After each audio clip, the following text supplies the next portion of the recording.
May 2024, Jiangzhou City. A new spatial rift has appeared. Monsters emerged from the rift. In response, the 3rd Division was ordered to attack them. Among the monsters was a 6-eared wolf king with a gold level. The monster stated that these people were still stubbornly resisting, but destroying them was only a matter of time. One of the hunters noted that if the monster had a gold level, then the rift must be much higher in rank. The 6-eared wolf king replied that it was too late to think about that now.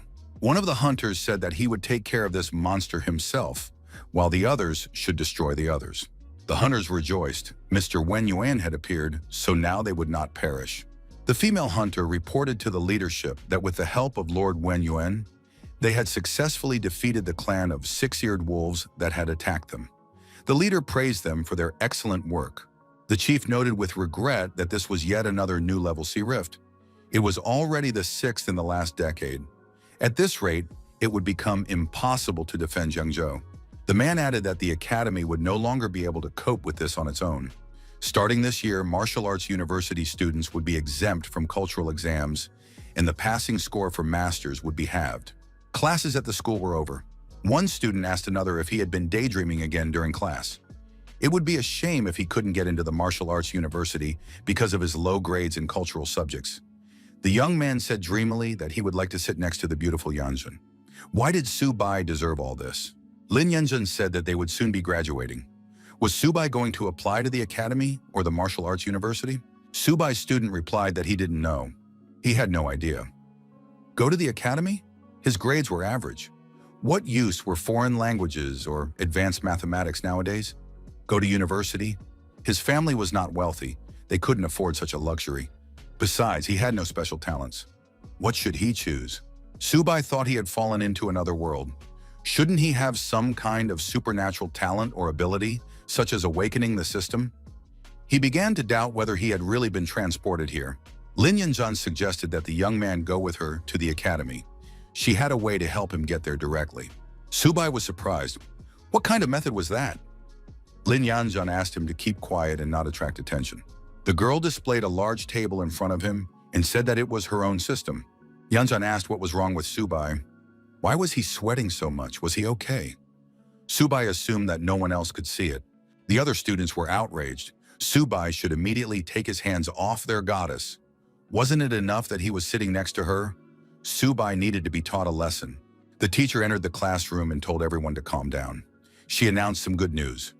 Jiangzhou Martial Arts University had just published an important announcement on its website. Starting this year, all students could be exempt from cultural exams and apply directly to the martial arts university. The class erupted in noise as the students expressed their obvious joy. Cultural courses had been cut in half.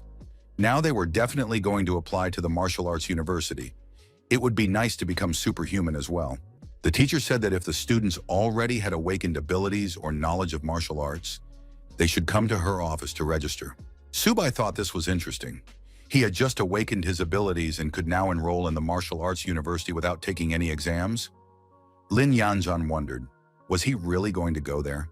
The protagonist's name is Su Bai, and he has been in this world for some time. September 18, 1906, the sky suddenly split open, revealing huge spatial rifts. Monsters began to emerge from the rifts, and soon they began to destroy everything around them. The armies of all countries engaged in battle with these creatures, and after 3 months, were able to destroy those that had escaped from the rifts. However, as long as the rifts remained open, new waves of beasts continued to appear. Therefore, humanity decided to send mercy. Over the next century, the number of rifts and the frequency of their appearance grew steadily. Now they have spread all over the world. Each rift was connected to a different race of monsters. Scientists called the battlefield behind the rifts the battlefield of myriad races. At the same time, the spiritual energy of the earth began to recover, and people gradually awakened their combat abilities.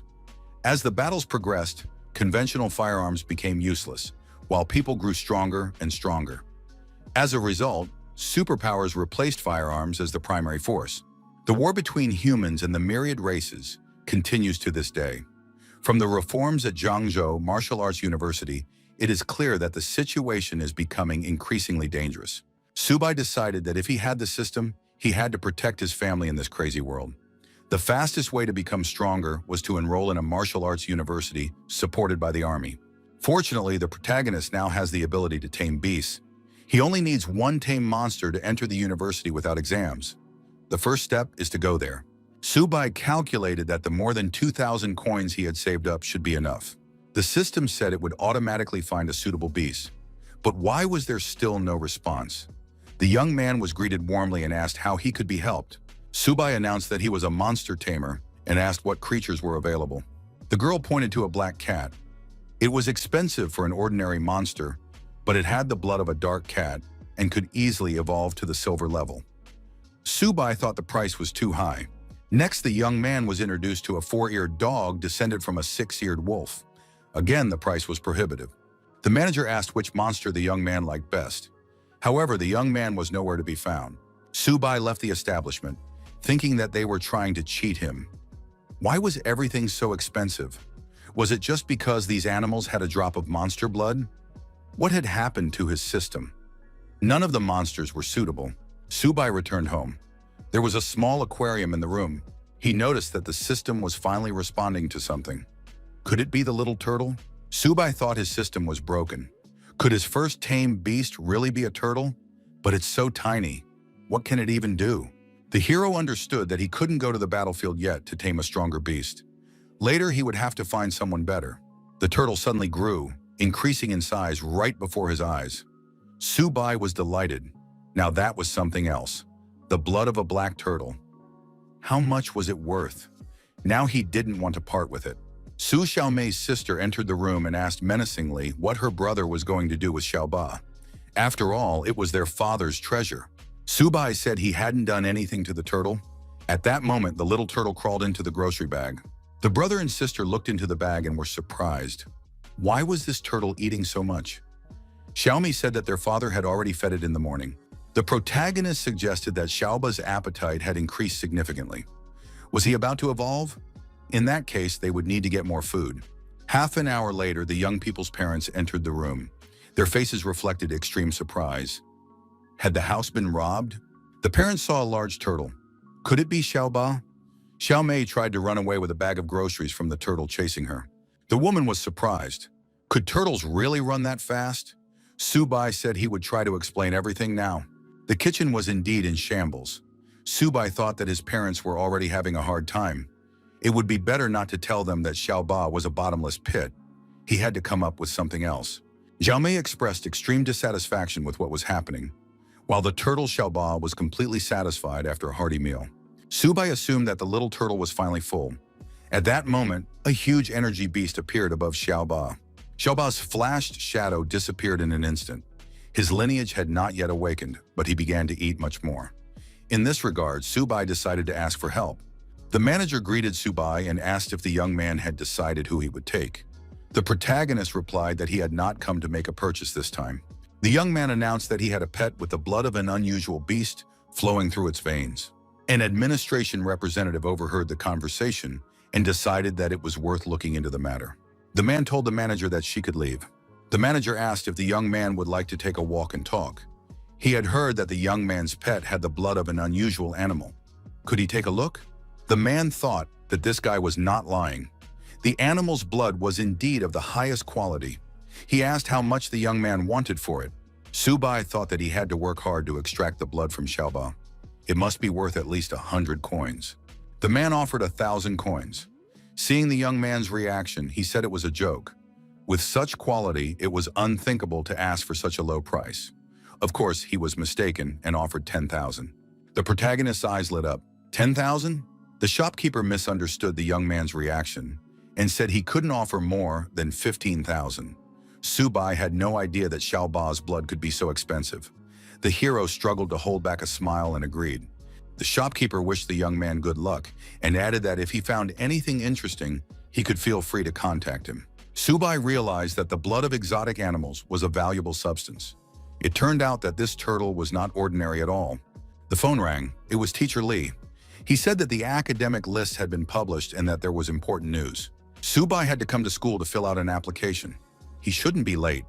The young man tried to find out what the important news was, but the connection was lost.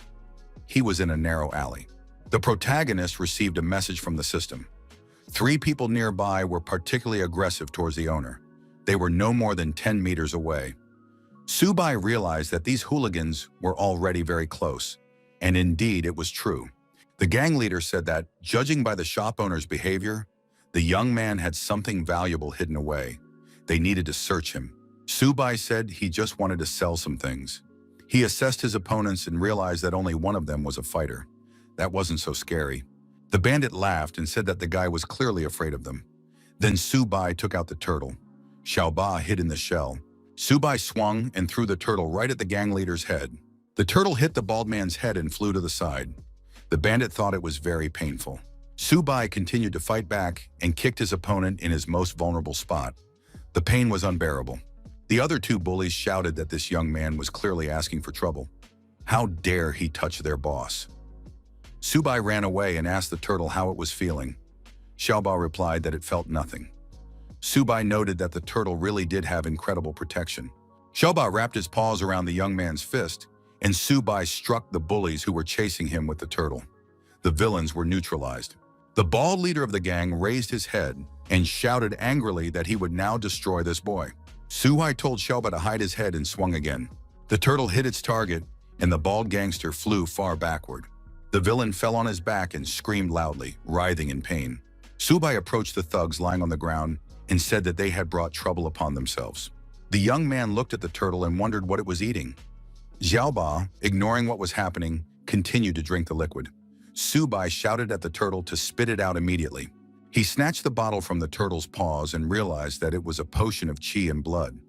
Such a bottle cost tens of thousands. Subai was angry at the turtle. It takes a warrior a month to absorb this potion. Could Xiaoba have digested it all? The next moment, the protagonist felt his strength growing. What was happening? It was an incredibly powerful potion. The hero's characteristics increased dramatically, and he gained a new talent. In addition, Xiaoba had noticeably increased in size. Subai remembered what they had been taught in class. Exotic beasts with power rarely reach 30 units. Xiaoba was already extremely powerful, even without activation. The hero told the turtle that it was time to leave. The academic results had been published. Now it was time to submit applications. In addition, there was another important announcement. The teacher announced that tomorrow a representative of the military university. Yanzhan wondered, could she be that close person? A young man approached the girl and asked where Lin Yanzhan was going to enroll. Subai thought that perhaps, since she had not trained, the choice of university was obvious. Yanzhan replied that she hadn't decided yet. She needed to think about it. Teacher Li reminded them that this was a very important decision. Everyone needed to take their report cards and discuss everything with their parents at home. Tomorrow they would have to submit their applications. The girl sank into a hot bath and called Subai on the phone. Lin Yanzhan said that she would also enroll in a military university and added that she had a surprise for the young man. Subai was surprised. Was Yanzhan serious? The girl said she had thought it through long ago. Subai said he had important things to do and they would talk later. At that moment, Xiaoba climbed back into the grocery bag. The protagonist said that Xiaoba was nothing but trouble. He was always eating and going to the bathroom. The young man added that he couldn't even imagine how awful it smelled after he went to the bathroom. Teacher Li addressed the distinguished applicants from the podium and said that she wanted to introduce instructor Zhang Kai from the military university. Zhang Kai was a senior and also graduated from high school number 1.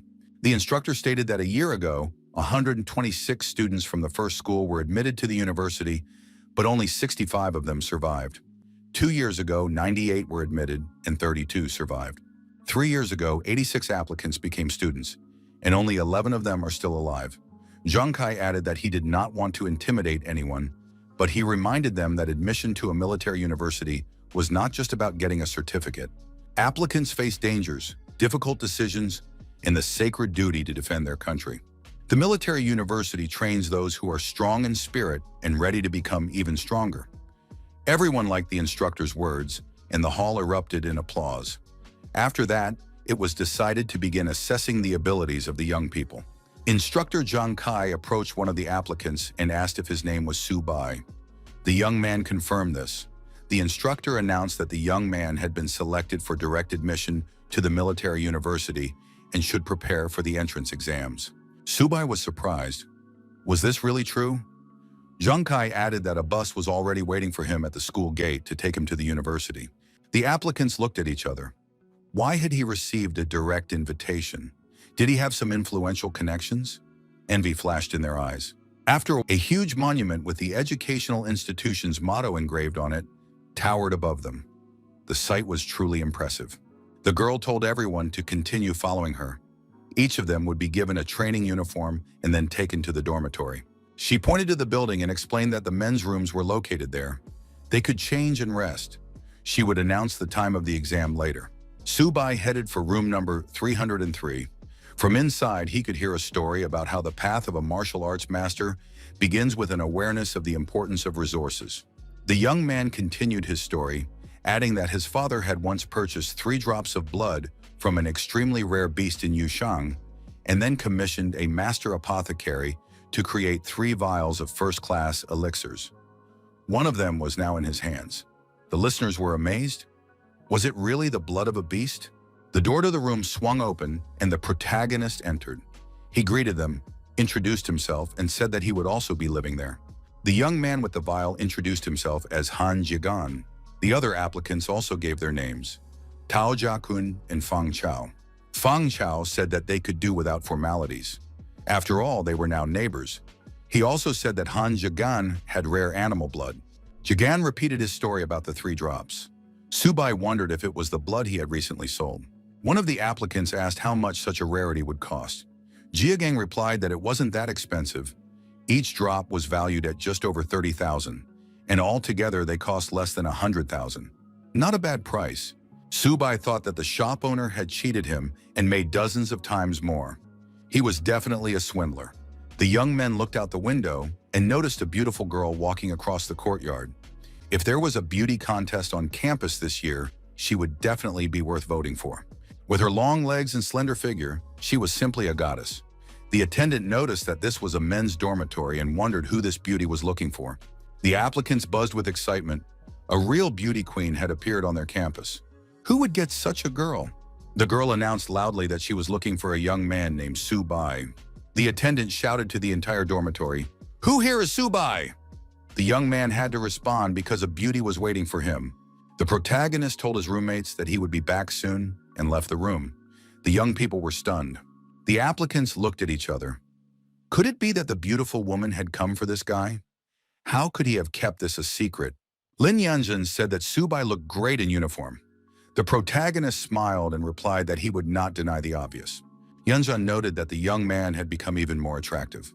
The applicants peered out of the windows and were surprised. The beauty was adjusting his clothes. Were they really that close? Lin Yanjun asked about admission. Was he angry with her? The young man replied that he was not, but admitted that he had planned to apply on his own. He added that he understood that Lin Yanjun had done it for him, and he was grateful. The girl was surprised. She thought he would be angry. Yanjun reminded him that the entrance exam was the day after tomorrow and gave him an elixir of improvement to help him. Subai said that she had already helped him a lot, so she could keep the elixir for herself. The girl waved her hand and said it was time for her to go, but they would see each other again soon. His roommates began to ask the protagonist about this goddess. Were they acquainted? Subai replied that she was not a goddess at all. They were classmates and had known each other for a long time. The young people reminded him that they were friends and neighbors and asked Subai to introduce them to the girl. After all, it wasn't difficult. Juggins suggested that they get together again for dinner to discuss everything in detail. The neighbors said that Subai could rest for now, and they would go prepare. Subai took out Shobo and decided to check what kind of elixir Lin Yanjun had given him. Subai decided he should go out and get some fresh air. The young men had the chi potion in their hands. He said that the turtle was waiting for a treat. Subai smiled and asked if Xiaoba knew what would happen after drinking this potion. The young man said that he would not go to such a luxurious restaurant. The young people advised Subai to eat and drink well. Everything else was not his concern. Jigan said that it was a great joy for all of them that Subai had come to the university and made friends with them so quickly. The first toast was raised for this. Subai replied that such formalities were unnecessary as they were friends. Subai said that he and Lin Yanjun had studied together in high school. He would talk to her later about meeting them.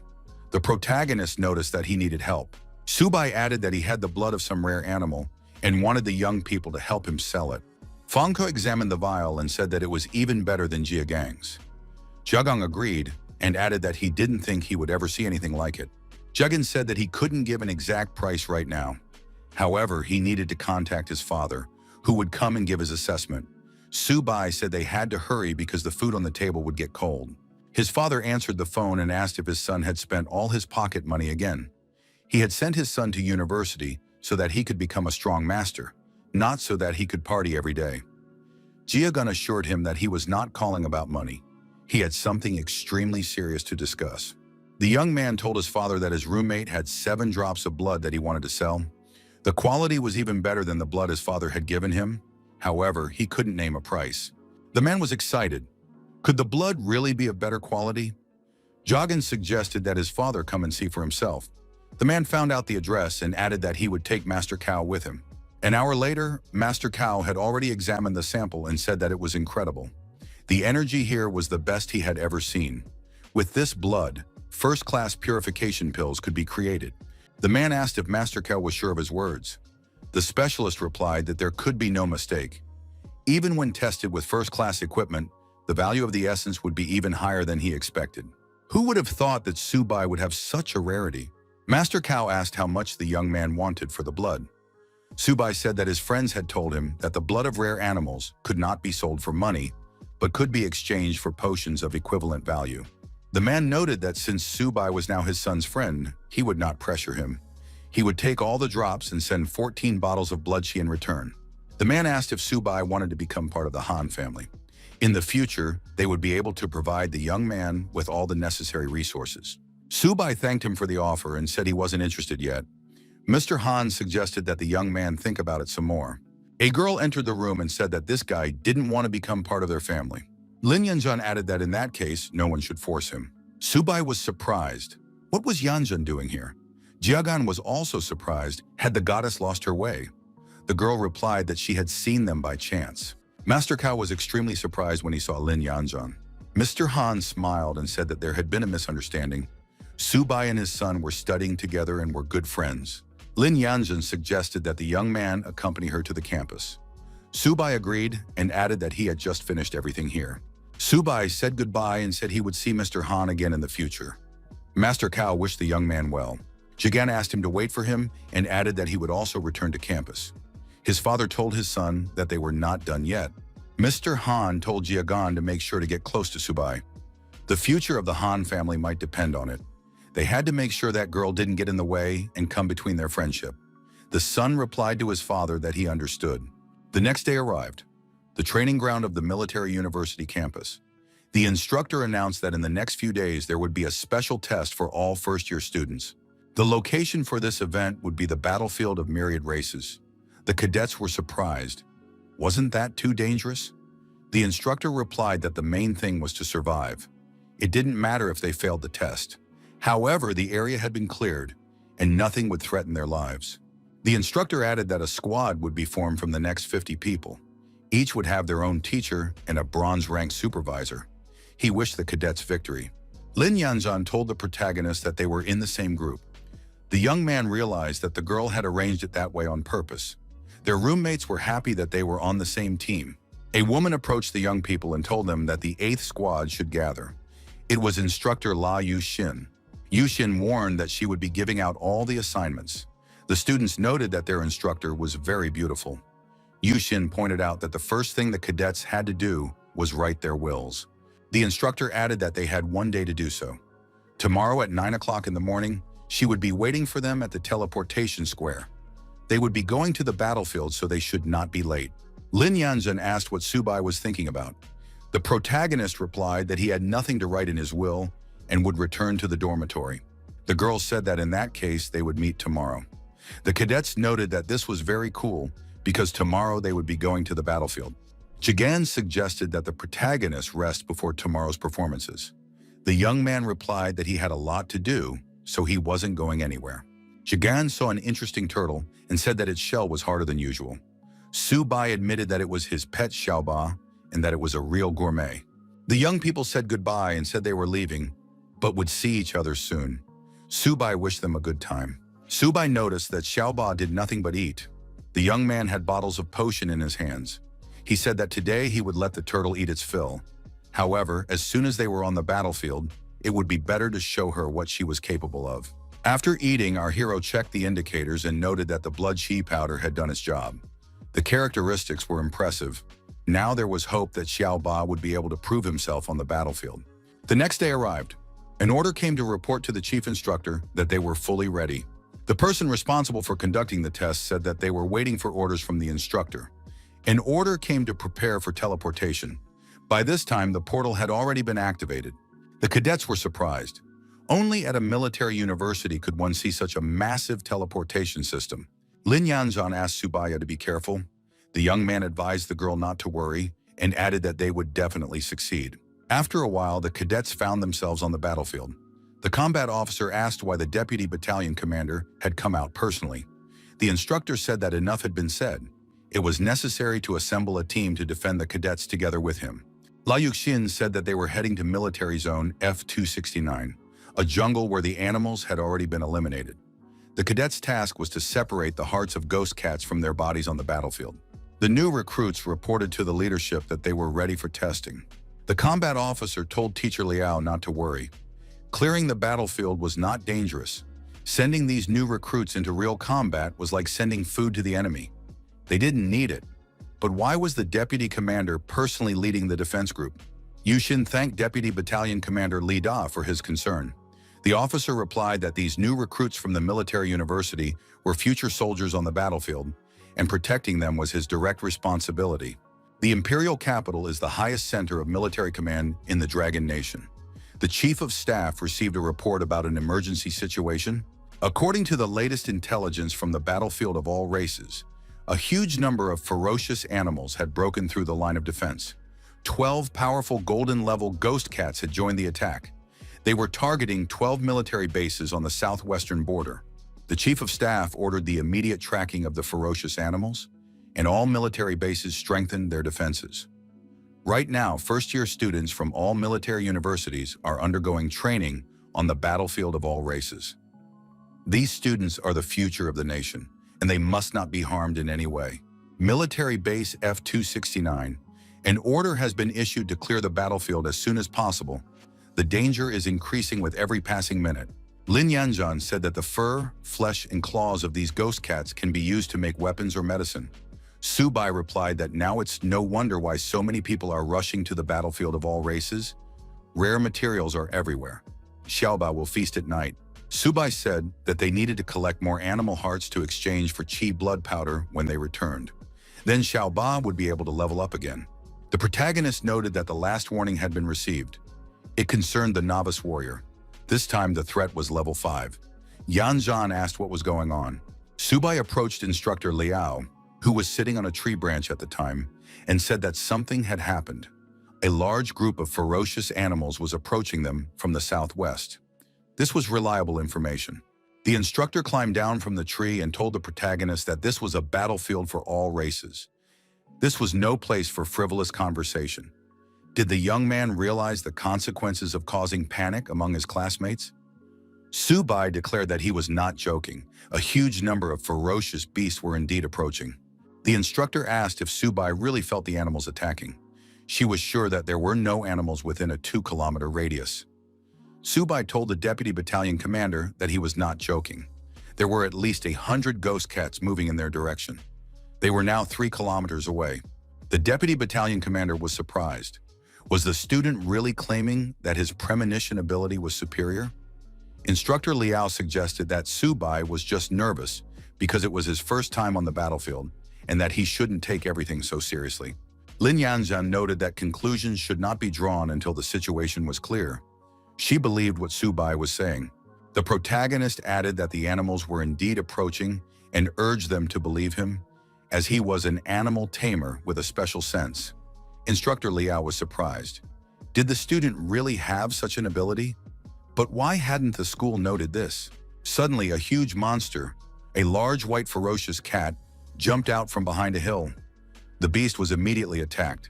The attack was carried out with the help of Xiaoba's turtle. The turtle was unharmed. Instructor Liao was genuinely surprised. What was this? Was it really a turtle? As expected, her appearance made things awkward. Su Bai announced that he was a beast tamer and that Xiaoba the turtle was his animal. The protagonist said that Xiaoba would deal with the small ones and he would take care of the king of cats. The students were surprised. Was this turtle really that powerful? How could it defeat the king of cats? Lin Yanzhan thought, was this really Su Bai's tame beast? Su Hai instructed Xiaoba to demonstrate the wild cat's capabilities. The students were amazed. Where did this turtle get such speed? The deputy battalion commander was amazed. Did Su Bai really have such strength? Instructor Liao also did not expect this and noted that this student's animal training skills were exceptional. The wild beast swung its paw, intending to sink its claws into the turtle. However, something went wrong. The turtle's shell was much stronger than expected, and the wild cat broke all its claws. The deputy battalion commander said that this was insane protection. How could a mid-level creature withstand the blow of the king of cats' claws? But now was not the time for surprises. The order was given to finish off the king while he was surrounded. The armed soldiers covering the students set about their task. The deputy battalion commander jumped high above the beast and swung his sword. The young man knew that the weak spot was the stomach. Su Bai ordered Xiaoba to use his best move. The students were surprised. Why was the turtle spinning in place? What did best move mean?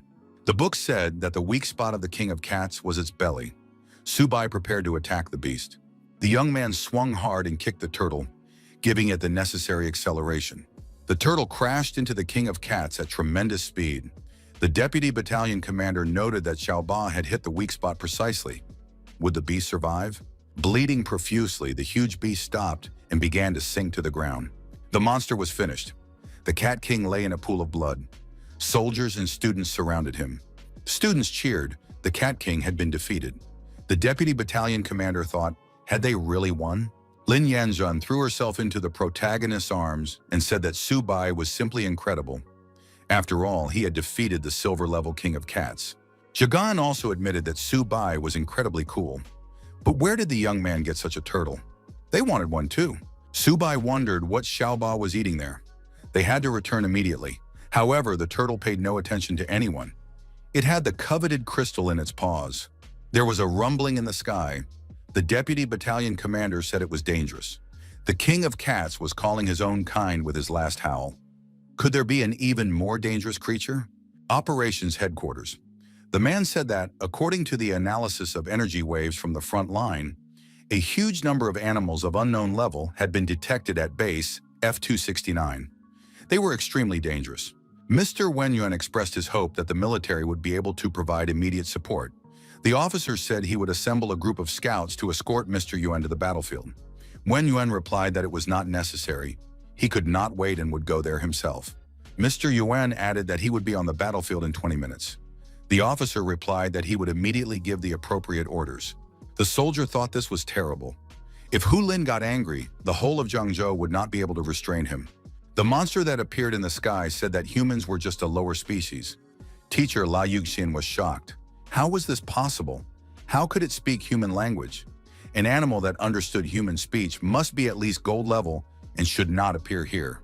It was necessary to immediately take up a defensive position and send the wounded to the center.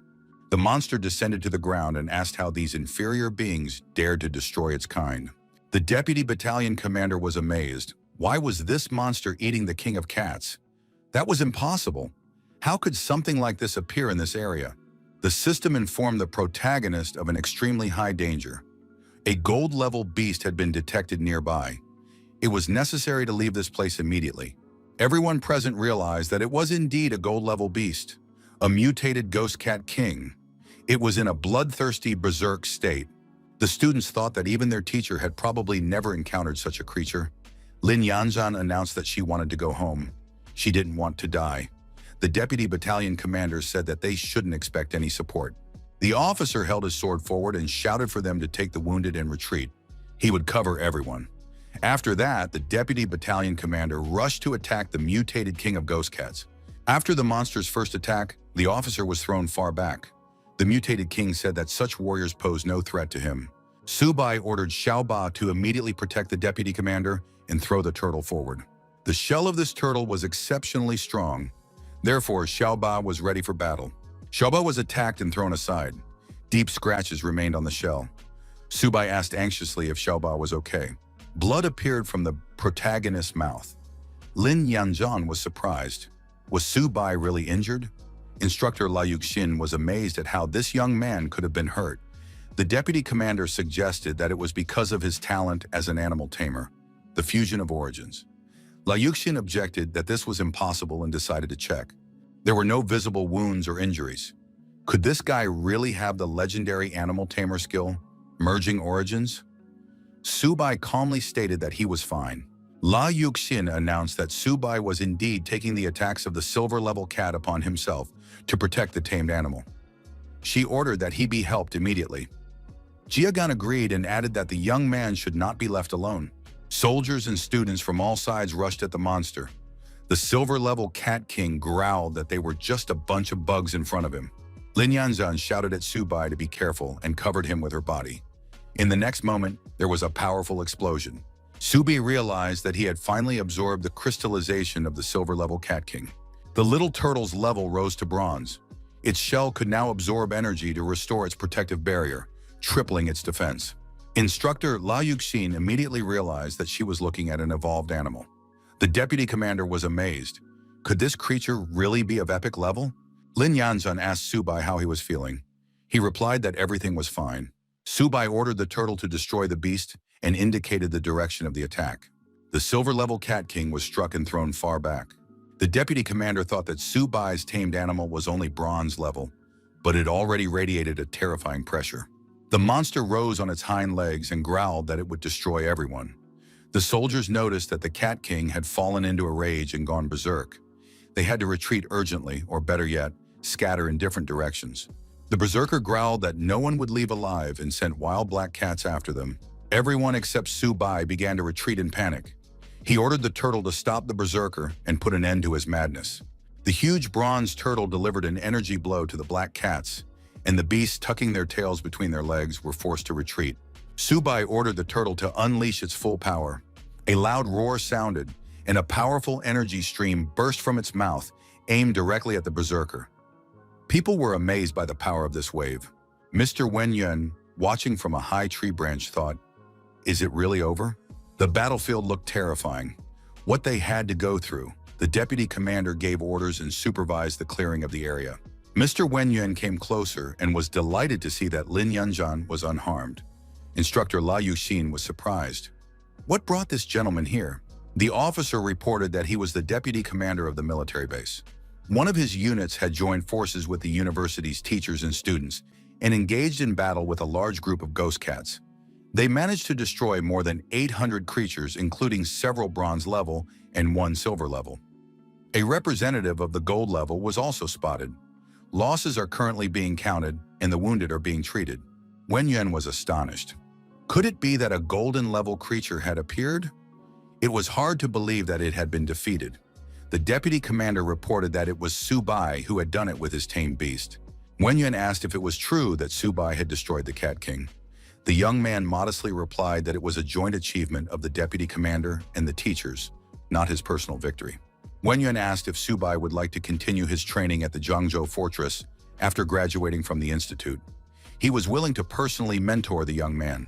The hero thanked him for the offer but said he had not yet made a decision.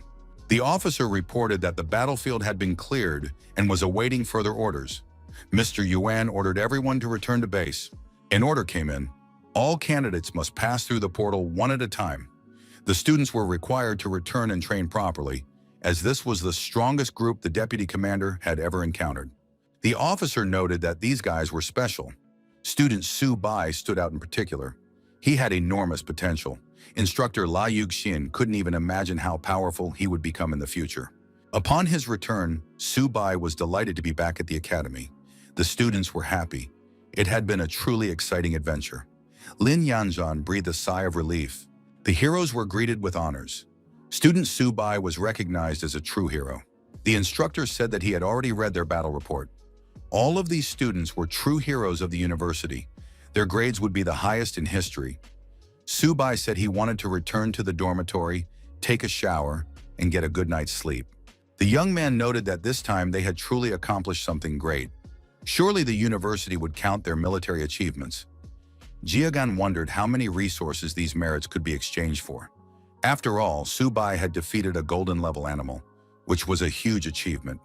Now he would be able to exchange his reward for a whole basket of resources for training. Jiagan asked the protagonist what kind of turtle it was. He wanted one for himself too. At that moment, Xiaoba was sleeping soundly and having a pleasant dream. There was a knock at the door. Jiagan got up and asked who was barging in so early in the morning. Girls with gifts were standing at the door. They introduced themselves as members of the Zhongwu Student Council and brought the heroes' breakfast prepared by their older sisters. It was impossible to refuse. The girls asked which of them was Subai. Jiagan let the girls in and said that the older sisters were incredibly kind. They would not let their care go to waste. The girls were still interested in which one of them was Subai. Each of them wanted to take a picture with him. Jiagan said that Subai had already gone out for his morning run. The girls were surprised. Why hadn't they been told right away that Subai wasn't there? The boys asked if Brother Su had become a celebrity. The girls suggested turning on the TV. The Army channel was indeed broadcasting important news on huge screens. Meanwhile, Subai was jogging at the university stadium. The morning news reported that the day before, there had been large-scale attacks on army bases in several provinces, where tens of thousands of clans of ferocious animals were active. Among the attacking creatures were golden-level beasts.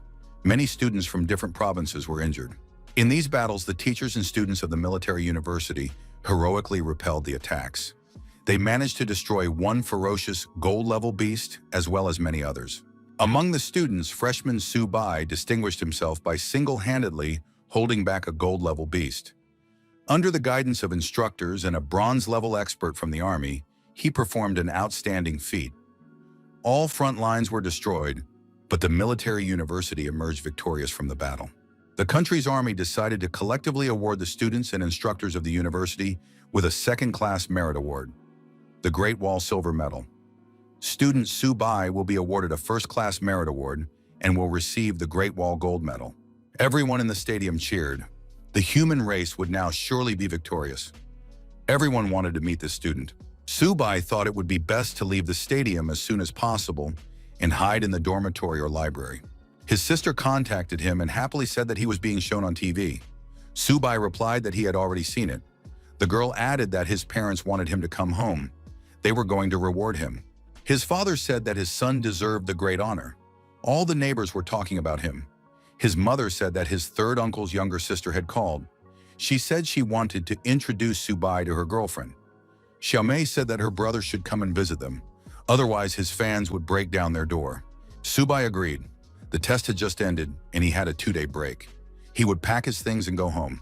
The neighbors were shocked that the hero had returned to the family. Everyone came out to greet him. Subai was touched that everyone was waiting for him. Neighbors and relatives said that the great hero had returned. Xiaomei was very happy to see her brother. The neighbors invited the young man to come into their homes and stay for lunch. The hero's father thanked everyone for their support and said that his son would stay at home. As soon as the young man had rested, he would visit everyone.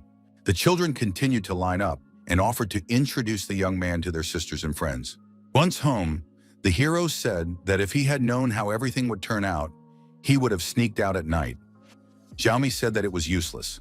Her aunt had posted a guard at the door and was waiting for Subai to return so she could introduce him to her granddaughter. Mom said that Dad would feed everyone now and her daughter could help them.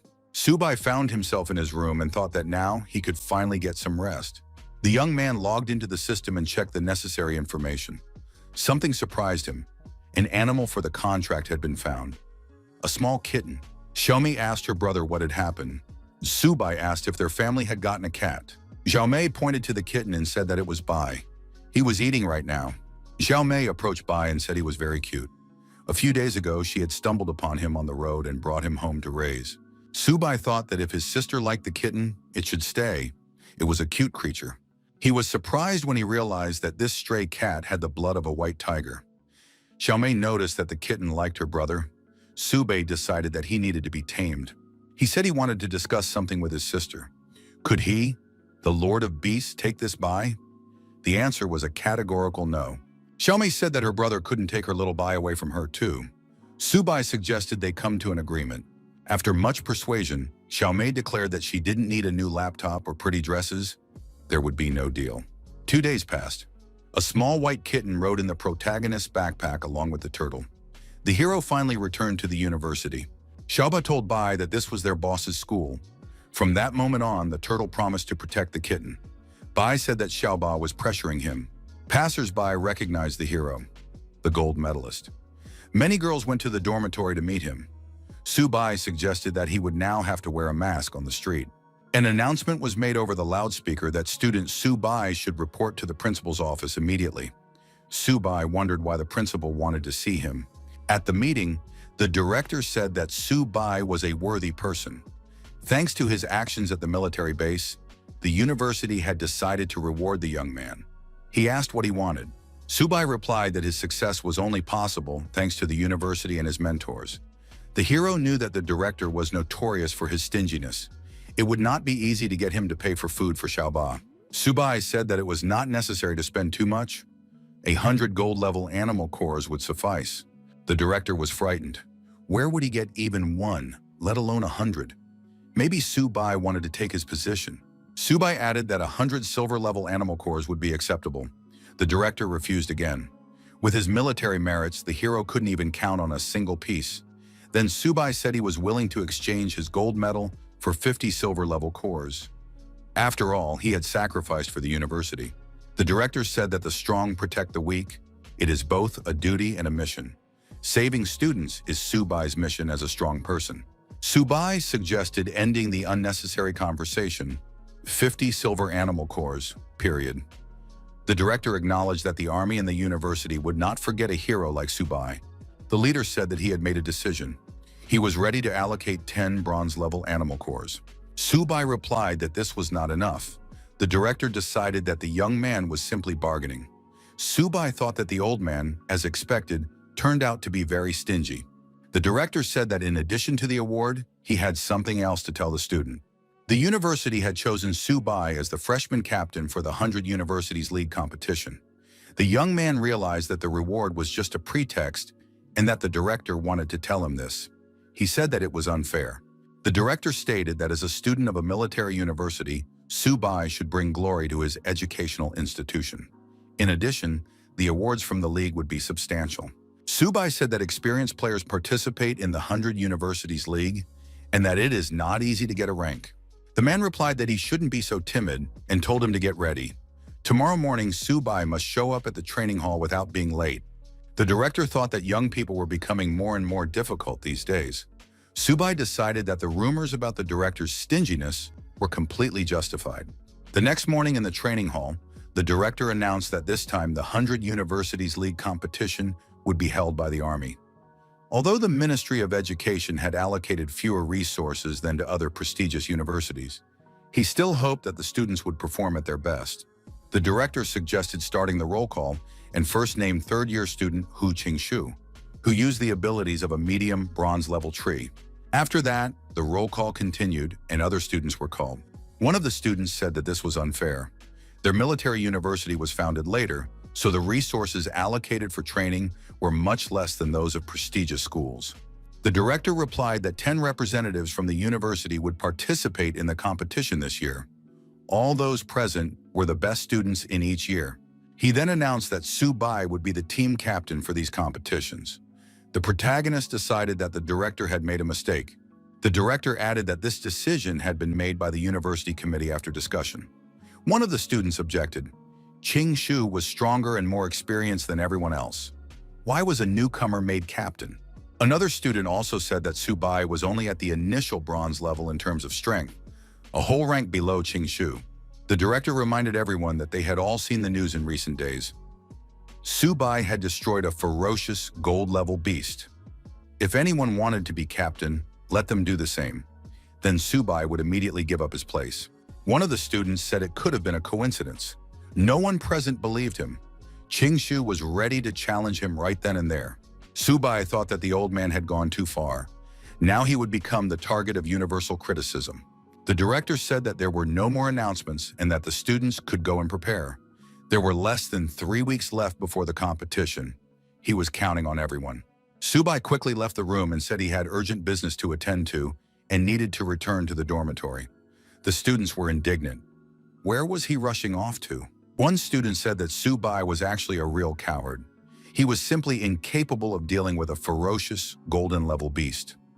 Ching Shu added that when the competition began, he would make this guy regret what he had done. Su Bai brought Xiaoba some treats. 15 bronze animal cores should be enough to level up.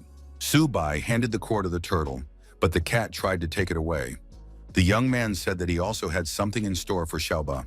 The protagonist noticed that the cat's level was too low. First, he needed to start with the QE blood elixir. Meanwhile, the turtle's plate was already empty. Su Bai showed the turtle a bag of crystals and said that one bite could be worth hundreds of thousands, even millions. He asked how much it needed to evolve. Su Bai warned that if the turtle did not begin its evolution, he would give everything to the cat. The turtle took the threat seriously and began to transform. Its body glowed with a powerful light. Su Bai thought that Xiaoba's level had finally increased. Although the amount of talent had not increased, his abilities and parameters had clearly improved. He noted that Xiaobai's level had also increased. The little kitten had risen to a high normal rank. Now he was awakened. Su Bai noted that the kitten's agility was extremely high. It was a real leap forward.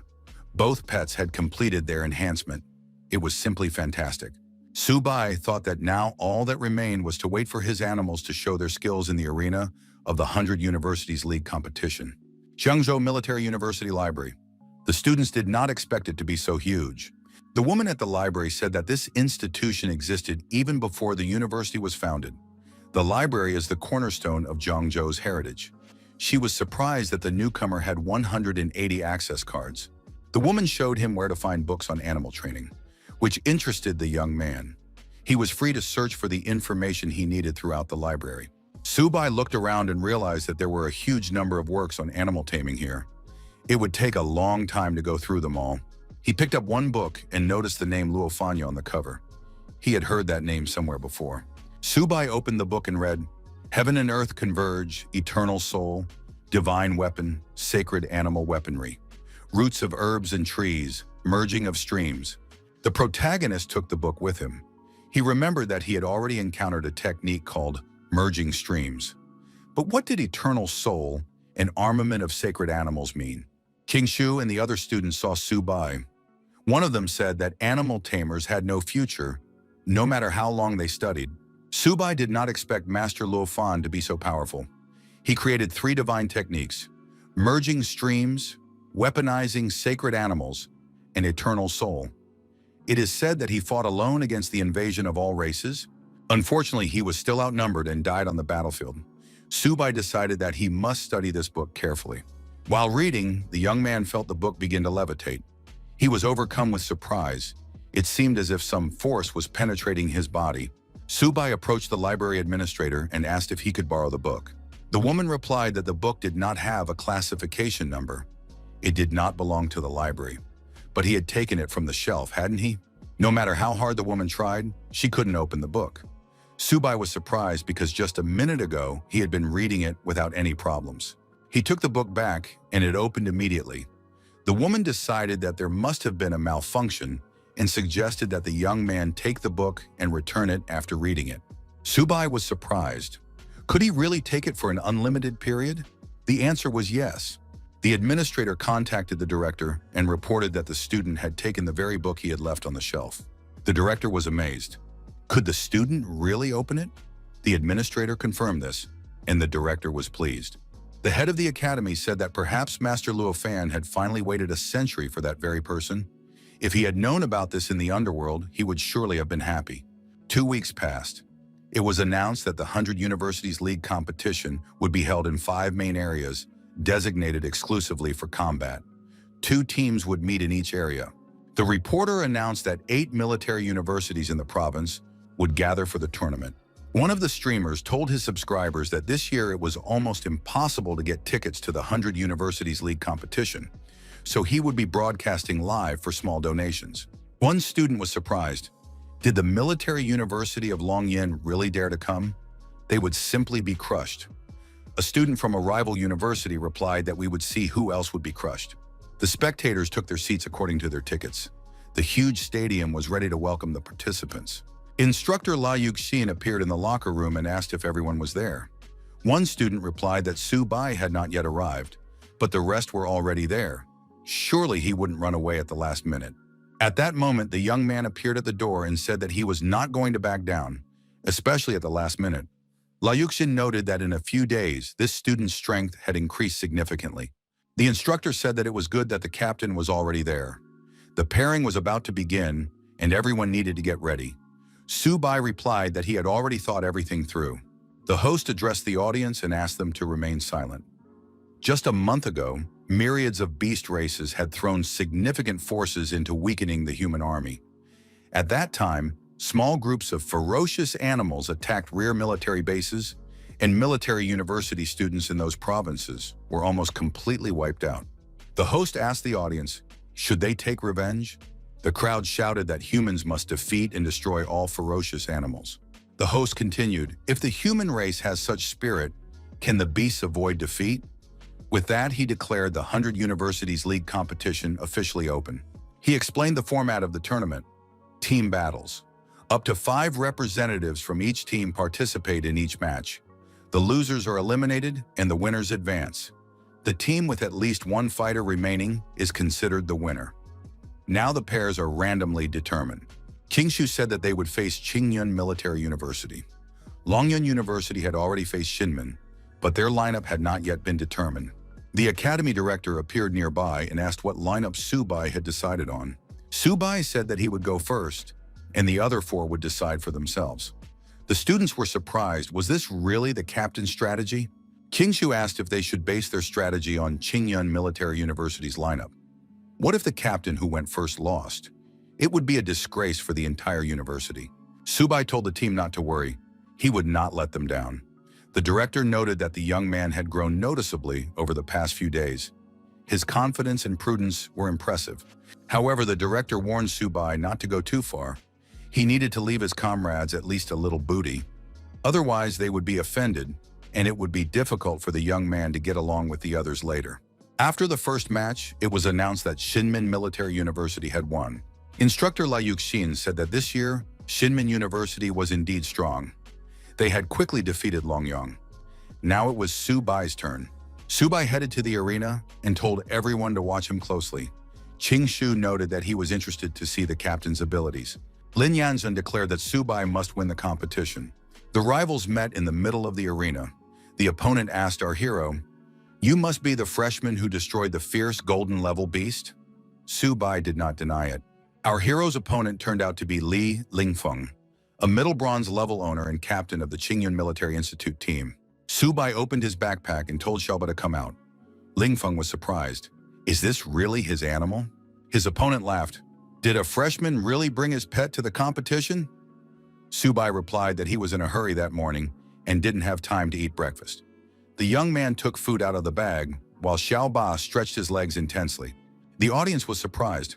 Why did Su Bai bring a small turtle to the competition? Was there really no one more worthy at the military university? Instructor La Yuxin was surprised. Is Su Bai really eating peanuts and drinking Coke right in the arena? A team member said that their captain seriously underestimated the opponent. An intermediate bronze-level opponent.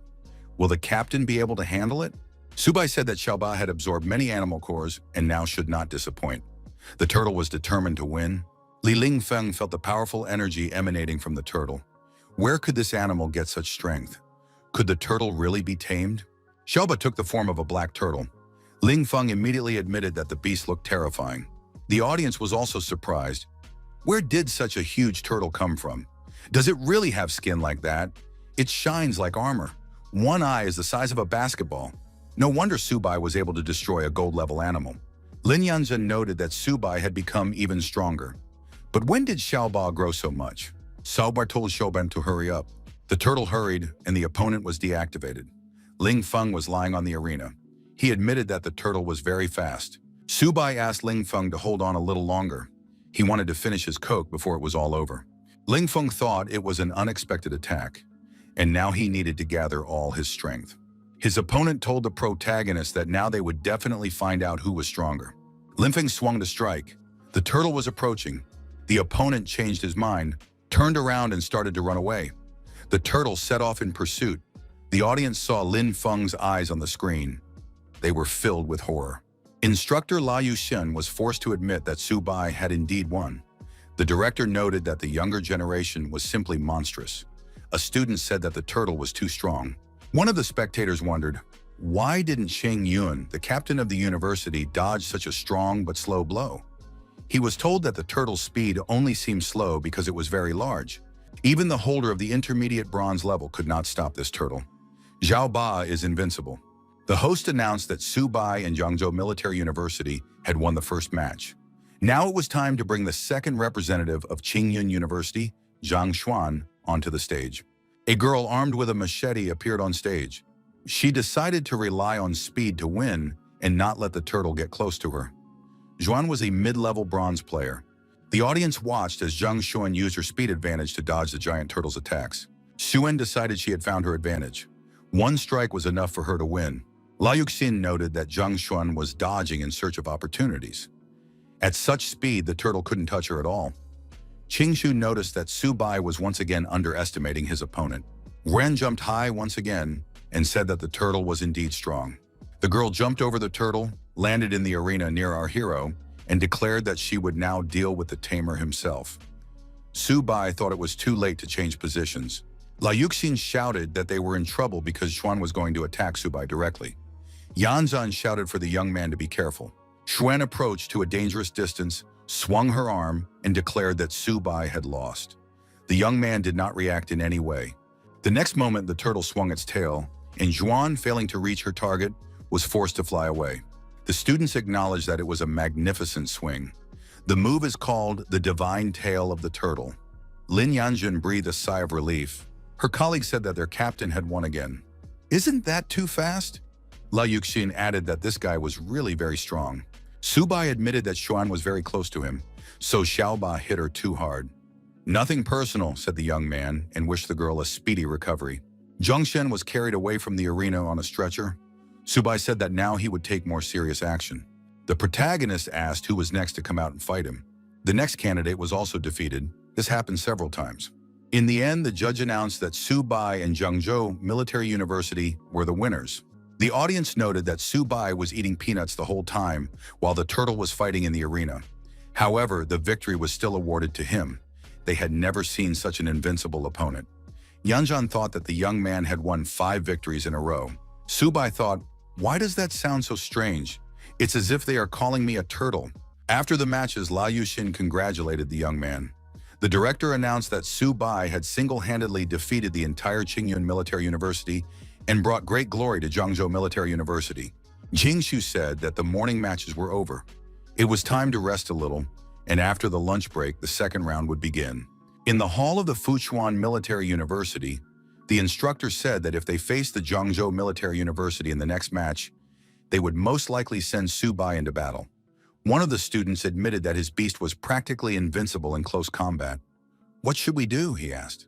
The coach continued, if they do face Zhangzhou, Mao Kai will have to fight this guy. He is the team captain and uses poison abilities. Therefore, it is necessary to keep your distance and use poison to take down the turtle.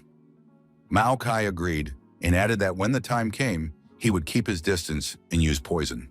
In the hall of the military university, Shin Min was also receiving instructions. The coach said there was no need to be discouraged.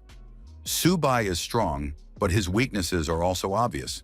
The only way to win is to find an opportunity to bypass the turtle's line of defense and defeat Su Bai. The team captain said that the director was right. If we face Su Bai today, this guy can handle him. Zhang Xun's strategy this morning was correct, but he lacked speed. The director added that Li Lingfeng had good speed and excellent fighting skills. We need to find the right moment and attack him. The host said that the morning matches were impressive. The students showed energetic determination and a fearless spirit. The second round will begin very soon, and now there will be a random distribution. The audience noted that the other members of the Zhangzhou Military University team would not even have to fight. Su Bai alone could handle the other universities. It's great to have such a member on the team. Viewers said that in a clash with military universities from other provinces, Zhangzhou Military University will be defeated so badly that it will not be able to raise its head. The results of the second round of the draw were announced. Su Bai's first match will be against Li Feng from Xinmen Military University. Li Feng noted that they had already prepared a strategy specifically for this opponent. Subai told Li Feng not to be nervous. He would soon be finished too. The match began, and Li Feng, a high bronze level player and team captain, immediately demonstrated his unique abilities. The young man moved discreetly around the turtle, trying to trick it. His opponent activated the pure wind step skill and even managed to kick the turtle's shell. Li Feng claimed that he would now find the beast's weak spot. The audience wondered, can't the turtle hit Li Feng? The audience wondered if Li Feng would have a chance to win if he suddenly attacked Subai. Some female spectators admitted that they liked Li Feng. The stands urged Li Feng to be more active and attack more intensely. La Yuxin suggested that the opponent was trying to lure the turtle away from Subai. But why wasn't the team captain doing anything? Qingshu suggested that Subai was looking for something. The protagonist took a can of soda out of his backpack and said that he had finally found it. Subai said that the lunch was too salty. The young man took a few sips. The audience demanded that Li Feng finally attack his opponent. Li Feng thought that at such a distance, even a tail strike would not work. Li Feng took a running start and rushed past the turtle towards Subai. At the same time, he claimed that his opponent was underestimating him. Subai stood with his back to his opponent, finishing his soda. Li Feng became even more angry and declared that he would make his opponent pay for this. However, he froze in mid-jump and did not understand what was happening. Why couldn't he move? An illusion skill had been activated. A huge image of a turtle took hold of Li Feng and prevented him from moving. Subai told Xiaoba to stop playing around and finish the battle quickly. The turtle sent a powerful stream of energy and blew his opponent off the arena, sending him towards the stands. One of the spectators said that now everything was clear. It wasn't that Li Feng wasn't strong enough. Subai was just too powerful. How could anyone possibly fight him? A participant asked the director, "What should we do?" Li Feng was injured and was in a deactivated state. The director said that they needed to surrender. The host announced that instead of continuing the match against such a strong opponent as Subai, the rivals had decided to surrender. Zhengzhou Military University's next opponent will be Fuchuan Military University. The audience was puzzled as to how they could surrender without a fight. This Subai is definitely very strong. Is it really better to surrender than to be humiliated? The instructor said that it was good that Xinmin voluntarily surrendered. Now Subai can save his strength for Fuchuan. Qingshu noticed that the captain of Fuchuan uses poison. He is not so easy to deal with. The match began. The opponent suggested not rushing into the fight. The young man acknowledged that Subai was very strong, and he knew he was no match for him. But how about a deal? Mao Kai was a mid-level bronze player and the captain of his team. Subai was surprised. "What deal are you talking about? I didn't come here to negotiate." Lin Yanzhan was also surprised. "What does a deal have to do with it?" Mao Kai said that he really wanted to discuss animal taming with his opponent. Subai was surprised. What is this guy up to? What is he even going to talk about? Mao Kai kept his hands behind his back. Some of the fingers on his right hand were coated with poison. The protagonist realized that his opponent was trying to stall for time. The ability to use poison takes time to activate. Subai ordered the turtle to attack his opponent. There will be no deals. Mao Kai said that Subai had unfortunately realized this too late. No matter how good he was at taming animals, he would not be able to escape the poisonous mist. Mao Kai began to be covered in a green poisonous mist of increased concentration and added that now there was no way to prevent it. Qingshu shouted at Subai not to underestimate his opponent. During previous trials, Mao Kai had poisoned many high-level animals. The instructor was puzzled. What should they do now? The director called for calm. Panic only gets in the way because the outcome is still unknown. Mao Kai moved forward and the poisonous mist began to envelop the giant turtle. The opponent said that Subai couldn't see through the poisonous mist, so he was invulnerable. Mao Kai wanted to see how long Subai could last in the poisonous mist. This guy was too careless. As soon as he released the poison, the competition would be over. Mao Kai saw his opponent's outline through the mist and thought, is he meditating to resist the destructive poisonous mist? However, Subai would have to face more than just that. Subai thought, could it be that Mao Kai has decided to attack me from behind through the poisonous mist? It was unfortunate that his opponent had encountered him. Mao Kai was surprised.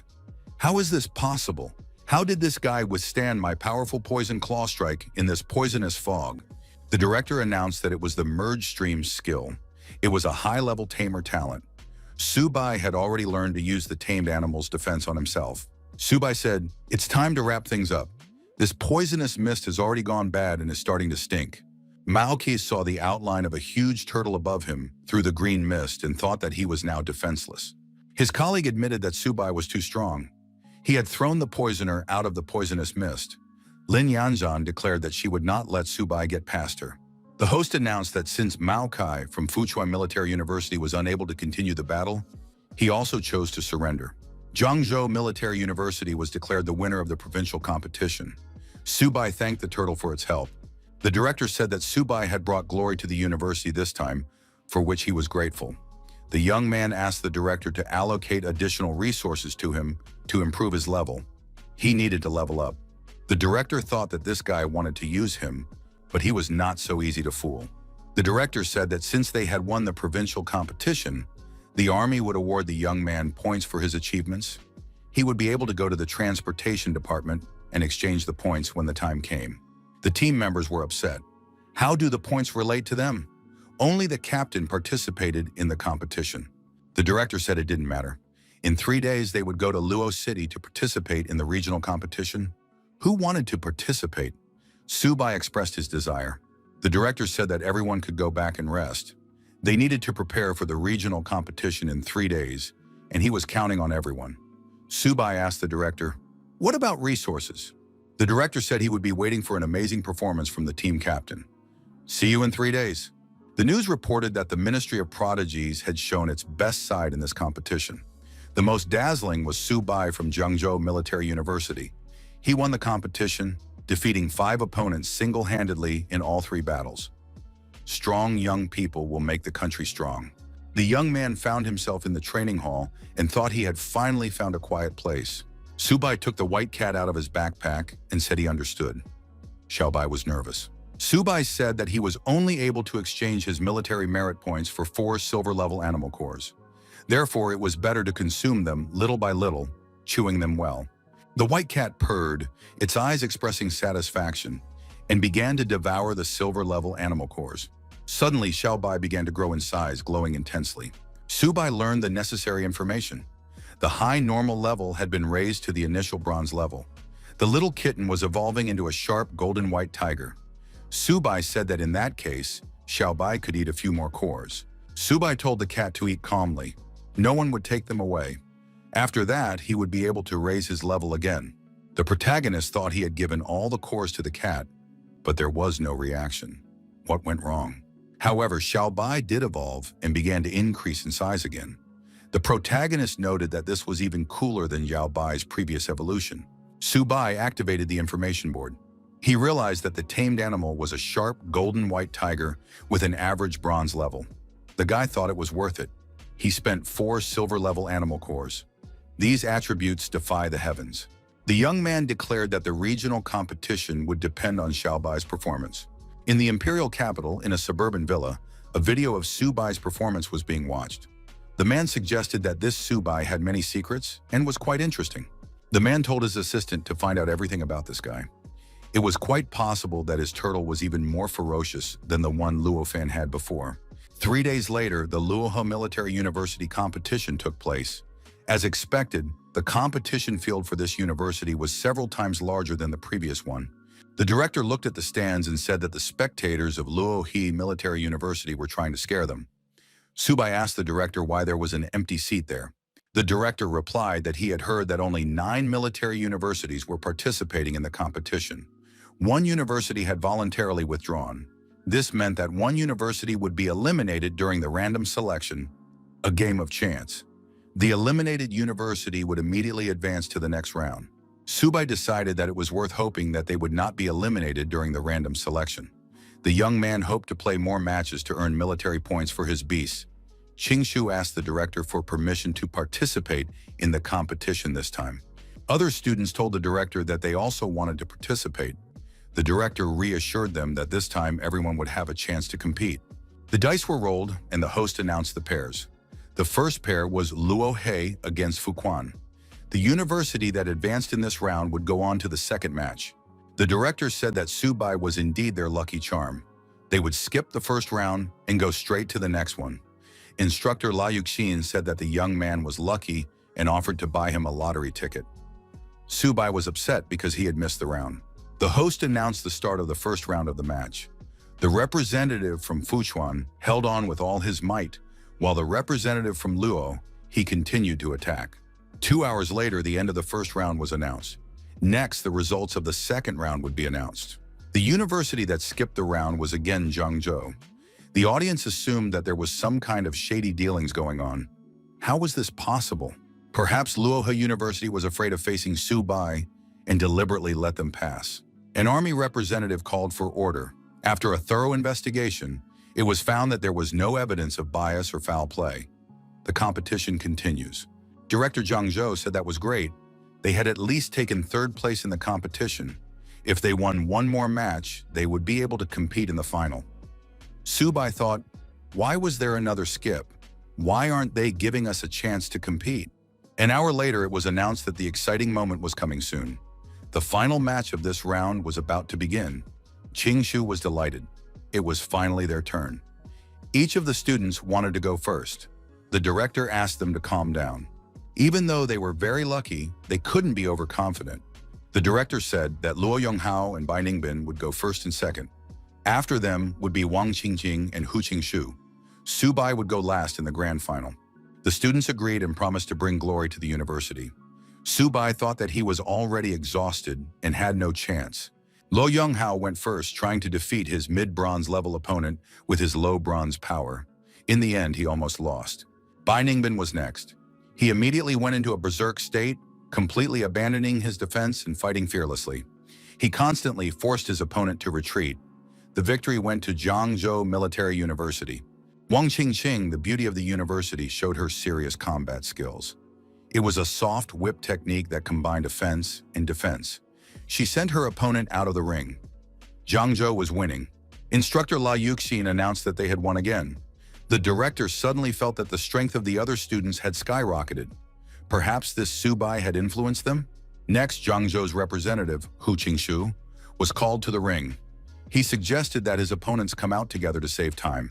His opponents told Qingshu not to show off, or he would definitely lose. It was announced that the rules of the competition allowed one person to fight several opponents at the same time. The match began. Su Bai thought, 2 against 1. Qingshu really isn't going to give me a chance. Qingshu apologized to his opponents for his supernatural tree ability. A magical tree appeared in the arena, from which suspicious leaves began to fall under the influence of the wind. The opponents decided to hold on because the opponent's power was short-lived.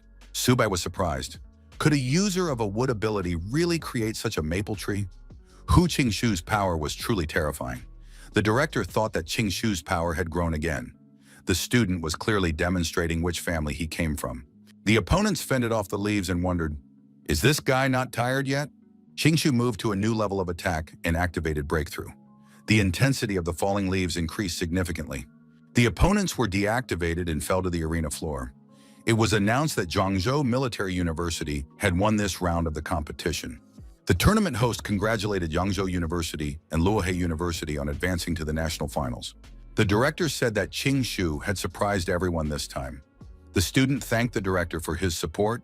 The director continued, nevertheless, the real hero of today's competition remains Su Bai. The young man was surprised. Was the director laughing at him for not being able to appear on stage? The director said that if Su Bai hadn't secured their passage through 2 rounds in a row, they wouldn't have won so easily. The man told everyone to rest and prepare for the next day. In a week, they would go to the national finals. This time, in addition to the Army Merit Awards that each student would receive at the competition, the university would allocate additional resources as a reward for training. The students were satisfied. Su Bai thought that this time he was returning empty-handed, and now he needed to figure out where to get the resources to feed his animals. The Lin family estate. Intense training sessions on hand-to-hand combat techniques are underway at the training ground. Lin Yanzhan is sparring with interactive androids. The man told the girl that it was time for lunch. The girl replied to Uncle Wenyuan that she was not hungry yet and wanted to practice for another hour. Wenyuan thought that since Su Bai appeared in the 100 Universities League competition, she had been constantly watching his matches and training like crazy. She completely ignored the balance between work and rest. Lin Yanzhan told her uncle that the pills he had given her earlier were almost gone. Could he ask her father to give her some more? She wanted to increase her strength as soon as possible. Wenyun said that many high-ranking families in the imperial capital had proposed marriage to her, but Yanzhan had refused them all. It was unclear what Subai had infected her with. Subai replied that she didn't know herself. 7 days passed. The magical city. The gates of the university were made of pure gold and simply shone. Subai guessed that these gates cost billions of dollars. It was just a waste of money. The director noted that their cost was much higher. The director added that the gates were built in 1 day by 20 gold-level experts and 5 platinum-level experts. One must look at the university's motto and these huge gates. They demonstrate the spirit. Only the strong can protect the race. The representative of the magical city invited students from Zhangzhou Military University and welcomed Director Zhou. It was Zhang Ming, vice president of the university's student assembly. Zhang Ming invited them to follow him. The Zhangzhou delegation thanked him for the warm welcome. The students thought that the military university of the magical city knew exactly how to raise its prestige. Their director had personally made the entire journey, while they had only sent the vice president of the student assembly to meet them. Zhang Ming showed them the training field for practicing weightlessness. It was located in a high-rise building. Subai said that if their university had something like that, they would train at least 100 silver-level students a year. The guests were shown the hotel where they would be staying and having lunch. There was a 24-hour buffet on the first floor. Zhang Ming said that the university provided all the ingredients, meat from ferocious animals of all kinds, and the dishes were prepared by the best chefs. This food helped the fighters restore their blood energy. There were no restrictions on the amount of food. Zhang Ming added that the guests had come a long way, and the university would not allow them to go hungry. They could eat as much as they wanted, within reason. Subai was delighted and said that his beasts were in for a feast. The young man rushed to the buffet. Zhang Ming asked if this student was really that hungry. Qingxing said that if Subai got there first with his turtle, there would be nothing left for them. The students acknowledged that the competition venue in the magical city was truly on another level. They had only seen such things on television. Director Zhou asked the students not to act as if they had never seen the world before. He wanted to explain the rules of the competition. There are special features of the final round with 30 military universities. The Great Wall Military Academy is under the control of the Army and is automatically included in the top 4. There will be no exemptions.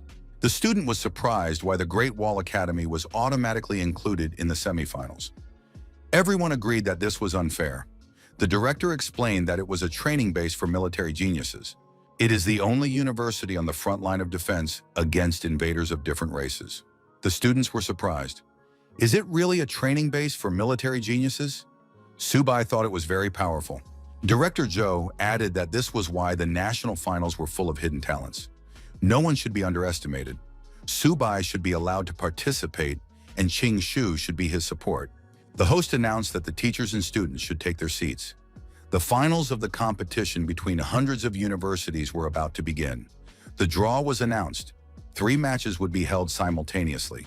Director Zhou said that luck was on their side. They would not be fighting any of the top 3 in the first round. Subai said he wanted to go first so that all the universities would know how strong their university was. His opponent said that Zhangzhou made it to the finals, which is already amazing. However, that's where it will end. Subai opened his backpack and asked Xiaoba to hurry up and finish it. The turtle grew in size and took up a significant part of the arena. The audience was surprised. Did Zhangzhou University really send a tamer to the competition? Why did he bring a turtle? The opponent saw the turtle and said it was too big. This was cheating. He did not agree to this. Subai was surprised. Was his opponent really that weak? He hadn't even started eating the peanuts. Stunned, the opponent believed that tamers should be weak, but they were so easily controlled by martial arts. The audience noted that this was the national final, and Subai brought a small stool. This was definitely disrespectful. The audience said that this turtle had insane defense and strength and was definitely silver level. Now a rival with a metal glove on her hand entered the arena. She said that Zhangzhou University should know them. The girl rushed to attack the protagonist and said that he would pay for everything.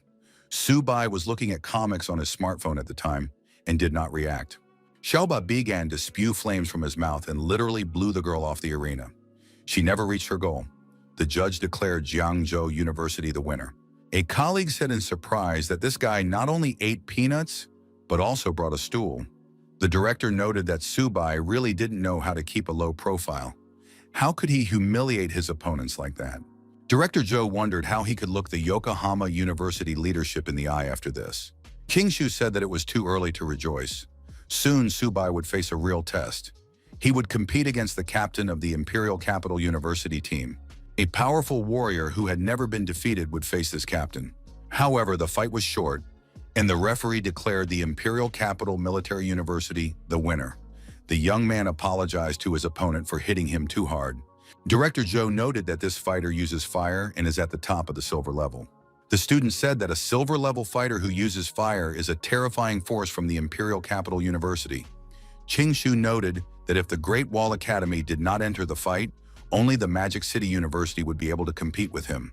After another battle, the judge declared Su Bai, representative of Zhengzhou University, the winner. Wang Mingkun, a silver-level fighter, said he would force Zhengzhou to fight alone against 5 opponents. University director Luo, he told Mingkun to use his speed to win, rather than face the turtle head-on. Mingkun replied that the director should not worry. Mingkun acknowledged that luck was on Subai's side in the previous round, but this time, Zhengzhou University would be less fortunate. Subai noted that he was facing a silver-level military ability user in the arena. However, this did not change anything, and the young man told Xiaoba to attack his opponent. Mingkun said that Subai would now feel the power of the wind and see the might of the silver level. The team captain used his unique abilities. Mingkun jumped high and declared that he would definitely destroy this boy now. Subai thought that the wind was preventing him from eating. Mingkun continued to approach, escalating the situation, and said that his opponent's defeat would be quick. After a strong wind picked up, the arena was covered in dust. Visibility was zero. Mingkun apologized for the overly powerful blow and advised his opponent to rest or seek medical attention. However, when the dust cleared, Subai appeared. He continued drinking soda as if nothing had happened and asked what Mingkun had just said. Mingkun was surprised. Did Subai really know about merging streams? How was that possible? Could anyone have mastered Luo Feng's divine technique? Subai asked. Was the user of the wind ability confident in his speed? Subai opened his backpack and ordered Xiaobai to return. The turtle reduced its energy component and hid in the backpack. Instead of the turtle, Xiaobai, a white fluffy cat, entered the arena. The protagonist said that Xiaobai's moment of glory had arrived. The cat stretched after being in the cramped backpack. Mingkun laughed loudly. Did Subai really bring his pet cat with him? His teammates were surprised. What was Subai doing? Was he mocking his opponent again? First a small stool, then a can of soda, and now he had even brought a pet to mock him. Kingshu asked in surprise, was it from work? After all, the opponents used the power of wind. The director suggested not to rush. This was no ordinary cat. Mingkun demanded that Subai return the turtle to the arena. The protagonist advised Xiaobai not to hit too hard. This was just a match, not a battlefield. Xiaobai roared loudly, and an energy image of incredible size appeared behind him. Mingkun was forced to cover his ears with his hands so as not to hear the roar. Mingkun looked around and glanced at the audience. Did it seem to him that everyone really saw the huge energy image and heard the loud roar? Xiaobai had indeed grown in size and lunged at his opponent. The audience noted that this was not a domestic cat. It was a huge white tiger. Even in a zoo, you don't see tigers this big. Chingshu noted that this tiger was Subai's second tamed animal. The student was surprised. How was this possible? Even a silver-level tamer would find it difficult to tame a second animal. Director Joe suggested that this young man had many more secrets that they did not yet know about. At one point, Xiaobai appeared behind Mingkun. The young man thought, could the beast have disappeared, leaving only its image behind? How could a white tiger be so fast? Mingkun looked around, but Xiaobai, moving quickly, managed to stay out of his opponent's field of vision. Mingkun decided to ignore the white tiger. He said he would win as soon as he defeated Subai himself. Mingkun accelerated, gained increased speed, and declared that Subai would now be destroyed. However, a huge beast appeared between the opponents and blocked Mingkun's path. Mingkun thought this was impossible. He didn't have time to think any further. The huge beast deactivated him, and he flew far back. The audience saw a huge white tiger on the monitors. The judge announced that Zhengzhou University had won. The stands were stunned again. Subai had defeated such a strong opponent. A mid-level bronze fighter had defeated the captain of a prestigious silver-level university, practically surpassing him. The audience felt that the white tiger was even more ferocious than the turtle. What kind of beast was this? The audience chanted the protagonist's name and claimed that he was the true winner. The judges were also surprised. They had never heard of Suba before. What year is he in at Zhengzhou University? Even the leading students from the capital's elite universities are not that strong. The judge noted that this year, Zhengzhou Military University had produced a real monster. This university would definitely rise in prestige right now. In the recreation hall of the Military University of the Imperial Capital, the observers admitted that the guy from Luo looked very weak. However, this country bumpkin brought 2 animals with him and even fed them in the cafeteria. The students said that if they encountered him, they would not let him go so easily. Team captain Xiao Zixuan noted that Subai was too aggressive. If he made it to the semifinals, he would not get off so easily. The students agreed. The team captain was right. This country bumpkin needed to be taught a lesson. The referee announced that Subai from Zhengzhou University had won. In the next fight, the protagonist and the white tiger also emerged victorious. The audience congratulated Zhengzhou University on reaching the semifinals, shouting Subai in unison. Director Zhou looked up and said that heaven sees everything. Their military university had finally made it into the top 4. Colleagues congratulated the team captain. Thanks to this young man, Zhengzhou University was now at the top. Now no one would dare to look down on them. The director announced that Subai had indeed not let him down. The young man was the best representative of the university. Subai acknowledged that it was his duty. Mr. Zhou said that their mission to break into the top 4 had been accomplished. This would be the most glorious page in the history of Zhengzhou. The students' contribution would be generously rewarded. Subai objected to the director. There were still 4 major matches left. What did he mean by their mission being accomplished? The young man thought, was the director planning to spend billions for the sake of victory? This was unacceptable. The principal explained that their goal was to secure a place in the top 6, and reaching the top 4 had already been achieved. Surely Subai wasn't thinking of battling the top 3 universities? Qingshu was also surprised. Is Subai really going to fight the top 3 universities? The protagonist asked, why not? Subai suggested that the director take a look at the Modu Military University. The gates alone cost nearly 2 billion. The young man added that their university had entered the top 4, but still did not dare to be so extravagant. Subai stated that, in his opinion, Zhengzhou should take first place and rebuild the university gates. They cannot disappoint the expectations of their people. They must fight for first place. Qingshu agreed. Subai must not give up. He added that Subai's performance made him worthy of the title of captain, and he would cope with the best matches. The director said that the students' enthusiasm and courage were commendable. However, now it was necessary to rest and prepare for the next matches for the title of the best. They would fight for first place. Mr. Zhou thought that these students were still very young and impulsive. They really want to compete with the 3 best universities, the Supreme Military Command of the Dragon Nation. The final of the League of 100 Universities is about to begin. It is expected to end in 2 days. The spokesperson reported that the Army's preparations for a counterattack against the myriad races were complete. The front lines were assembled and ready to launch a counteroffensive at any moment. The Marshal said that was excellent. As soon as the League of 100 Universities ends, the counterattack against the myriad races will officially begin. All students must go to the battlefield and fight. Representatives of the military command jumped up from their seats and declared in unison that they would fight to avenge the tens of thousands of students and teachers who had died. Those who oppressed the dragon race would sooner or later receive their deserved punishment. The next morning arrived. Hotel Modu. As always at this time of day, the protagonist meditated in the lotus position in front of the great philosopher's book. The tamed animals, as usual, ate their food. Subai decided he was ready and activated the sacred animal weapon. But something incredible happened. Subai found himself next to the food bowl instead of the turtle, and the turtle took the young man's place on the sofa. Subai was surprised. Had something gone wrong? However, the system reported that the young man had successfully received the exclusive talent of an animal tamer. Teleportation. Now the tamer and the tamed animal could switch places, bypassing all restrictions. Subai realized that he and Xiaoba had not just switched places for no reason. The teleportation effect had worked. But what kind of skill was this? The turtle also felt confused, occasionally glancing at its plate.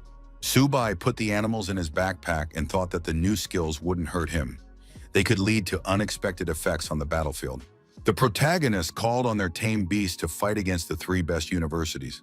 The host announced to the audience that after a day of intense battles, the League of 100 Universities had finally reached the level of competition of the top four. Now, the Great Wall Military Academy would be presented and take the stage. The Great Wall Military Academy was originally a military base for the Great Wall Guards, founded in 1907, and was one of the first military bases built on the battlefield of the Myriad Races. Over the 94 years of its history, the Myriad Races have launched hundreds of campaigns against the Great Wall Military Academy, but the students and teachers have fought back, destroying countless Myriad Races animals and powerful warriors. Therefore, the powerful Myriad Races do not dare to invade the territory of the Great Wall Military Academy. Royal-level expert Ni Qing is the stronghold of the human race. For Jiangzhou Military University, fighting against the Great Wall is already an honor. The host said that the competition between the top four was about to begin and announced the results of the draw. First match, Great Wall Military Academy versus Capital Military University. Second match, Modu Military University versus Jiangzhou University. Zhao Zhexuan, captain of the Modu University team, said that this was very boring. He wouldn't even bat an eye fighting against such weaklings. His colleague added, "Their opponent is Jiangzhou University. It's a real dump. Winning against them won't be considered outstanding. This university is a troublemaker. How did they even deserve a place in the top four?" The judge announced that the first to take the stage from the Great Wall Military Academy would be their captain, Han Zhan. He is a Lord-level expert, the grandson of General Han Dan. His purple and gold armor is forged from diamond-level cores. Han Zhan urged them not to waste time and to deal with Wang Yan themselves. Would the captain of the Capital University dare to fight him? The captain of the Capital Military University, Wang Yan, asked, "Why is old man Han making such a big deal out of this?" Director Zhu noted that Han Zhan versus Wang Yan was a tense match from the very beginning. Subai told his colleague that Luo would go first and show what he was made of. Luo tensed up. Could he really do it? Han Zhan took the stance of a confident fighter and declared that he was ready to begin. He also gave his opponent the right to make the first move. Wang Yan declared that in that case he would not back down and attacked his opponent. He circled around the warrior in diamond armor, striking from all sides. Wang Yan was not intimidated by his opponent's extremely powerful blood energy and sharp weapons. Director Zhou said that Wang Yan was an extreme-level fighter.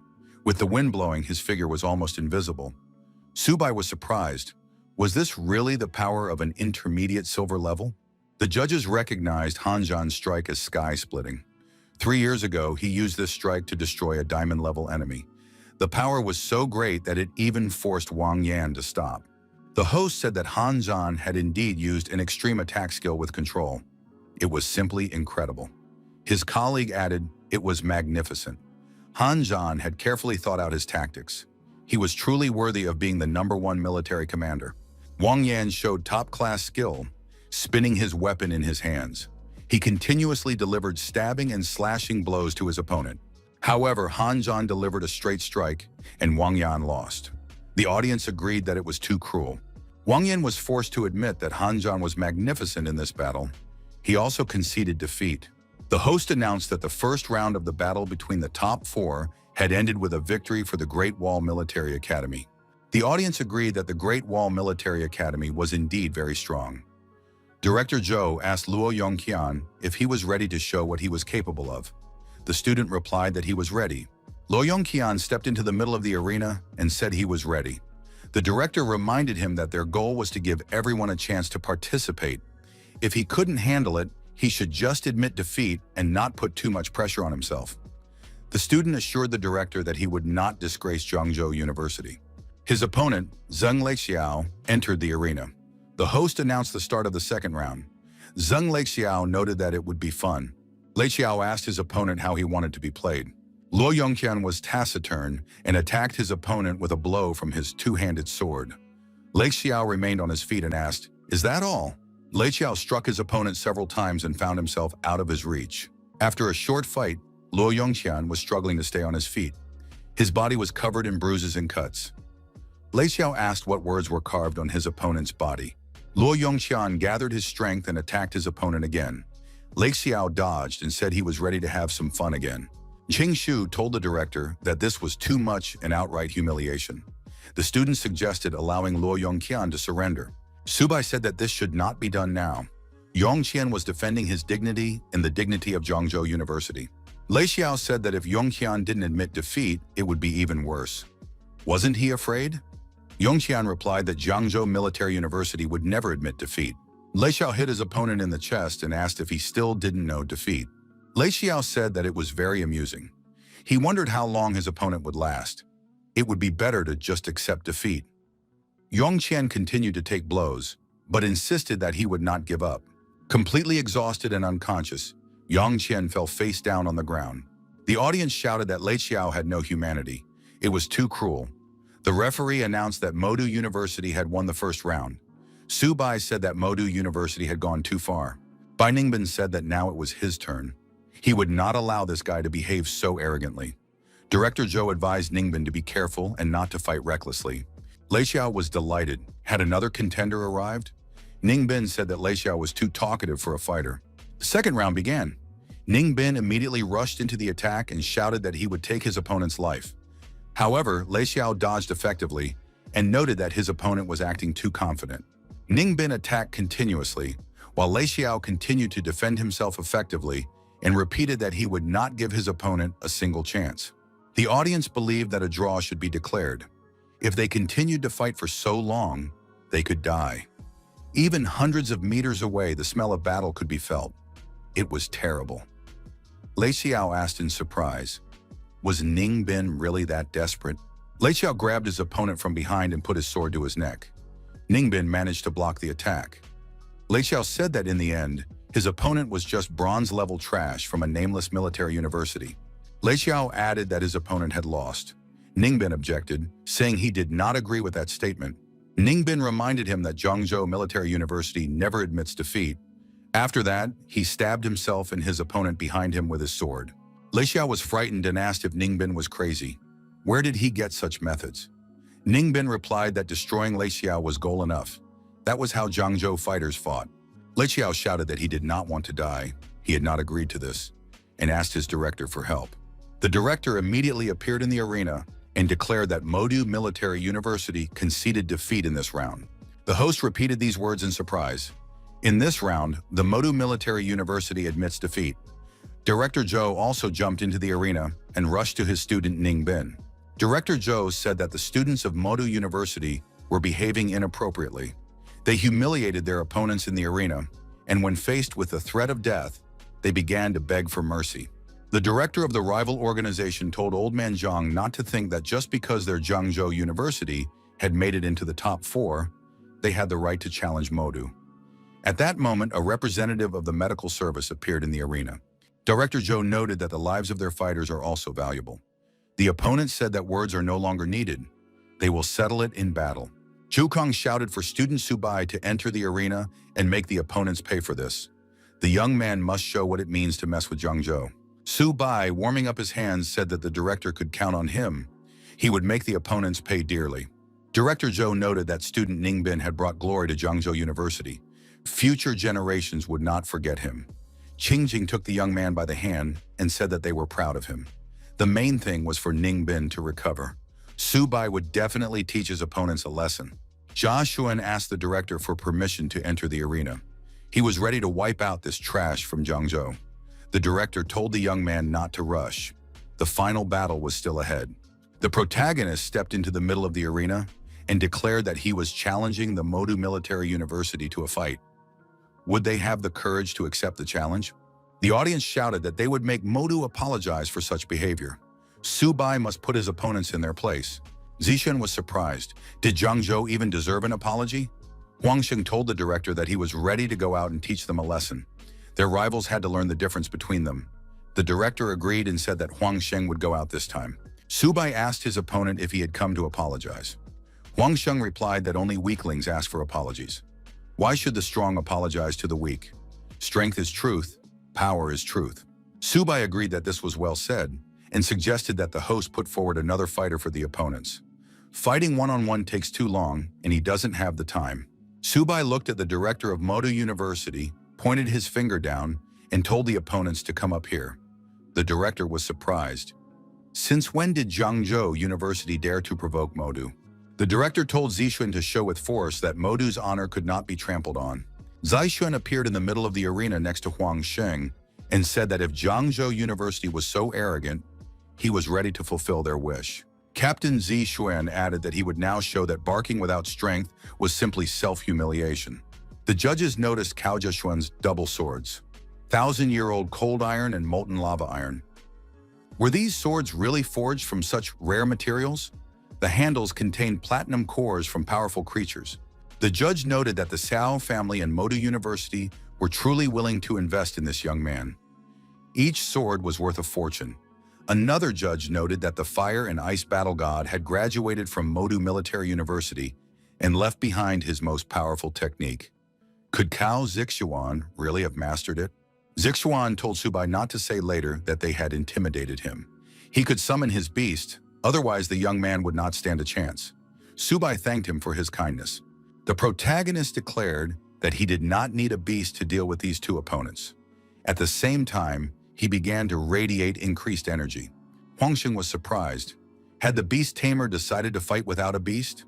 Did this guy dare to come against them with his bare hands? His colleagues were surprised that Subai wasn't using his beast. Director Zhou guessed that Subai had activated synchronization with the source and called him a trickster.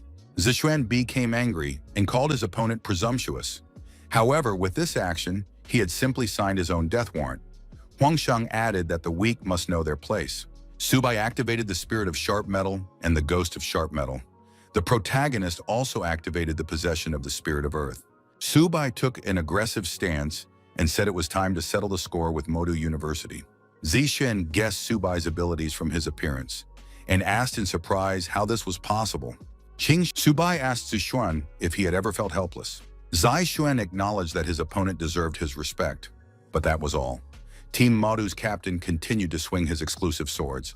Zixuan attacked his opponent and declared that he would be destroyed. Subai didn't even flinch and asked if that was all Zixuan was capable of.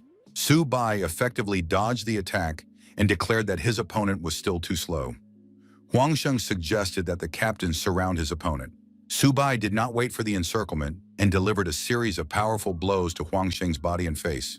His opponent was deactivated and fell to the ground. Subai said that these 7 blows were in response to the 7 wounds that Yonghao had received. Subai looked back and saw Zixuan approaching him. The protagonist said that this was great because he hadn't finished having fun yet. Zixuan continued to swing his swords, trying to intimidate his opponent. Subai said that it was a complete disappointment. Was this all that the genius of Modu Military University was capable of?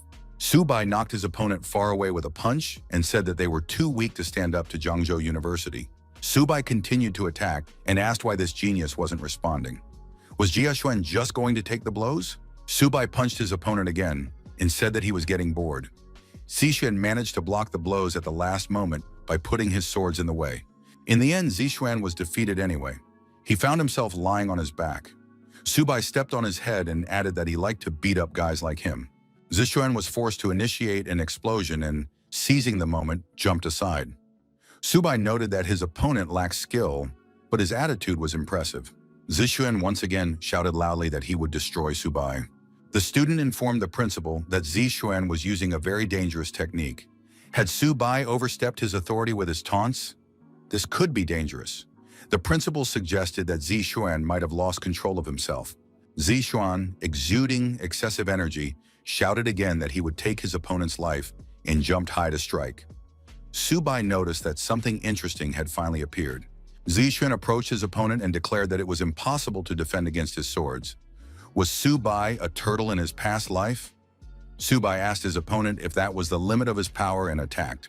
The judge noted that Subai possessed a terrifying technique. This fight even destroyed the gold-level arena. This is truly the power of the primordial flow. Looking at Subai, one is reminded of Luo Feng in his prime. And this is only the average bronze level. His talent is perhaps even more frightening than that of those from elite families. Subai approached his opponent's swords and said that they looked quite valuable. Zixuan objected that it was unfair and urged his opponent to put the swords back.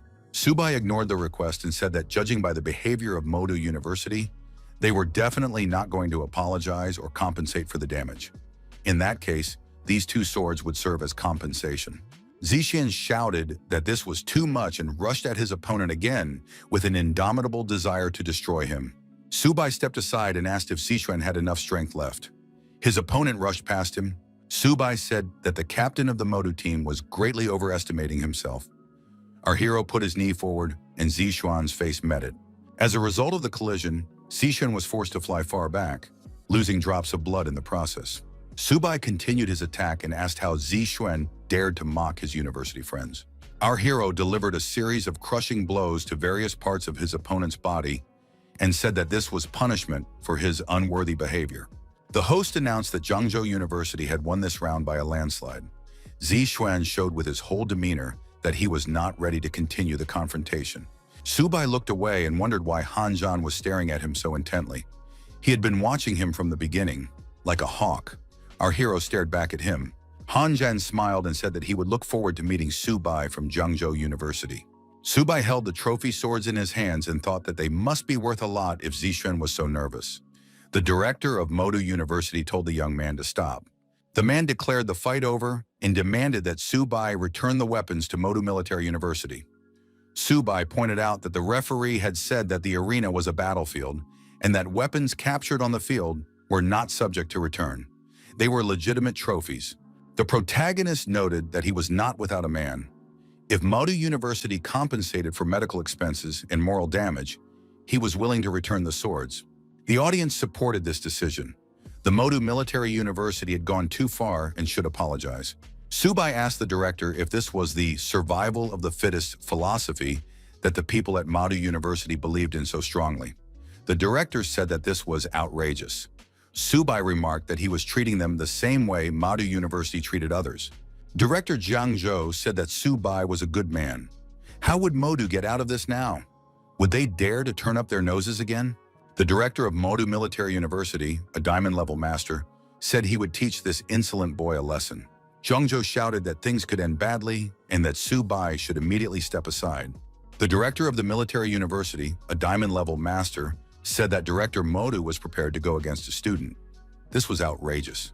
Subai realized that he was facing the explosive power of a diamond-level warrior. How could he deal with this? Mr. Zhangzhou stood in front of his student and prepared to protect him with his body. Director Modu shouted that this was a magical city and that Modu was autonomous here. The military university should not interfere. Zhangzhou declared that if Modu touched his student even with a finger, he was ready to fight the director for real. Zhao Yi, a Lord-level expert, appeared above the opponents. He was 6th in the rankings. Elder Zhao sat down on the ground and said that he had not been at the military university for several years, but now he saw chaos. How dare Director Modu attack a junior? And after that, he has the audacity to call himself a director? Elder Zhao said that he had watched the fights and noted that the young man from Zhangzhou University was very strong. On behalf of the military university, he apologized to all the fighters. Elder Zhao noted that the motto of the military university is, "The strong remain strong, and only in this way can the country be defended." A true warrior must be like Lu Feng, possess absolute power and use it to protect the world. He added that over the years, the military university has lost sight of its main task, to train real fighters. And this is a serious mistake. The defeat of the military university of Modu before Zhangzhou in this duel is indisputable. These two swords will remain with Subai. Elder Zhao said that Director Modu is too hot-headed and impatient, and he is not worthy of the title of director of the military university. His place is among the instructors. Subai noted that he had learned a valuable lesson. The host said that the arena would be restored and the grand final would take place in an hour. King Shu acknowledged that Subai had done an excellent job and brought glory to their university. His colleague added that they were proud of this student. Subai said that he should not be overpraised. There was a moment when he was very scared. Director Zhou acknowledged that their university had made a serious statement about itself. King Shu noted that next they would face the Great Wall Military University, where Han Zhan would be, and his strength was unfathomable. The director noted that just reaching the finals was much more than they had expected. Subai told the director that he had no reason to rest. Today he brought glory to the university. Maybe he deserved a small reward for that. Mr. Zhangzhou said that he had 2 high-level silver beast cores as a personal gift for the young man. Subai promised to give it his all. The host announced that the long-awaited final of the League of 100 Universities was officially beginning. Everyone saw the clear favorite on the screen, Han Zhan. Han Zhan said that he had been waiting to meet Subai for a long time. He proposed a single battle to decide the outcome. Subai agreed. Han Zhan rushed at his opponent and told Subai not to stand still and to take the initiative. He must fight like a true warrior. Subai said that he was in no hurry, but he was ready to show his strength. Our hero began to circle around his opponent and encourage him to attack. Han Zhan must show his full power. So far, he has only been able to dodge and avoid all blows. Subai suggested that Han Zhan was clearly holding back in his fight with Wang Yang. The judges were surprised. When Han Zhan fought last time, he was not so fast. He deliberately hid his true speed. It seemed that speed was his weakness. Now it is clear that Han Zhan has no weaknesses in either speed or defense. Among the younger generation, Han Zhan was truly an unstoppable force. It was impossible to defeat him unless someone of a completely different level crushed him. It seemed that Zhangzhou University would have to settle for second place. Subai was clearly no match for Han Zhan. Subai thought that, as expected of a warrior who had fought many battles against other races, this opponent had no weaknesses. Subai declared that in any case, Han Zhan would not be able to dodge his next blow. This guy would have to feel the ominous attack. The protagonist struck with his fist at the most vulnerable spot. The bells were damaged. Han Zhan was surprised. Had Subai really decided to use such a low blow? Subai reminded him that this was a battlefield. Subai rushed into the attack again and said that the enemy must be finished off when he is weakened. Han Zhan gathered his strength, concentrated, and said that he would now give it his all. He had gathered enough data, and now it would be clear whether Subai could dodge his blow. Subai said that if he couldn't dodge, then they would see who was stronger. The judges were surprised. Did Han Zhan really know this technique? It was General Han's signature fighting style. 3 years ago, when General Han used this strike, he destroyed thousands of ferocious beasts in the blink of an eye. Among them were even 1 diamond-ranked and 3 platinum-ranked beasts. After the powerful blow, Subai admitted that Han Zhan was really giving it his all. Han Zhan demanded that his opponent show all his strength. Subai couldn't be such a weakling. Qingshu was surprised. Was Subai really losing now? The director agreed that no one could withstand such a powerful blow. Subai said that Han Zhan had left him no choice. At the same time, the young man unzipped his backpack. Subai summoned his beasts, a white cat and a green turtle. He said they needed help to defeat his opponent. 2 huge beasts appeared before Han Zhan. The warrior said that Subai had finally shown his true strength. Subai moved to attack and said that now Han Zhan would definitely be destroyed. The beasts were aggressive. Han Zhan thrust his sword forward and repelled his opponent's fierce attack. As a result of the crushing attack, the warrior's armor was destroyed. However, he had no intention of giving up. Subai told Han Zhan to stop torturing himself and admitted defeat. Han Zhan said that he did not want to use this technique because he still could not fully control this power. However, now he had no other choice. Subai was surprised. Was this really just a gold-rank battle? What terrifying power Han Zhan possessed. At that moment, the system reported an extreme danger. Han Zhan said that Subai was doomed to defeat in this round. Han Zhan added that his opponent would never be able to withstand this decisive blow. Subai was ready to admit that he might not survive such a blow. A powerful energy charge crashed down on the protagonist. Having withstood this onslaught, our hero told Subai to attack immediately, as his opponent was already exhausted. The judges were surprised. Had spatial power been activated? But this power was only available at the platinum level. Was Subai definitely at the bronze level? It must have been the result of synchronization with the source. The judge said that the displacement technique was a heavenly level ability, and Subai had managed to change it. Was his talent comparable to the great Luo Fan? The audience did not understand what was going on. Was this really the Gold Rank League? Were these opponents trying to destroy the military university of the Magic City? Subai seized the moment and deactivated his opponent. He admitted that Han Zhan was indeed a true monster. Han Zhan was forced to admit that Subai had won this time. The host announced the absolute champion of this league, a student from Zhangzhou Military University. It was Subai. His colleagues shouted that it was unbelievable. Director Zhou said that he had not been mistaken about this student. Lin Yanzhen also acknowledged that Subai was the best. The audience shouted loudly and repeated our hero's name. Everyone in the protagonist's family celebrated the victory. Xiaomei shouted that her brother was a true champion. His parents were moved to tears when they learned that their son had become a champion and a national hero. Journalists lined up to interview Mr. Subai. Did the champion say anything to his opponent in the final? The director demanded that everyone step aside as the young man needed to rest. All questions would be answered later. The director told the young man to return to the hotel and rest. He would deal with the rest himself. After this battle, Subai truly became the national champion. All the awards belonged to him. Subai asked how many awards there were. The director said about 600 million. Military Hotel of the Magic City. Military Report of the Dragon Empire. The 100 Universities League has recently come to an end. At this tournament, students from military universities demonstrated their outstanding abilities to the whole world. The main star was the absolute champion of the league, Subai from Zhangzhou Military University. The military command decided to award the young man with a first-degree medal, the Great Wall Honorary Order, and a military bonus of 60,000.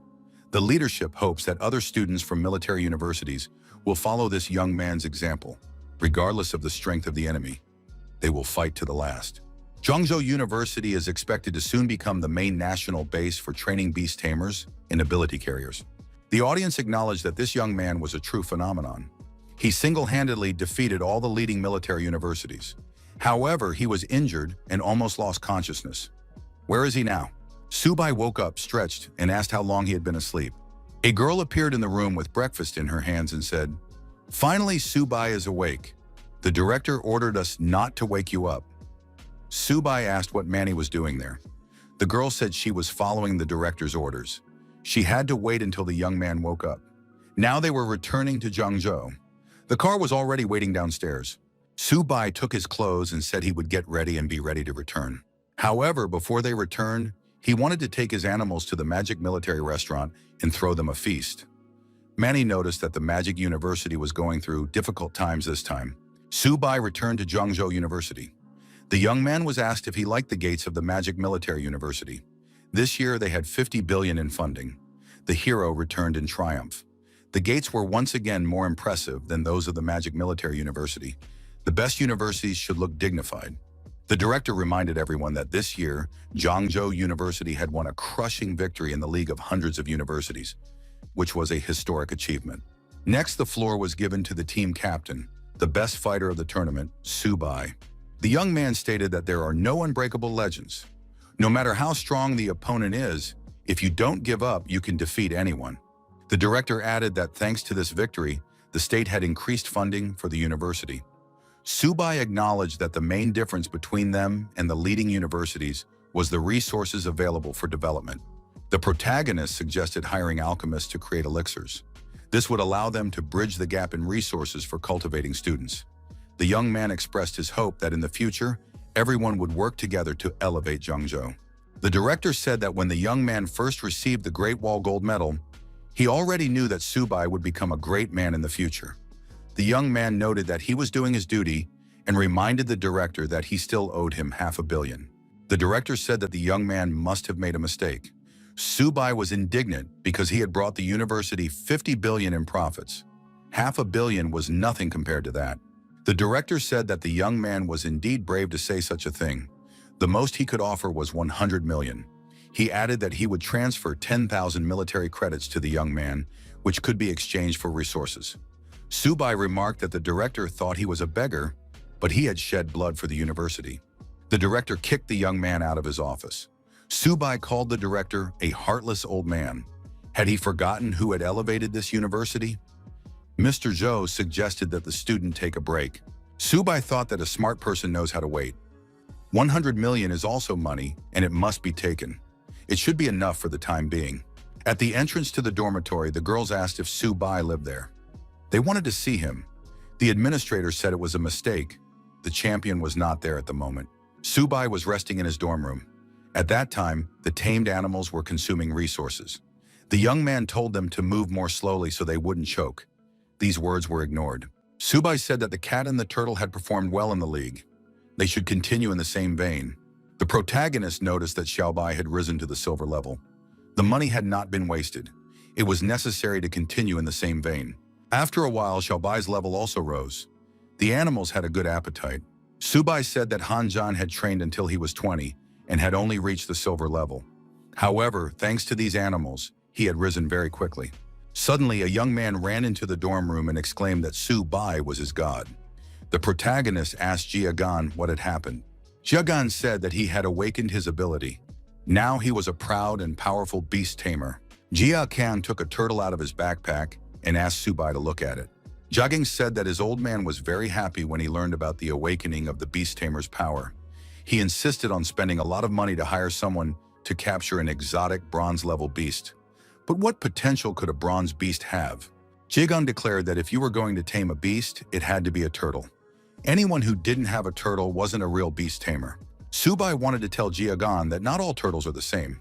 However, the system announced that a new talent, Dominion, had been activated.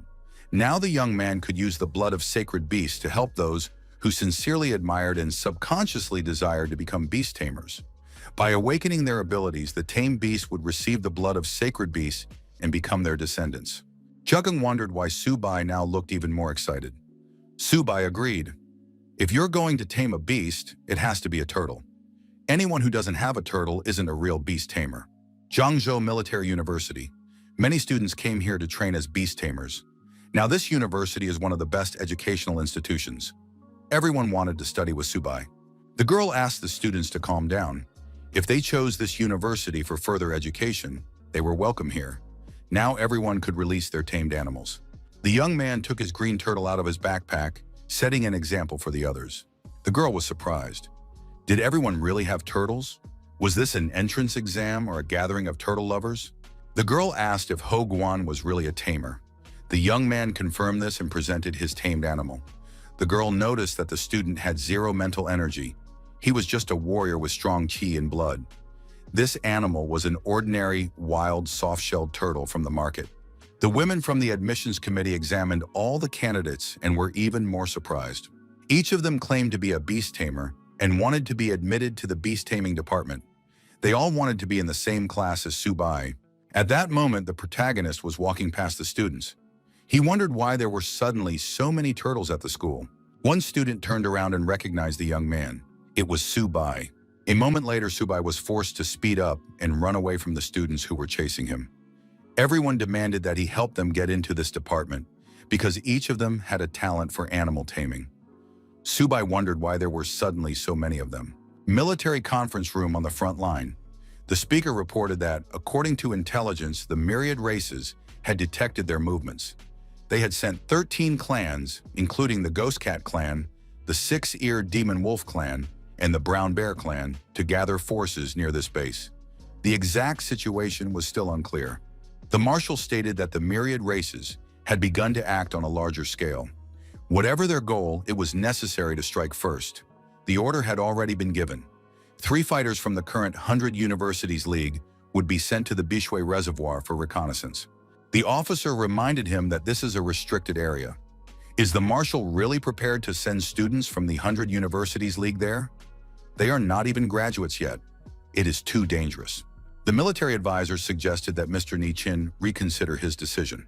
The marshal noted that the warriors of this nation and the students would sooner or later face the myriad races on the battlefield. He was confident that the students would accomplish their mission. Moreover, as long as he held the defense here, the royal forces of the myriad races would not dare to act recklessly.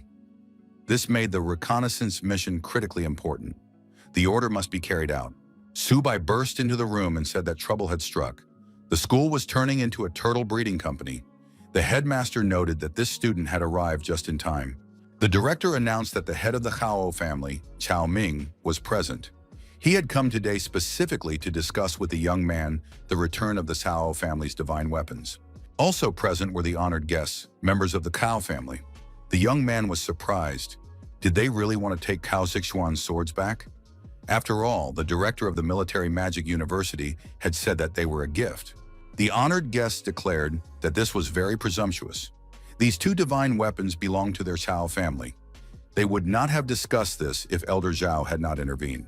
The honored guests assured him that they had come with sincere intentions and wanted to buy the weapons back. Why was the young man behaving this way? The director was surprised. Had these people decided to bang their fists on the tables at Zhengzhou University? Mr. Zhou stood up and said that these people were at Zhengzhou Military University, not in their capital of magic. Only Subai himself could decide whether to sell the weapons and at what price. The head of the Cao family told Subai not to worry and asked him to state his terms. Subai said that these two swords had been very useful to him recently. Mrs. Cao noted that in the future, they would all have to go to battle against the myriad races. Strengthening their power was the most reasonable choice. Instead of holding on to two pieces of metal, wouldn't it be better to exchange them for valuable resources for development? The protagonist noted that there was deep meaning in these words. The young man added that in that case he would agree to 10 billion and his soul would be at peace. The honored guests were outraged. Even forging new divine weapons would not cost that much. Subai said they were wrong. Perhaps these swords were not so useful in his hands. However, in Cao Zixuan's hands, they were his life. Did they really want to say that Zixuan's life was not worth that much? How long would it take to forge new divine weapons? Mrs. Cao declared that this was outright robbery. Director Zhou thought that the honored guests had seen how businesslike this young man was. One of the guests remarked that the young man was very cunning. Mr. Cao agreed and promised that the money would be delivered today. He expressed his hope that as soon as the funds were received, the young man would return the weapons to the Cao family. Saying goodbye to the guests, the protagonist promised to hand over the swords as soon as the money arrived. Subai asked the director, "If the Cao family is so desperate to pay a fortune for these swords, does that mean something serious is happening on the front lines?" Mr. Zhou remarked that the young man was very perceptive. The army had officially issued an order. All selected students and instructors must arrive at the front against the myriad races within 3 days. The director added that he was also going this time. In addition, the army had assigned Subai and Qingshu a special mission. The director stated that this battle would be humanity's first counterattack against the myriad races in a century. On the battlefield, everyone is a warrior. It is necessary to be ready to carry out the task without fear. The Imperial Capital Military University is a place where all the geniuses of the Dragon Empire gather. The director said that when humanity goes to war, the imperial military institutions are at the forefront. It is necessary to fight for the great Dragon Empire and for the eternal glory of the Yangwang people. The Military University of the Magic City. The new rector said that every time war breaks out, the University of the Magic City is the first to rush into battle. If you can devote your life to serving your country, why dream only of returning alive from the human past? The students replied that they wanted their names to be inscribed in eternal glory and become a blessing for humanity, invincible in battle. 3 days passed. The garrison fortress at the Great Wall. In another day, the great battle would begin. It was necessary to check the magical crystal cannons once more and make sure they were loaded. Mistakes were unacceptable. The enemy's movements must be constantly monitored. No scout should come closer than 50 miles to the Great Wall. Subai suggested that the director look at other elite academies. They all have armor, while the students of the Zhangzhou Academy only have their school uniforms. No guarantee of protection on the battlefield. Maybe they should buy armor. After all, they have money now. They can afford several hundred sets. The director acknowledged that in normal times they could simply buy equipment with money, but now there was martial law. All supplies were issued only for combat merit. Those who needed armor had to destroy the enemy and earn merit. A warning was received that the enemy was advancing. Everyone had to take up their positions. The military officer approached the university directors and said he had no time for introductions. The enemy had launched a surprise attack. It was necessary to support the army in defending the Great Wall. No one was allowed to leave the fortress without an official order. Director Zhou announced to his students that the enemy was advancing. All the soldiers of the Zhangzhou Military University must go to the Great Wall. The student confessed to the director that he was already scared. Mr. Zhou reassured the young man because their task was only to defend the Great Wall. From the fortress wall, it was clear that a real nightmare had begun. A flood of monsters. Was it even possible to kill all these beasts? It was like a meat grinder. Director Zhou stated that the main force in the battle against the myriad races was the army. The university must provide support. Then the students would gradually get used to the battlefield. Subai reminded them that they had been warned not to start a fight on their own. But did that mean that tame beasts could attack on their own initiative? He didn't want to miss the chance to level up during such an invasion. The director reminded him that this was a battlefield and Subai shouldn't do anything stupid. The magical crystal cannons were brought to full combat readiness and opened fire to kill. The commander gave the order to reload the cannons quickly and prepare even faster for the next volley. Subai reported that the beast was already approaching. The director ordered everyone to prepare for battle. The commander ordered the platinum-level warriors to move to the front line. Even the gold-ranked fighters prepared to repel the enemy invasion. Everyone had to be alert and defend the wall. The platinum-level fighters approached the army of beasts and prepared for battle. The battle began. The student asked the director for permission to join the battle. He wanted to fight shoulder to shoulder with the garrison army. Sitting idly by was unbearable. The director said that this was no place for breakthroughs. The students were here to help defend the Great Wall. The army had specifically given orders to protect the students. Sending them into battle now would be a senseless sacrifice. When the students became real soldiers, they would have a better chance of destroying the enemies.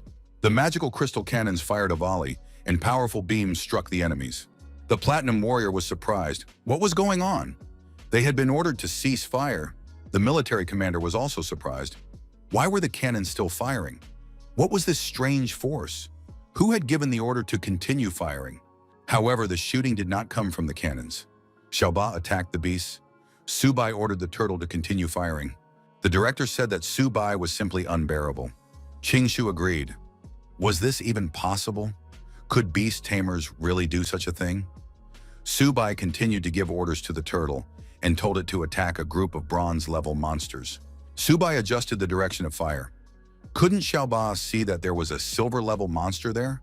They couldn't be destroyed with a single shot. In that case, the military merits would not be counted. It was necessary to aim at the bronze ones and be careful not to hit their own. Subai told Xiaoba not to be lazy and to try his best. Otherwise, all the beast cores would have to be given to the turtle. The soldiers did not understand where these two tamed beasts came from. They were incredibly strong. Could they be the beasts of one of the students at Zhangzhou University?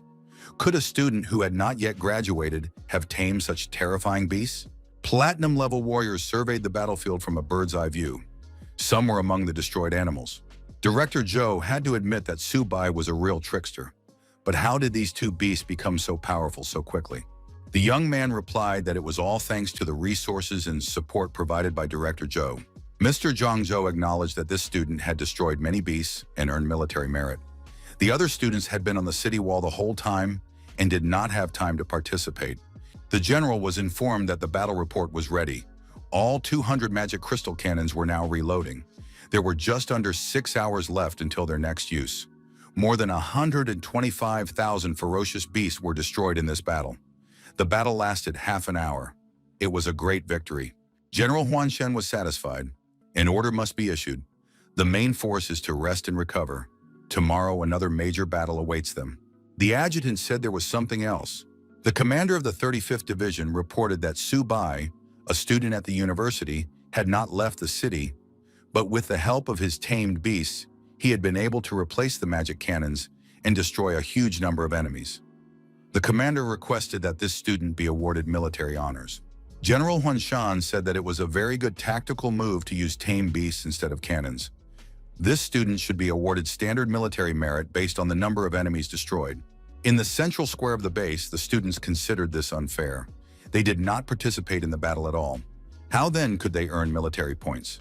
Subai is the same student as all of them. Why are they forbidden to leave the city walls? How did Subai manage to earn so many military points?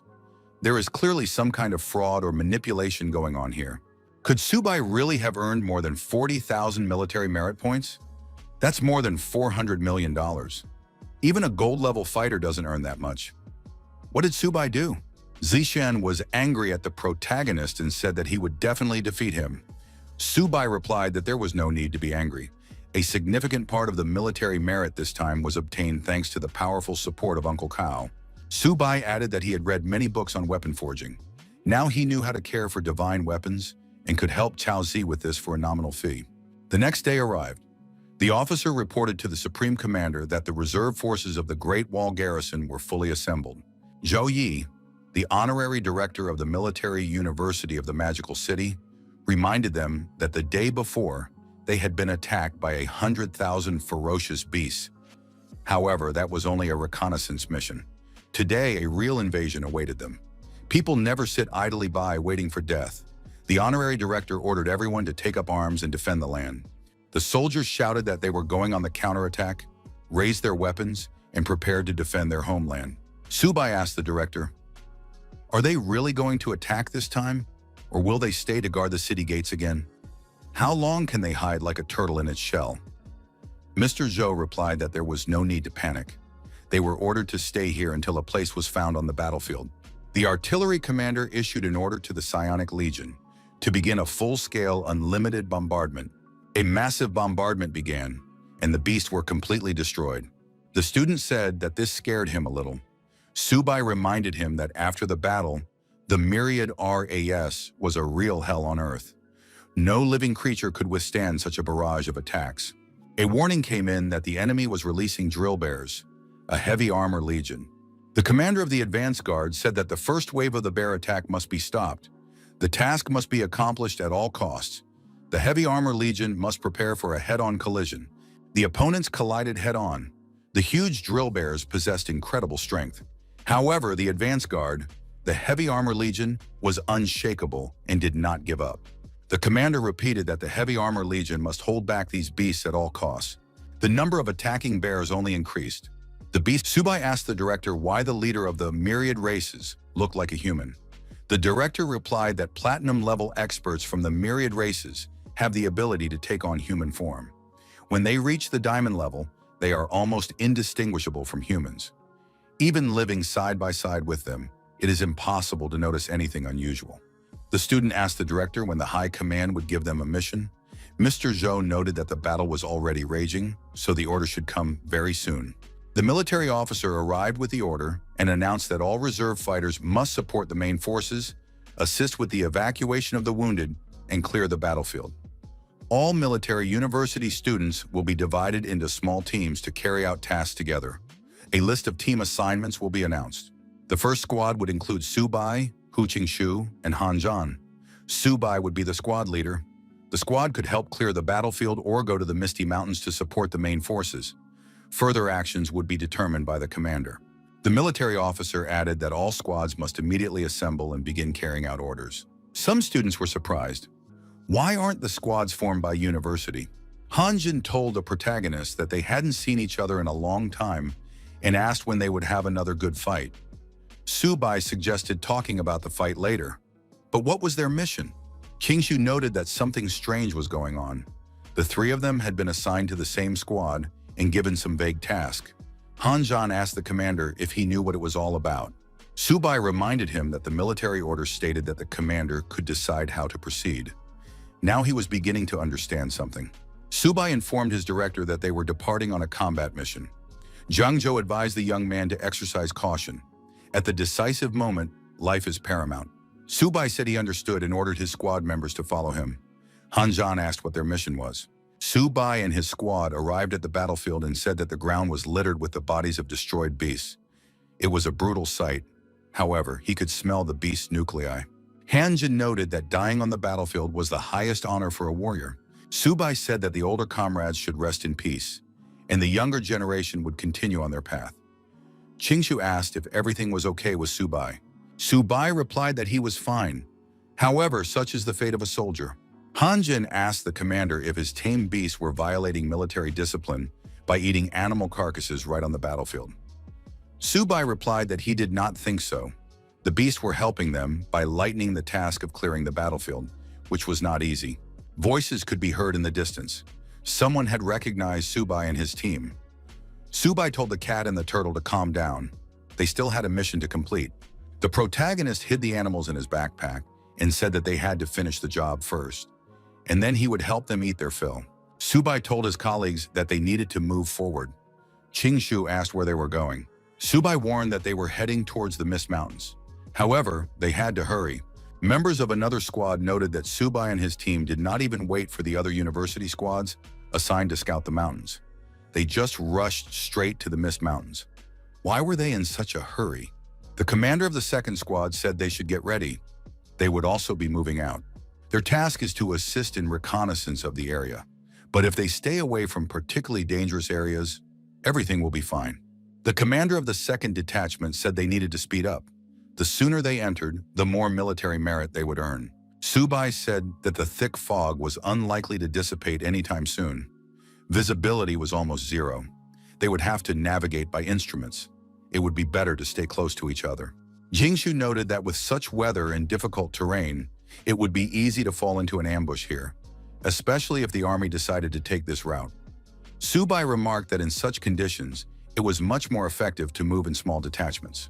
Hanjan suggested approaching him. Hanjan was holding a blood mushroom, a first-level spiritual plant, one of the key ingredients for Qi blood powder.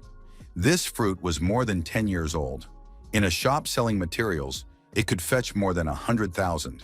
Subai noted that it would be foolish not to collect these mushrooms now. Subai said he had decided to pick mushrooms and called on his tamed animals for help. Qingshu reminded him that they still had a task to complete. Subai said that this place was a treasure trove of natural treasures. He was not going to leave empty-handed. Subai warned Xiaoba and Xiaobai not to eat these mushrooms, as they could be poisonous. Hanjin scanned the area and said that they needed to be careful. Energy surges had been detected ahead, and several wild beasts were approaching. A golden two-headed beast and 3 silver wolves appeared out of the fog. Subai said that they were early gold-level creatures and that he could handle them on his own. Qingshu and Hanjan could continue their reconnaissance. Hanjan warned Subai not to take all the credit for himself. Qingshu agreed. Even though Subai was the captain, he shouldn't take all the credit, so they would also attack the beasts. The students attacked the wild beasts and began to inflict damage on them. The beasts put up a strong resistance. Subai asked Hanjan to rest for at least 5 minutes. He would quickly deal with these beasts on his own. Hanjan was surprised. Only a few days had passed, and Subai had already almost broken through to the middle of the silver level. Qingshu, attacking the beasts, told Subai to talk less and show what he was capable of. Subai told the two to leave at least one beast for him. His colleagues were surprised. Why was Subai so slow? The commander of the second squad said that there was a battle ahead. Judging by the burst of energy, there were gold-ranked fighters and beasts there. The fighters might need help. They needed to be supported. After the battle, Qingshu admitted that Subai was a real trickster. He aimed straight at the beast's weak spots. Hanjan admitted that Subai was indeed ruthless. Subai told the tame beasts that they were lucky again. They could now eat and regain their strength, and then get back to work. A student from the second squad said that just a few minutes ago, they had felt powerful bursts of energy from a whole pack of ferocious beasts. How could they have disappeared so quickly?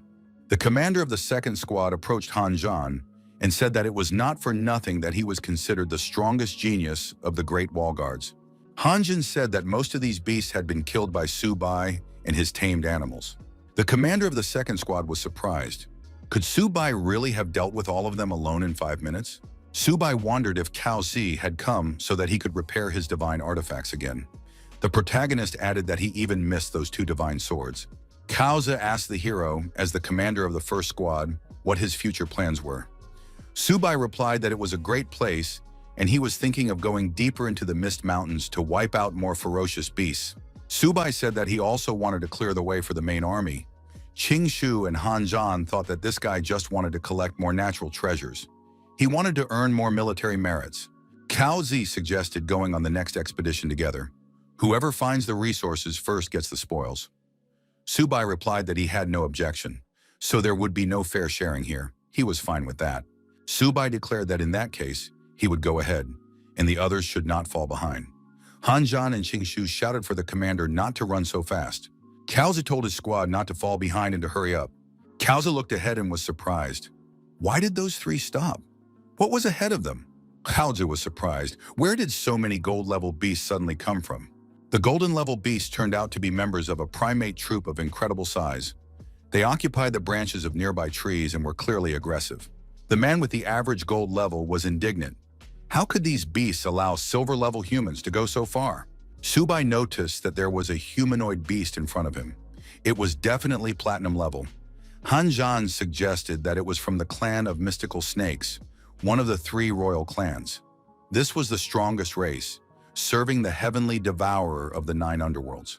Noble blood among 10,000 races, they are capable of taking human form even at low levels. and their combat power surpasses that of their peers of the same level. This is the most dangerous enemy of all those present here. The leader of the enemy formation ordered the beast to destroy all humans. No one should leave this place alive. The second squad was surprised. Why were there so many ferocious beasts here? Han Zhen said that Wang Yan was the fastest and should immediately run for reinforcements. Wang Yan promised that the first squad could hold out and he would bring help very quickly. However, a huge beast blocked his path. Wang Yan noted that now he would have to give it his all. Han Zhen asked if Su Bai could handle this black snake alone. Xiao Zi confidently replied that he would cut down every one of these beasts. Su Bai summoned the cat and the turtle and told them to get to work. It won't be easy, he added. The leader of the enemy group asked if this man really wanted to fight him. In that case, he was ready to warm up. His snakes prepared to attack. Xiao Bai immediately attacked the aggressive snakes, unleashing an energy blast at them. King Shu had to admit that the power of the high-level golden beast was truly colossal. Han Zhan noticed that Wang Yan had managed to lure 3 beasts away and that he was probably in danger now. Han Zhen told Su Bai to deal with his opponents as quickly as possible. Wang Yan would not last long. Su Bai replied that he understood. At that moment, the young man was holding an aggressive snake by the mouth. Su Bai tore the snake apart and told Xiao Bai to quickly finish the fight. His opponent was outraged. How dare this pathetic man speak with such insolence? Xiao Bai continued to aggressively attack the beasts. Xiao Bai attacked his opponents again with his energy beam. Su Bai noticed that if it had been a normal gold level, the blow would have completely engulfed them, ending them. But it turned out to be more complicated. Another huge snake appeared, surpassing all the previous ones in size. The opponent said that this man was strong and that it was hard to believe that he had forced the beast to reveal its true form. Su Bai noted that the opponent still had at least a little bit of sense. He understood who to target. Our hero added that his opponent's speed was still no match for his own. The young man called on the turtle to attack his rivals. Xiao Bai rushed into the attack and sank his sharp teeth into the body of the huge snake. It immediately began coughing up blood. Su Bai told Xiao Bai to attack immediately and finish it off. The cat rushed to the turtle's aid. Han Zhan admitted that the 2 tamed beasts of the squad commander were simply incredible. They managed to corner the leader of the mystical snakes. Su Bai said he didn't want to play anymore. He had more important things to do, and he kicked the snake in the head with all his might. The snake lost its balance and fell to the ground. At that moment, Xiao Bai sank his teeth into it. The turtle took a huge leap and was about to land on the snake. Su Bai told Xiao Bai to move aside to avoid trouble. As a result of their joint operation, the huge snake was destroyed. Su Bai said that they had finally gotten rid of this rival. The next moment, the snake's body began to swell, and it was very dangerous. There was an incredible explosion. The members of the first squad were afraid for their commander. However, when the smoke cleared, Su Bai was safe and sound. He noted that this villain still had a trick up his sleeve against them. It turned out that the beast was still alive and tried to hide in the bushes. Han Zhen prepared his weapon and said he would take care of it himself. The mystical snake was already wounded and did not pose much of a threat. Su Bai agreed and added that he would let his colleague go this time. Su Bai said he was going to rescue Wang Yan. Han and Qingshu would stay here to clean up. Wang Yan was surrounded by ferocious monkeys. He admitted that this time he had underestimated the speed of these golden-level beasts. Although white monkeys with elongated arms are not considered agile, their physical strength is remarkable. Would he really meet his demise here? Wang Yangshuan said that even if he died, he would take at least 1 beast with him. The young man thrust his spear forward and rushed at the huge primates. However, the monkey was stronger and faster. It managed to dodge and counterattack Wang Yan. The young man dropped his weapon and flew far back. The monkeys continued to beat the man, striking him repeatedly with their hands and feet. Wang Yan hit his back against a tree, broke it, and fell to the ground. The young man thought that his end had truly come. The huge primate picked up the man's spear and swung it. Wang Yan asked why he was delaying. The young man added that one day the human race would exterminate all these monsters. Wang Yan said that it seemed he would no longer be able to fight Su Bai and Han Zhan. Suddenly, the protagonist appeared between the monkey and the man and told Wang Yan to hold on a little longer. The young man set up a barrier and knocked the spear out of the monkey's hands. Wang Yan asked if Su Bai had really come for him. Wang Yan told Su Bai to avenge him and fell to the ground. The protagonist added that Wang Yan should not lose consciousness. Our hero became very angry and declared that he would tear these beasts to pieces. The turtle and the white cat were also nearby. The tamed beast pounced on the primates. Subai grabbed Wang Yan's spear and swung it at the largest monkey. The spear throw was powerful and extremely aggressive. The spear stuck into the monkey's chest and threw it far back. The spear stuck into a tree. The monkey was pinned to the tree, its wounds bleeding. Subai told Wang Yan that he had been avenged and it was time to regain consciousness.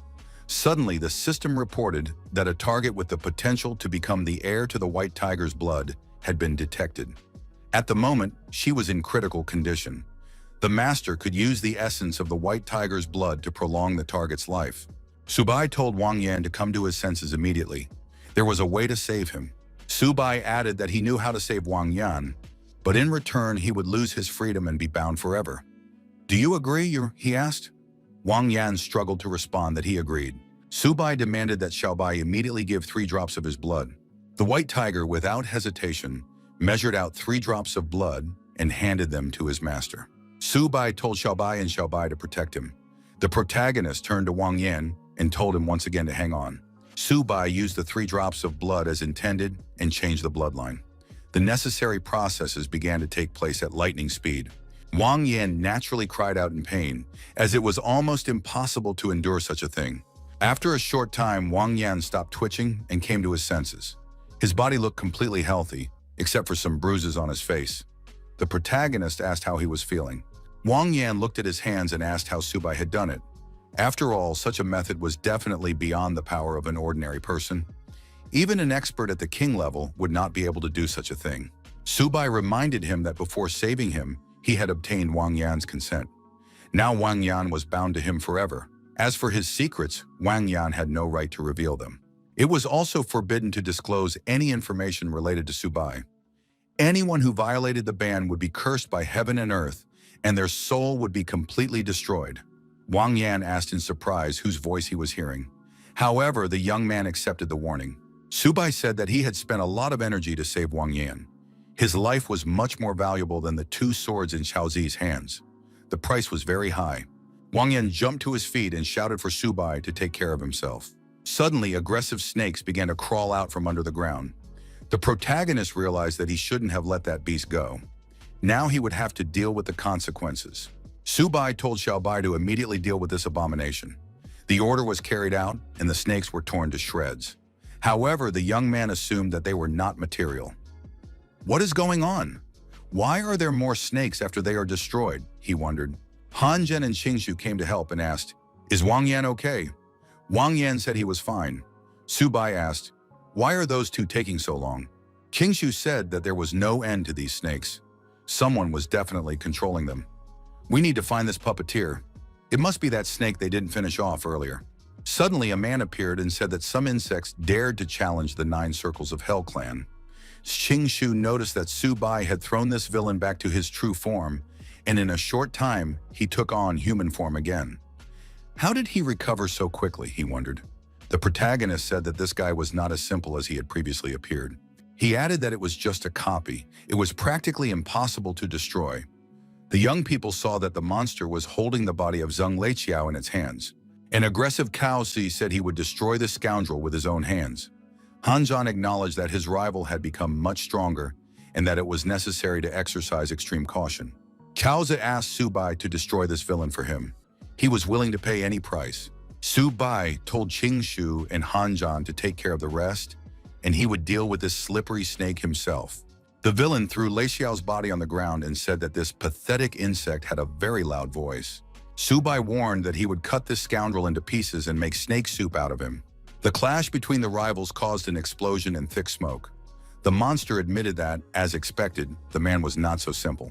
Subai quickly emerged from the thick smoke and delivered a crushing blow to his unexpected opponent's back, forcing him to fly far away. The monster remained standing, but Subai admitted that his opponent had become much stronger. Subai told his tamed beasts that they would form a 7-star formation of 3 devils. It was necessary to surround the villain. The 7-star formation of 3 devils was the greatest secret technique that the protagonist could use, utilizing the fusion of the source. It allowed the protagonist to combine his powers with those of Xiaobao and Xiaoba. The villain was about to experience a triple blow, and the protagonist said that this scoundrel would be destroyed right now. The monster remained standing and admitted that the technique was quite ingenious. But unfortunately, this man still lacked strength. The villain transformed into a three-headed snake of incredible size. Hanjan noticed this and told Subai to be careful. More snakes appeared and rushed straight at the commander of the first squad. Subai looked back and saw that the aggressive snakes were very close. Urgent action was needed. Wang Yan shouted that he felt a terrifying power.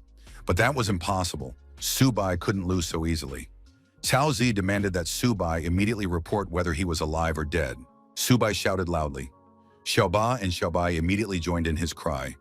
The three-headed snake was surprised. How dare his opponent grow stronger right before his eyes? The snake aggressively attacked the protagonist, directing a powerful energy charge at him. Hanjin admitted that the attack was too strong. Subai was in danger. Something had to be done urgently to save him. Wang Yan said that he couldn't move at all and was even unable to resist. However, Subai, despite everything, managed to activate a powerful energy wave that spread in all directions at incredible speed. Hanjin understood what was going on and said that the divine artifacts were merging into the weapon of the sacred beast. Heaven and earth converged, and the soul attained immortality. The roots of grass and trees, the sources merged into one. Qingshu was surprised. Is this really the legendary weapon of the sacred beast?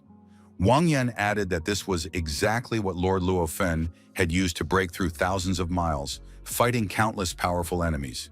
Such a powerful heavenly phenomenon.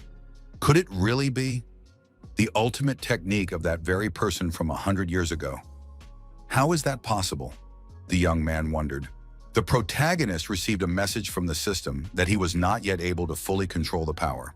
When his life and mental resources reached a critical point, the state would end, and his body would fall into a period of severe weakness. Within a few minutes, it was all over.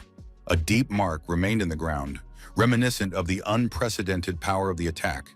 The fort of the Great Wall Guards. The commander, looking into the distance, said that this guy was progressing at an alarming rate. The marshal added that the mighty Lord of the Nine Hells had attacked a simple young man. The commander waved his sword and asked, "Do they really think he's already dead?" The monster from the mist told Nie Qing not to get cocky. His time is running out. Once he falls, humanity will be left without a royal protector and will be doomed to destruction. Subai lost a lot of strength after such an attack and could not stand on his feet. He had to kneel down. The tamed animals also lay nearby, exhausted. His colleagues rushed to help, but Subai surprised them again.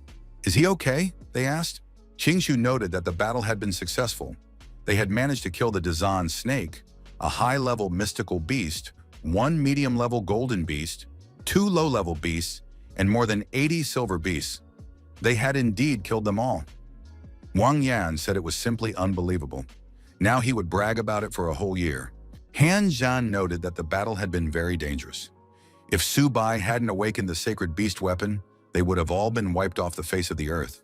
Subai said that the smell of blood could attract other ferocious beasts.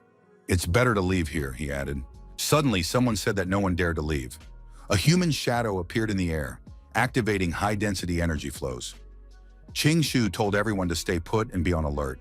The man transformed his excess energy into a huge snake that attacked the people. Subai closed his eyes and put his hands forward to protect himself. However, nothing happened. The young man opened one eye first. It turned out that Hu Huanshan, who possessed the level of a lord, had unexpectedly appeared in the forest glade. He blocked the attack and said that Long Ao also possessed the level of a lord. "Isn't he ashamed to attack young people?" he asked. Han Zhan, on behalf of the entire team, thanked Lord Hu Huanshan for his timely intervention. Long Ao was still hovering in the air and said that Huanshan had done the wrong thing. It was useless. "Today I will definitely take the one who awakened the sacred beast weapon," he promised. Long Ao added that his race would never allow another Luofeng to appear. Hu Huanshan retorted, "Don't even dream of it." Long Ao activated an energy charge in his hands and asked if Hu Huanshan could really protect this man. The students found themselves surrounded by an even more countless horde of snakes, all of which were at least of the initial gold level. Han Zhan admitted that he wasn't even trying to count their exact number. Qingshu sighed. "Labor Day is coming soon. I want to relax, enjoy the scent of flowers, and have a nice weekend." The girl waved her hand and added that she would miss them. Subai wished her luck. The young people said they were going out to have fun and wouldn't be able to help Subai. "So he'll have to finish the job himself," they said. Su Bai thought that everyone was having fun, while he still had to be on duty. "It's very unfair," he muttered. He wanted to go on vacation too. Lung Ao continued to build up his energy and asked mockingly what Hu Huanshan was turning around for. The first squad was surrounded by snakes. The commander ordered everyone to prepare for a simultaneous attack. Hu Huanshan said it was time to stretch his muscles and spread a powerful energy pulse in all directions. Su Bai admitted, "That was amazing. Now I understand what Mr. Huanshan's Phoenix Tree technique looks like." Long Ao was surprised. Had Hu Huanshan really grasped the power of the law? It was impossible to even defend against the subtle energy of the law, which was slowly destroying his life force. Long Ao clung to the edge of the crevice and said that today he would not be able to compete with Hu Huanshan. "He will be able to protect this boy, but not for long," he added and disappeared into the crevice. Before leaving, Long Ao warned that all the myriad races would hunt Su Bai. As soon as he appeared outside the Great Wall, the strongest would be sent after him to destroy him. Hu Huanshan, still propped up by the mighty tree, demanded that Long Ao disappear and never show up here again. Hanjin said that he had witnessed an incredible display of power. "This is what a battle between truly powerful opponents looks like," he added. Hanjin continued, "With their every move, the heavens and earth are set in motion. It is an immense and boundless power." Su Bai admitted that he also wanted to reach that level. Hu Huanshan said to Su Bai, "Remember, no matter how strong you are, there will always be someone you cannot defeat. The only person you must surpass is yourself." Hu Huanshan informed the students that it was time to return. Han Zhan noticed that teleportation had been activated and that Hu Huanshan had done it using his own power. "He has incredible speed," he said. Su Bai confessed again that he also wanted to be that strong. Unexpectedly, Niqing appeared out of nowhere and said that Su Bai had done well. The young man deserved congratulations on awakening the weapon of the sacred beast. Su Bai asked who this man was. The old man ordered Hu Huanshan to take Su Bai to the assembly hall. Su Bai was surprised. Why did the stranger disappear again? Hu Huanshan explained that this man was a hero of the human race, a royal-level warrior, Lord Niqing. Su Bai asked in amazement, was it really Niqing himself? Hu Huanshan said that Lord Niqing lived in the same era as Lord Luofen. At that time, spiritual energy was returning and martial arts were awakening. At the age of 20, seeing humanity's defeats in battles with myriad races, Niqing proposed the idea of using martial arts for the good of the nation. At that time, many just laughed at him. People believed that only technology could save humanity. Relying on martial arts was considered a fantasy. Lord Luofen, after listening to Niqing's words, became his close friend. Together, they made a great vow to devote their lives to the revival of martial arts and the prosperity of humanity. The protagonist arrived at his destination and heard that it was Su Bai, Luofeng's disciple, who had awakened the weapon of the sacred beast. With the appearance of Su Bai, humanity seemed to have found a ray of hope in this endless war. It was said that the current generation was willing to endure hardship, but if Su Bai rose to power, the next generation would reap the fruits of his strength. Hu Huanshan asked if the young man felt a lot of pressure. Su Bai was not yet at the stage of bearing responsibility for the fate of the nation. It was important to focus on his own growth now. The protagonist replied that he understood. Su Bai entered the assembly hall. Hu Huanshan announced that he had brought the awakened young man. Su Bai saw many great masters at the table and was taken aback. Lin Jingnan, nicknamed Old Tiger Lin, was the strongest diamond-level master. The protagonist asked why this warrior was here. Niqing, who presided over the table, said that since everyone was gathered, they should get down to business. The awakening of the sacred beast weapon caused a huge resonance among the myriad races. They even sent a lord-level warrior to destroy the young man. The debate began. One of those present noted that for the first time in 100 years, the weapon of the sacred beast Luofeng had reappeared in the world. If Su Bai became stronger, he would lead humanity to glory. "We must protect this young man at all costs," he said. A bearded man with glasses suggested appointing the best mentors and providing resources to help him reach the level of lord, and possibly even king. "Su Bai's life is now more valuable than all of theirs combined," he said. Su Bai looked at the gathering who spoke in his support and thought that all these people were truly good. Old Tiger Lin expressed his opinion. Su Bai should continue to temper himself in battles with myriad races. The strength of a great fighter is born only on the brink of life and death. Indestructibility can only be achieved by purifying the spirit, energy, and body. Strong personalities are not born in hothouse conditions. Another speaker stated that now the myriad races had literally gone mad with the appearance of the sacred beast weapon. The young man cannot be sent back to the battlefield without reliable protection. Who is ready to take on such responsibility? After all, he is Luo Feng's only heir in 100 years. Hu Huanshan supported Lin Zhongnan's opinion. A proud eagle will not flinch even in a hurricane, and a wolf pack will not fear a long night. Hu Huanshan added that Luo Feng himself considered the battlefield almost his home and had been on the verge of death dozens of times. He would also support the idea that Su Bai should fight on the front lines. Su Bai thought to himself that with unlimited resources, he would never go to the front. Life is more precious. Naxing announced the decision. The warrior must be tempered in real combat, but everything must be under strict control. It was necessary to send 3 Lord-level experts, 38 Diamond-level fighters, and 1,000,000 soldiers to support the front at the Misty Mountains. Su Bai breathed a sigh of relief. If so many people were being sent to protect him, he could now relax a little. Yeqing, senior advisor, added that the young man could be used as bait to cause carnage among the enemy's elite forces. This time, humanity will definitely win, he declared. Su Bai did not expect such an outcome and thought, could he really be bait now? The Nine Hells Castle is the residence of the myriad races. A secret meeting was held inside the castle. The chairman announced that the weapon of the sacred beast had returned, and many remembered the terror that Luo Feng had spread. The Lord of the Nine Circles of Hell announced that they could not allow another Luo Feng to appear. We must destroy this Su Bai at all costs, he decreed. 8 Lord-level fighters and 42 Diamond-level warriors should be sent to reinforce the front at the Misty Mountains. The great elders of the heavenly Nine-Tailed Fox clan will take care of Nechin. The great elder of the demonic Phoenix clan declared that her clan would not send a single fighter to this operation. The grand elder of the heavenly Nine-Tailed Fox clan also announced that her clan would not participate in this action. The Lord of the Nine Circles of Hell was surprised. Have they decided to betray him? The Lord explained that the 3 great royal clans had been given a joint order to take the field in the myriad races battle. Now that they were facing a powerful enemy, these 2 had decided to retreat. The great elders were surprised. Does the Lord of the Nine Circles of Hell want to attack us? What other powerful enemies are we talking about? We came here not to fight, but to explore the Forbidden Zone. It seems that the Nine Circles of Hell clan is simply looking for a reason to destroy humans. They are here for endless resources, not for bloodshed. The Lord of the Nine Circles of Hell has declared that even if the elders refuse, his clan will see the matter through to the end. The great elders may regret it later.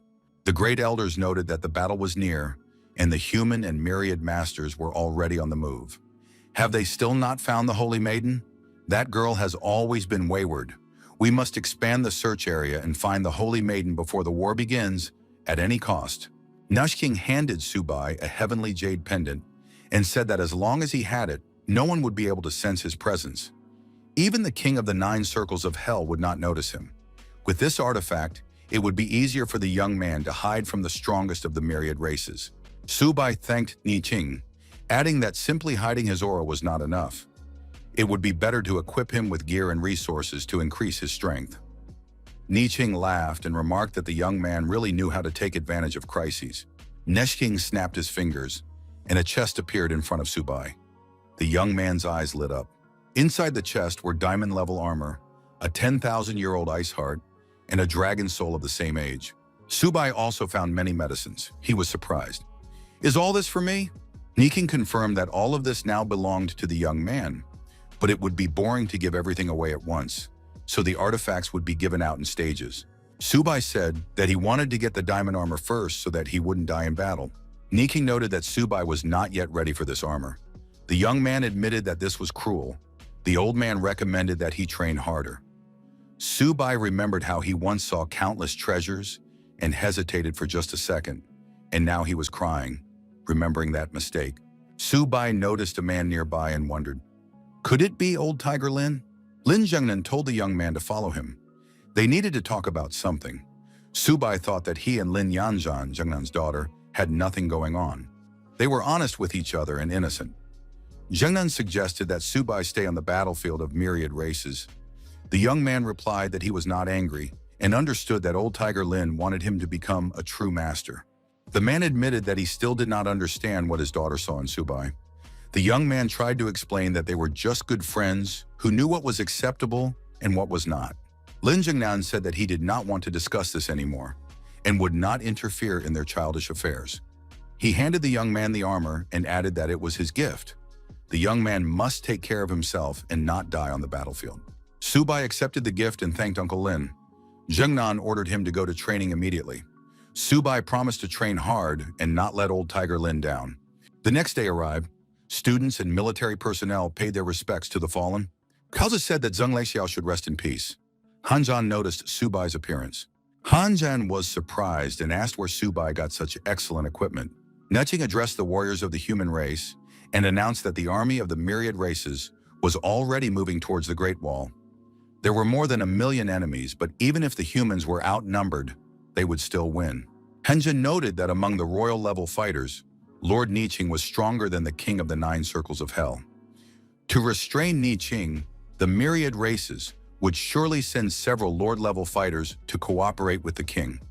Subai asked what to do in that case. Han Zhan replied that they should use tactics and follow the orders of the leadership. An order was issued for all reconnaissance units from military universities to accompany the troops and advance into the Misty Mountains for reconnaissance. Upon detecting the enemy, they were to provide support in battle. Han Jin said that diamond-level fighters had already entered the fray. Qingshu warned of the need for caution. The aura here was unstable, and treacherous enemies were surely hiding nearby. Subai noted that the only enemies here were armored wolves and horned demon deer, but they were weak. One of the students declared that he would take care of the armored wolves and rushed into the attack. Han Zhan, wielding his weapon, noted that the enemies were afraid of them escaping. Cao Zi admitted that his hands were itching to get into the fight. Han Zhan said that they were facing ordinary weaklings and that Subai could rest. Subai agreed that the beasts were weak, but he wasn't going to give up the glory just like that. The protagonist released his tamed animals from his backpack. Xiaoba and Xiaobai burst out and destroyed all enemies in their path. Han Jin noted that Subai had completely lost his conscience. He didn't even want to share the credit for the battle. Cao Zi agreed with this opinion. The white tiger and the huge green turtle did indeed look threatening against the backdrop of weak enemies. The wolves and deer felt the pressure coming from deep within their blood and could not resist. The white tiger and green turtle roared loudly, subjugating the will of the beasts. Subai was surprised. Why were his animals roaring like that? The system congratulated the young man on awakening a new ability. Now he could subjugate other races and turn them into his personal combat unit. The protagonist was delighted. He had gained the ability of a legion. Han Zhan inquired what was happening and confirmed that Subai had indeed brought these animals. Subai said that the animals had been charmed by his charm. His colleagues were morally depressed. Subai noted that if the beasts had submitted, they must obey all orders. The armored wolf clan would guard the rear, and the demonic deer clan would guard the flanks.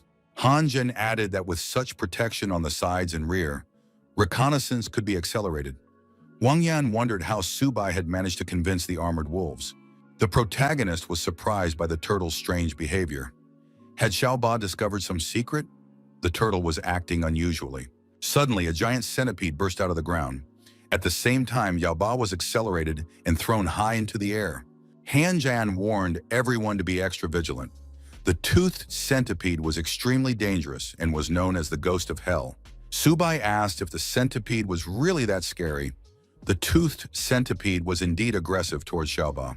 Qingshu noted that its body, like that of a centipede, was capable of burrowing into the ground in seconds and disappearing without a trace.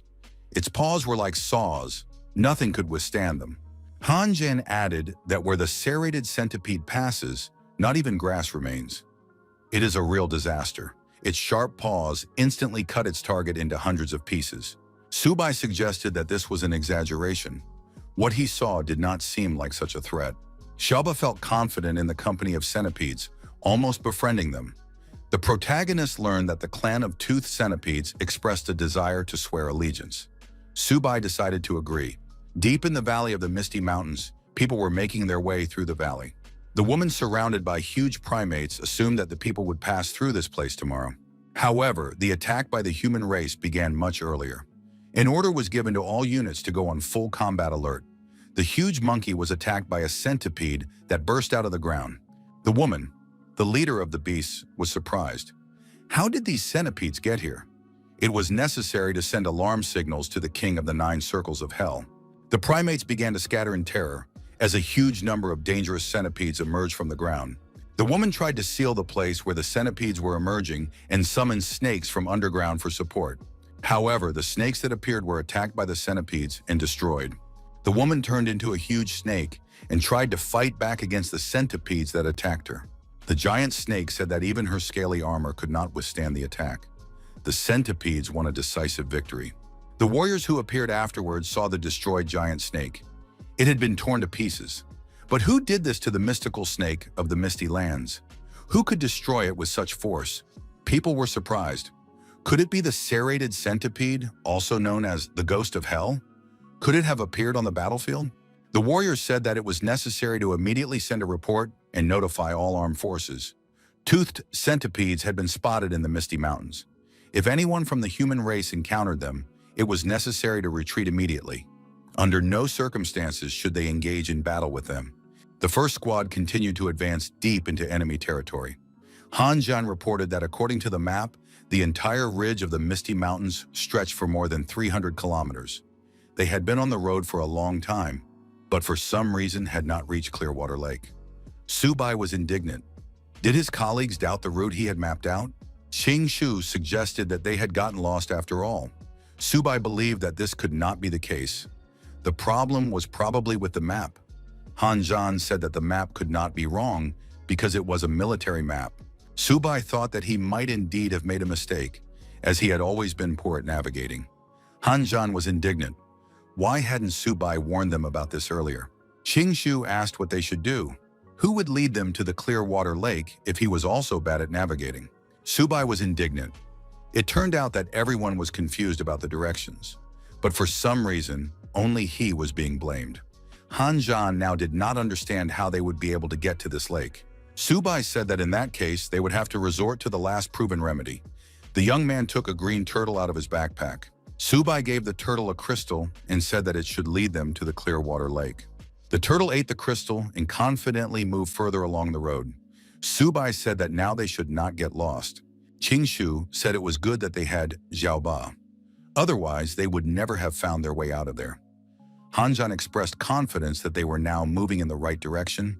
The young people noticed that the fog was becoming less dense, which meant they had emerged from it. Subai said that the turtle was very good. It really knew how to find its way. However, what the students saw before them did not resemble Clearwater Lake at all. Where had Xiaoba led them? Han Zhan checked the military topographic map and declared that they were on the edge of Clearwater Lake. Suddenly, a huge dragon appeared above the young people. The students were puzzled. The decision was made to flee. The young people turned around and quickly began to put this decision into action. Subai asked the turtle where it had led them. It couldn't be that the 3 of them had gone beyond the boundaries of the map and into unknown lands. Han Zhan couldn't keep up with his colleagues and shouted for them to wait for him. After a while, the young people noticed that the creature had disappeared and decided to take a short break. But what was it? Where had it taken them? The map indicated that the edges of the lake were safe. Subai said he had a feeling that the map couldn't be trusted. The map didn't show such a dangerous place. Could Xiao Bear really have led them astray? A girl appeared in front of the young people and said that they were nobodies. How could they not even try to protect her at such a critical moment? Why did they only think about themselves? Subai was surprised. Where did this girl come from? Han Zhan admitted that he was so focused on escaping that he didn't even notice her. The system reported that the hero had discovered a demonic phoenix with the blood of a scarlet bird. The clan of demonic phoenixes is proud and difficult to subdue. It is necessary to find a way to tame it. Subai was surprised. Could it be that the scarlet bird he was looking for was a child? The girl was indignant. Who did he call a child? The young man must be careful, otherwise the Holy Virgin would burn him alive. Subai thought, maybe he should hit her so she would come to her senses. The girl asked what he was up to. How dare he approach her? The girl became angry and burst into flames. How dare this man show disrespect to the Holy Virgin? He would regret it. Han Zhan thought that this girl was not simple at all. It seemed that she really did have a violent temper. Subai said that children who don't listen will have to be taught a lesson. The girl was outraged. Did this thing dare to raise a hand against her? The young people prepared dinner from the game that lived in the surrounding area. Hanjun asked Subai if he wanted a chicken leg. Qingshu added that they needed to regain their strength to fight again. Subai told the girl to stop fighting and offered her some food. The child replied that she wasn't done yet. When the elder of her clan shows up, then we'll see who wins. Subai said that when the elder appeared, he would defeat her. Right now, they needed to eat. The girl demanded justice and insisted that they let her go. Hanjan handed Subai a chicken leg. He admitted that the roasted chicken smelled wonderful. Hanjan noticed that it was a bronze fire rooster. Subai said that this was not surprising, as it was an extraordinary bird. The girl said that she had already eaten a lot, and some bronze birds would not surprise her. The girl asked what spices had been added. Did food really taste better when roasted over a fire? Subai asked if the holy maiden wanted to try it. Subai salted the chicken leg and said that it would be even tastier with spices. The girl admitted that it smelled delicious. The Holy Virgin tasted the chicken leg and declared that it was the most delicious leg she had ever eaten in her life. The girl swore that from that day on, she would eat such food every day because it was much tastier than the elder's spiritual ingredients. Subai said that everything could be very simple. If she wanted chicken legs with every meal, she had to obey and do everything he said. The girl agreed and promised to do everything as long as he gave her chicken legs. The Holy Virgin added that she did not deceive and always kept her word, as long as the chicken legs were well cooked. The protagonist thought that the scarlet bird could be tamed with just a chicken leg. The young man told the cat and the turtle to come out and greet the girl. Subai declared that from that moment on, Xiaohong was also part of their family. The girl said that she thought the turtle and the cat were very cute. The turtle was indignant. He was actually the older brother of this girl. The cat said that Xiaohong should show respect. The girl hugged the animals and said that they were very cute. Subai told Xiaohong to behave properly because they were her older brothers. Hanjan asked Qingshu if he thought Subai was really raising this girl like a tame animal. He had a feeling that Subai's intentions were not entirely pure. Hanjan added that this guy had leveled up and they hadn't even noticed. Subai was clearly hiding something from the public. Hanjan asked if Subai had really advanced to the high silver level. The protagonist replied that it was quite easy. Hanjan was surprised. Did Subai have some kind of secret technique? How was he able to level up so quickly? Subai thought he couldn't admit that he had a system. The young man said that he did indeed have a secret technique, but he couldn't talk about it. Subai noted that in their dragon kingdom, there was an ancient saying, "The way cannot be passed on just like that," especially when it came to secrets concerning the king level. Hanjan held out a golden-ranked beast core. Qingshu told Hanjan not to let himself be deceived. Subai took the core and said he believed Hanjan. He added that he had information coming from Lord Niqing himself. In the path of combat, it is not enough to just level up. In fact, it is necessary to cultivate the heart of the Tao. As long as a young man has a desire for the path and an unyielding will to become stronger, he will be able to grow faster and further than others. Hanjan listened carefully and replied that he still did not understand anything. Subai asked if Hanjan could see the big mountain. When he just looks at it, it seems like a huge and dangerous obstacle. But if you focus on the top, the path at the foot and in the middle doesn't seem so hard anymore. All you have to do is keep going without stopping until you reach the top. Hanjan said that he understood something, but at the same time, it was as if he understood nothing. Subai seemed to have said something, but he did not express anything meaningful. Qingshu noticed that Hanjan had just been deceived into giving up the golden core. Subai claimed that he was sharing the true secrets of the path to the king level. Hanjan said that now he understood everything and thanked Subai. The main thing was to repeat to himself every morning that he would reach the level of a king, no matter what it took. Then no bottleneck would stop him. Hanjan shouted that the true path was the easiest path. But why did he only understand this now? Now he would use every second to become better. Qingshu noticed that Hanjan had become completely hopeless. Subai objected. Hanjan had indeed realized something, and it was impressive. Subai told Xiaohong to stop playing and help the beasts awaken their second element. The girl asked how to do it because she didn't know how. Subai told Xiaohong to use her spiritual power to change the internal flows in their bodies. She had been able to do this before. She had the ability to awaken the second element in others. Xiaohong said she would try and activate the increased tension in her body, releasing excess energy. The girl said that now she really felt it. Xiaobai would be the first. The turtle tensed up from the external impact on its body. Xiaobai screamed that he was in unbearable pain. Xiao Hong had to stop immediately. In the next moment, the green turtle grew to an incredible size. Subai said that this was Xiaobai's true form.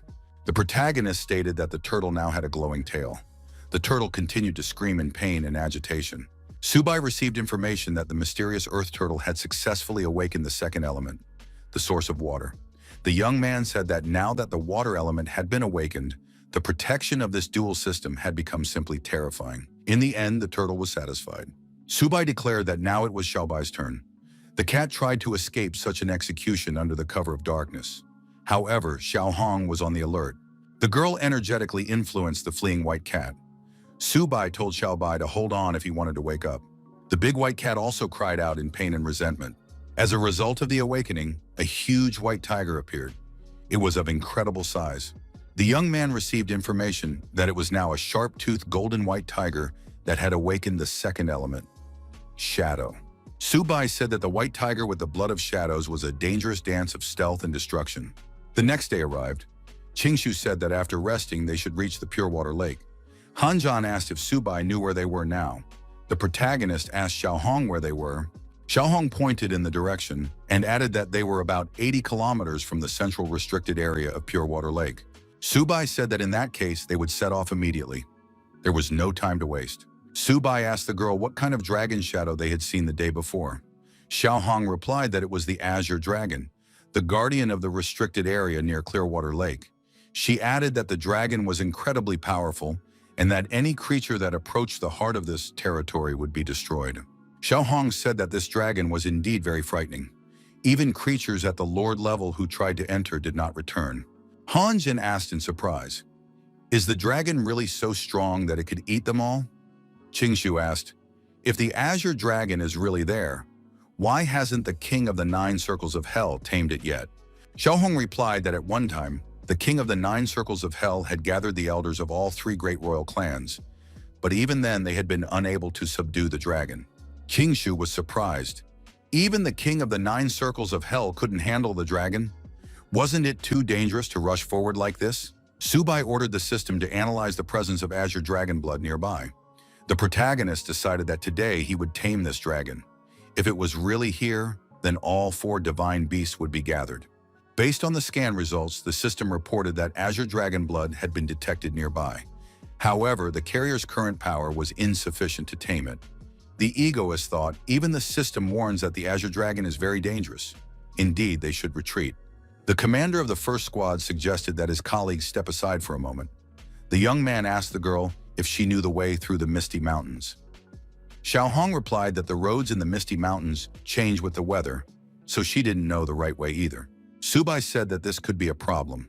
Qingshu noted that if the Misty Mountains were west of Clearwater Lake, perhaps they could just go east and find their way out that way. Hanjan said that the problem was that they didn't even know where east was. The protagonist suggested using the sun for orientation. Qingshu noted that the sun on the battlefield of Myriad Uras was extremely unreliable. Moreover, the fog in the heart of the mountains was so thick that nothing could be seen. Shohong told her mentor that she knew of a small tribe's village nearby. They could ask them for directions? Subai was surprised. Why hadn't Xiaohong mentioned this before? Qingshu noted that their little phoenix had saved the day again. Xiaohong said that the tribe was called the Spirit Snake Clan. The nearest settlement was within 1,000 kilometers of Clearwater Lake.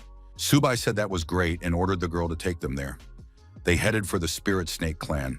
Xiaohong said that the Spirit Snake Clan once had a platinum-level warrior, but he had led the tribe's elite into battle.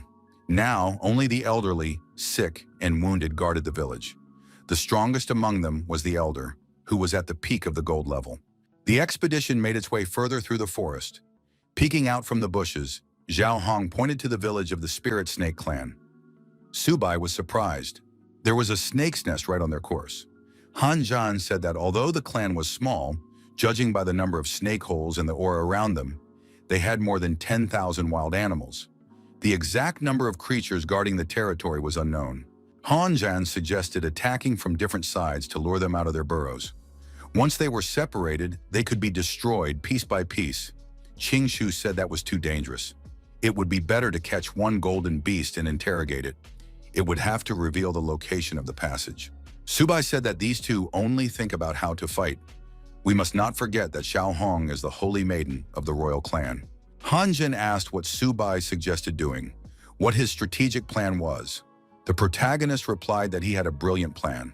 Information came in that the envoy of the ancient royal clan had arrived. It was necessary to greet him with honors. Young men in black cloaks accompanied Xiao Hong. Subai announced that the holy maiden of the ancient demon Phoenix clan had arrived and should be greeted appropriately. The snake said that she could sense the aura of the royal blood of the ancient demon Phoenix clan. It was a great honor for them to receive such noble guests. She was accompanied by 3 high lords from the Hidden Land and the Mist Snake clan. The old snake said that the second elder of the Spirit Snake tribe respectfully greets Lady Demon Phoenix and the 3 lords of the Misty Lands. The 4 great lords have honored them with their visit. They apologize for such a modest reception. Subai asked if the clan had any spiritual materials or medicinal herbs, as it was necessary to gather everything available to restore their strength. Han Jan quietly asked what Subai was doing, since they just wanted to ask for directions. Qing Shu was also surprised at what medicinal spiritual herbs they were talking about. Subai told the two to keep quiet.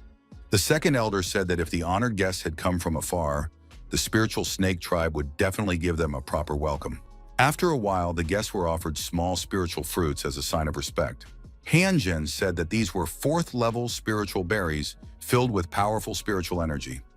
One such berry could completely restore the strength of a gold-level warrior in a matter of minutes. Subai said that it was already late and that they would most likely stay here for the night. The protagonist pointed to the building where they would be staying and asked for a map of the area. Han Zhan was surprised. What kind of overnight stay was he talking about, since the sun was still at its zenith? The second elder said that this building was the residence of the chief of the tribe. Without his permission, no one was allowed to enter. The second elder said that he would immediately order a new spacious house to be built for the guests, if they did not mind. Subai said that if their chief were here, he would not dare to refuse. Or did the second elder mean to say that the holy maiden of the ancient demon Phoenix clan was not worthy of the house of some chief of this miserable tribe? Xiaohong set her fingers on fire to intimidate the snakes. The snakes immediately recognized it as the burning aura of the ancient demon Phoenix clan. Subai told the second elder that they would only stay for one night. Permission was granted and the young people went to the clan chief's residence. Subai reminded them that he was waiting for the map. Subai entered the building and assumed that treasures were indeed hidden here. However, they had to wait until the map was brought to them. Han Zhan said he was thirsty and asked for water to drink. After a while, the second elder brought the map as requested. The second elder calmed down when he realized that nothing had been touched here. The lords of the Misty Lands and the Hidden Land were too noble to covet the modest belongings of the small spirit snake tribe. The second elder said he would take his leave if the guests needed nothing else. Subai asked that they not be disturbed. They wanted to rest. When the second elder of the snake clan slithered away, the protagonist told Qing Shu and Han Zhan to search the entire first floor and bring back anything of value. They had to look through everything, down to the smallest detail. Xiaohong and the students were delighted and set about carrying out their orders. They found jade nectar, a 5th-level elixir. Suhai told Han Zhan to keep quiet. Otherwise, they would be in trouble if they were caught doing this. Xiaohong discovered and showed her mentor a whole chest of 4th-level spiritual berries. After a while, all the treasures, and not only them, were brought to the central hall of the residence.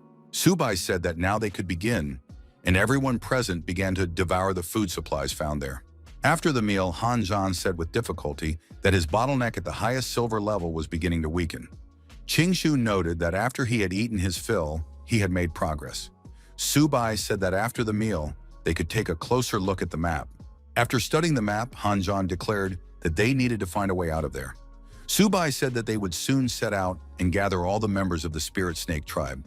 The protagonist said that Xiaohong would take care of the silver-level fighters. Qing Shu and Han Zhan would be responsible for the gold-level fighters. They would begin their operation as soon as it got dark. Han Zhan said he felt a surge of power inside him. Qing Shu said it wasn't power surging, but everything Zhan had eaten. After dark, the protagonist shouted for the second elder to immediately gather all the battle spirits of the Spirit Snake tribe. The second elder asked what the venerable lord of the Misty Lands from the Hidden Land was doing there. The protagonist thought that the 3 gold-level fighters had already surrounded him. Subai said he wanted to borrow these snake heads. The young man began to show aggression toward the snakes that had arrived. The second elder said that people don't do that, it's very low of them. He ordered the spirit snake tribe to follow his command. The people and the tame beasts rushed to attack the snakes. Xiao Hong also behaved aggressively and shouted that she was ready to make snacks out of snake meat. Subai thought that Xiao Hong's demon phoenix fire was simply terrifying. Subai told his colleagues to watch him and learn how to fight snakes properly. The deactivated snake asked who these people were. Subai said that they had come here to take their lives. Hyunjin said that he didn't feel any pleasure at all. The opponents turned out to be weak.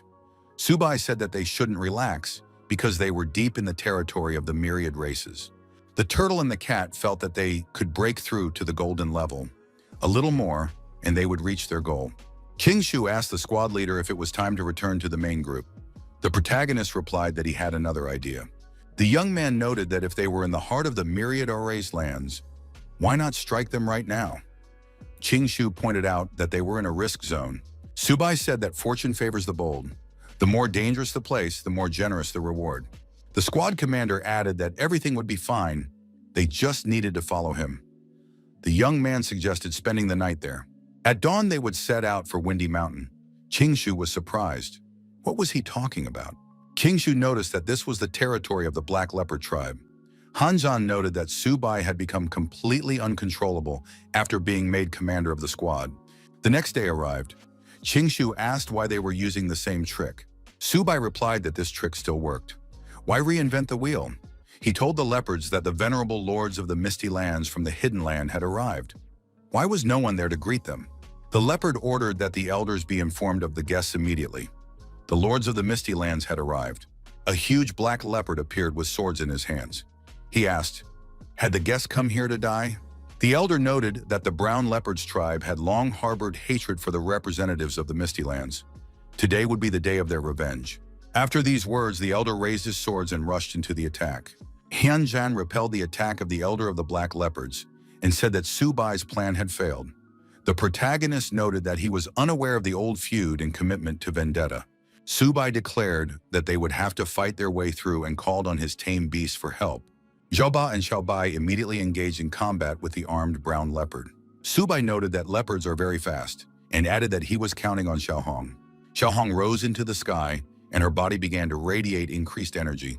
The girl directed the excess energy at the leopards, depriving them of their mobility and ability to do anything. The leopards were destroyed. Hanzhan noticed that he had just leveled up. Subai noted that Hanzhan had used the very technique he had been shown earlier. The system reported that the spiritual earth turtle had reached a new level. The same thing happened with the golden white tiger.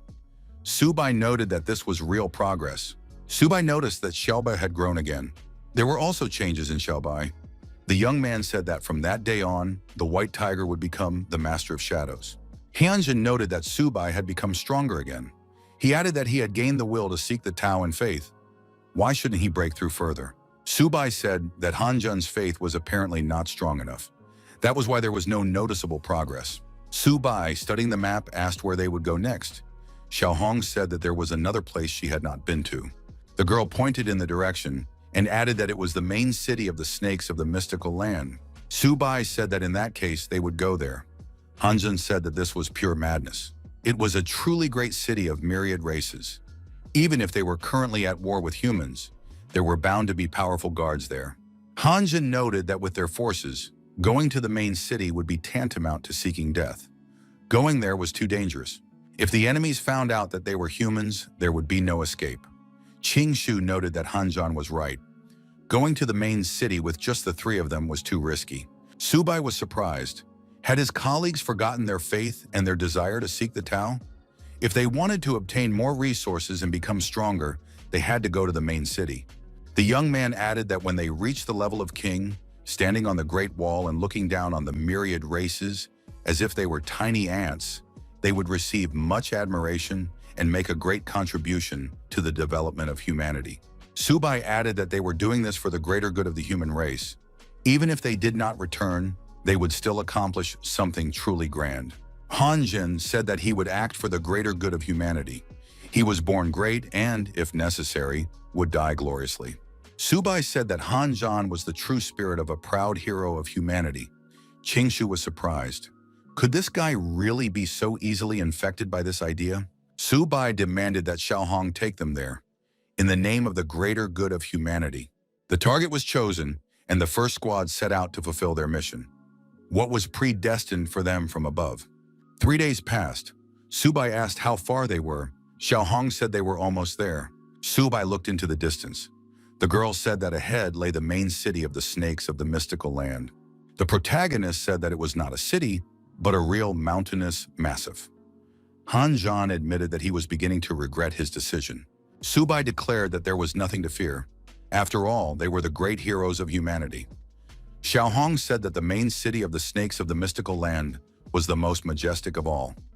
Several years ago, she had already been here with the Great Elder. The girl noticed that each wall of the city had 13 gates.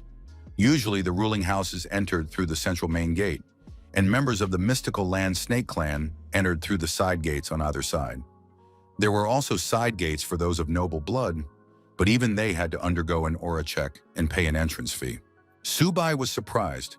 Did they really have to pay a fee? Xiao Hong said that it was purple crystals. On average, one purple crystal was the price of a standard third-rank spiritual herb. Purple crystals are not only a currency, they also store a huge amount of energy that is useful for cultivation. Cultivators of the platinum level and above use even rarer spiritual stones, filled not only with energy, but with the forces of heaven and earth. Su Bai reminded her that Xiao Hong was a venerable holy maiden.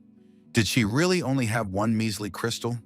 The girl replied that it was a spatial bag with about 100 cubic meters of usable space inside. Xiao Hong added that she was actually quite rich and poured jewels out of the spatial bag. Qing Shu said that Xiao Hong was a real little rich girl. Su Bai was surprised. Did all of this belong to Xiao Hong? The protagonist said that it was unsafe for a child to carry so much money with her. As her mentor, he had to keep everything safe. Su Bai put all the jewels back in the bag and said he would be responsible for them until she came of age. The young man thought that this time he had hit the jackpot. Han Jin suggested they stop talking and enter the city. Su Bai said that he would once again imbue his friends with the aura of the mystical earth snakes. This aura lasts for 7 days, so if they enter through the side gate, they can save on the toll. Su Bai added that this method never fails. It would be possible to see the reaction of these beasts.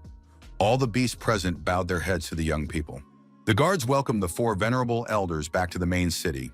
Su Bai noted that they had received a warm welcome and were already in the main city. The protagonist looked around and said that there were ferocious beasts everywhere. But what is going on here, he thought. No one expected there to be so many wild beasts in the main city. King Shu noticed that their forces were considerable. The foundation of the myriad races was much deeper than previously thought. Human warriors were no match for them. Xiao Hong said that the 3 royal clans kept the lower classes in an iron grip. Now the king of the 9 circles of hell had raised an army of 10 million, but she was sure that 9 million of them were just cannon fodder. The real elite were only the relatives of the royal family of the 9 circles of hell and the clan of snakes of the mystical earth. King Shu said that it was no surprise that Lord Huanshan did not take this army seriously. That is the real reason. However, no one expected the main city of the myriad races to be so lively. Su Bai suggested that they split up, because if they stayed together all the time, the work would proceed too slowly. Su Bai said that he was a partner and warned them about this right away. The young man gave each of his colleagues a purple crystal and told them to act according to the situation. They would meet at the city gates. As they parted, the protagonist said they didn't need to thank him. Qing Shu called the squad leader greedy because he had a whole bag of these crystals. King Shu said he would look for a place where he could read ancient books. Would Han Zhan go with him? Zhan replied that he was interested in weapon shops. Su Bai looked at the tall building ahead and said that it must be the place. What treasures are there? He asked. Could this be the treasury of the capital city? He wondered. The wall was not very high and easy to climb over. Xiao Hong pointed to a dragon flying by. Su Bai thought he was lucky this time. It was good that he didn't try to climb over the wall right away. The young man said that he was familiar with these ruins. He thought he had seen them in some ancient book. Su Bai said that he remembered it was a flight ban. The Dizhu Xuanmen clan had indeed spared no expense. With such a barrier, even a diamond-level expert could not climb over the wall unnoticed. The protagonist was curious about what they were hiding inside. Xiao Hong noticed someone approaching. The Lord approached the guards to check on them. The The senior guard reported that the service was proceeding normally and no violators had been found. Subai and the girl were hiding around the corner at the time. Subai told Xiaohong not to go anywhere and to wait for him there. Our hero decided to test Xiaobai's new ability and became almost invisible, that is, translucent. The commander of the guards ordered the door to be closed behind her. Subai followed. Then the protagonist deactivated the snake using a shadow attack technique and became visible again. The young man decided to see what treasures were here and why they were so carefully guarded. Subai discovered a whole mountain of amethyst crystals. It was a real stroke of luck. Now, even if he wanted to, he couldn't become poor. Subai saw someone's shadow in the distance and thought that there was someone else here. Could it be a representative of the Dizu Xuanman clan, he said, demanding that whoever was hiding come out immediately. There were two people hiding. It turned out to be Qing Shu and Han Zhan. They were also surprised to see their commander here. One of them had gone shopping, another to read books, and the third had decided to visit the weapon shop. However, all three met here. Qing Shu said it was a strange coincidence. Subai noticed that the two had tried on thieves' gear. Hadn't they always been righteous? How had they managed to get past the guards? Han Zhan said that they had discovered a tunnel. He wandered through it and somehow ended up here. Subai said that talking was inappropriate now. They had to take as much as they could carry, and it was better not to make any noise. The squad leader added that the two should not follow him. Han Zhan reminded them that greed had never done anyone any good. The young men's backpacks were stuffed to capacity, and they said they couldn't carry any more. Suddenly, a bell fell off Han Zhan's backpack and hit the ground. It made a loud noise.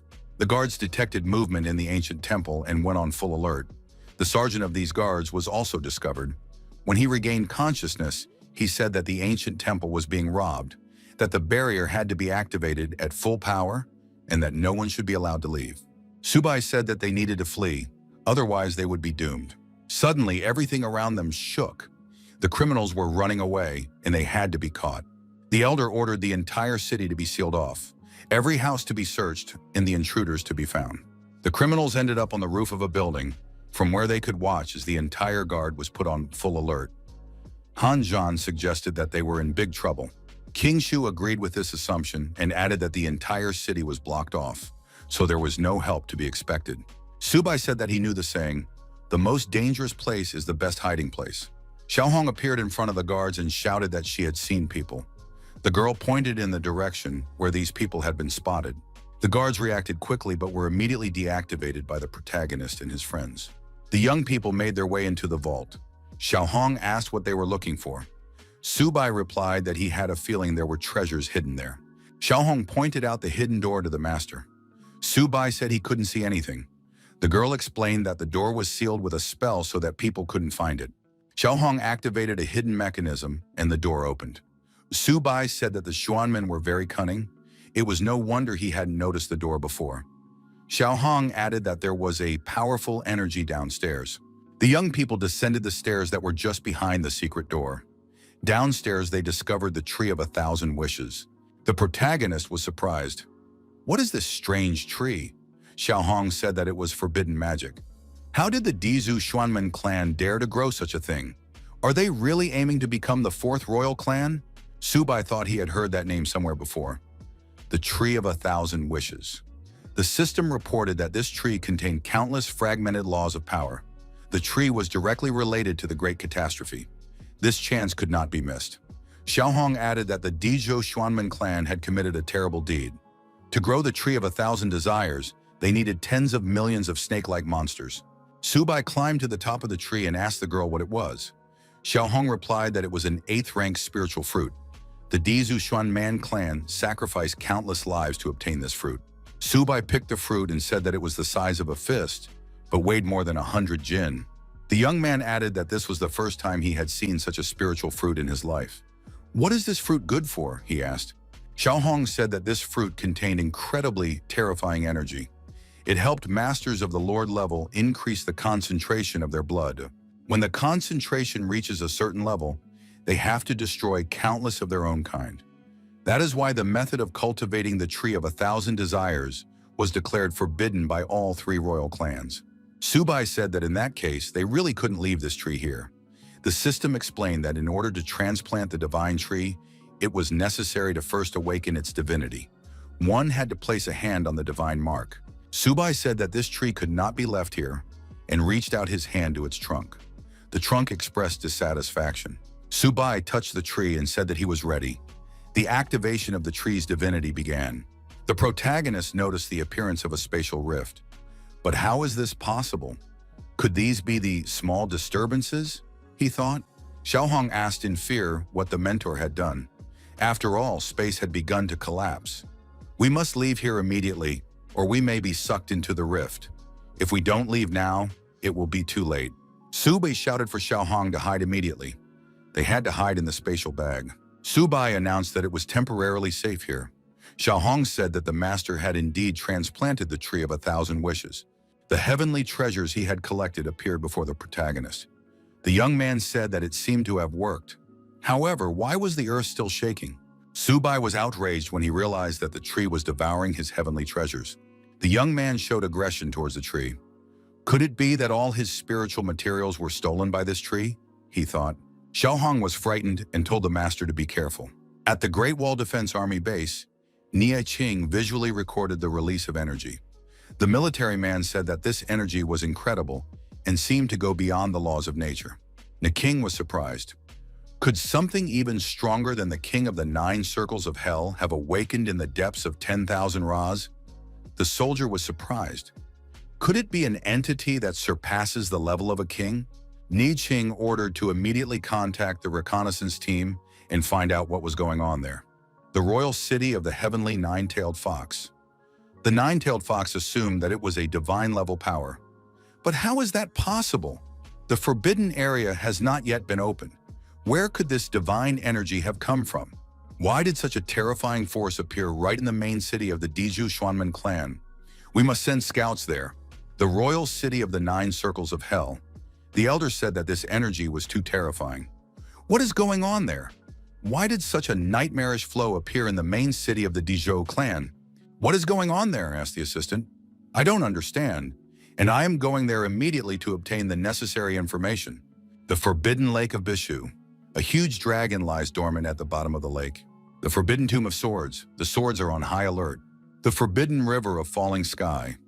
Everything here is also subject to the standard schedule. The divine race of the Eternal will soon return to the world of the living. Please do not leave. The bullet of the battle of 10,000 races. Everyone present is surprised. What is really happening? Is it really an earthquake? But everything comes from the main city. Could it be the tree of 1,000 wishes, he thought. The monster thought, if the 3 royal clans find out that he used forbidden arts to cultivate it, he will be finished.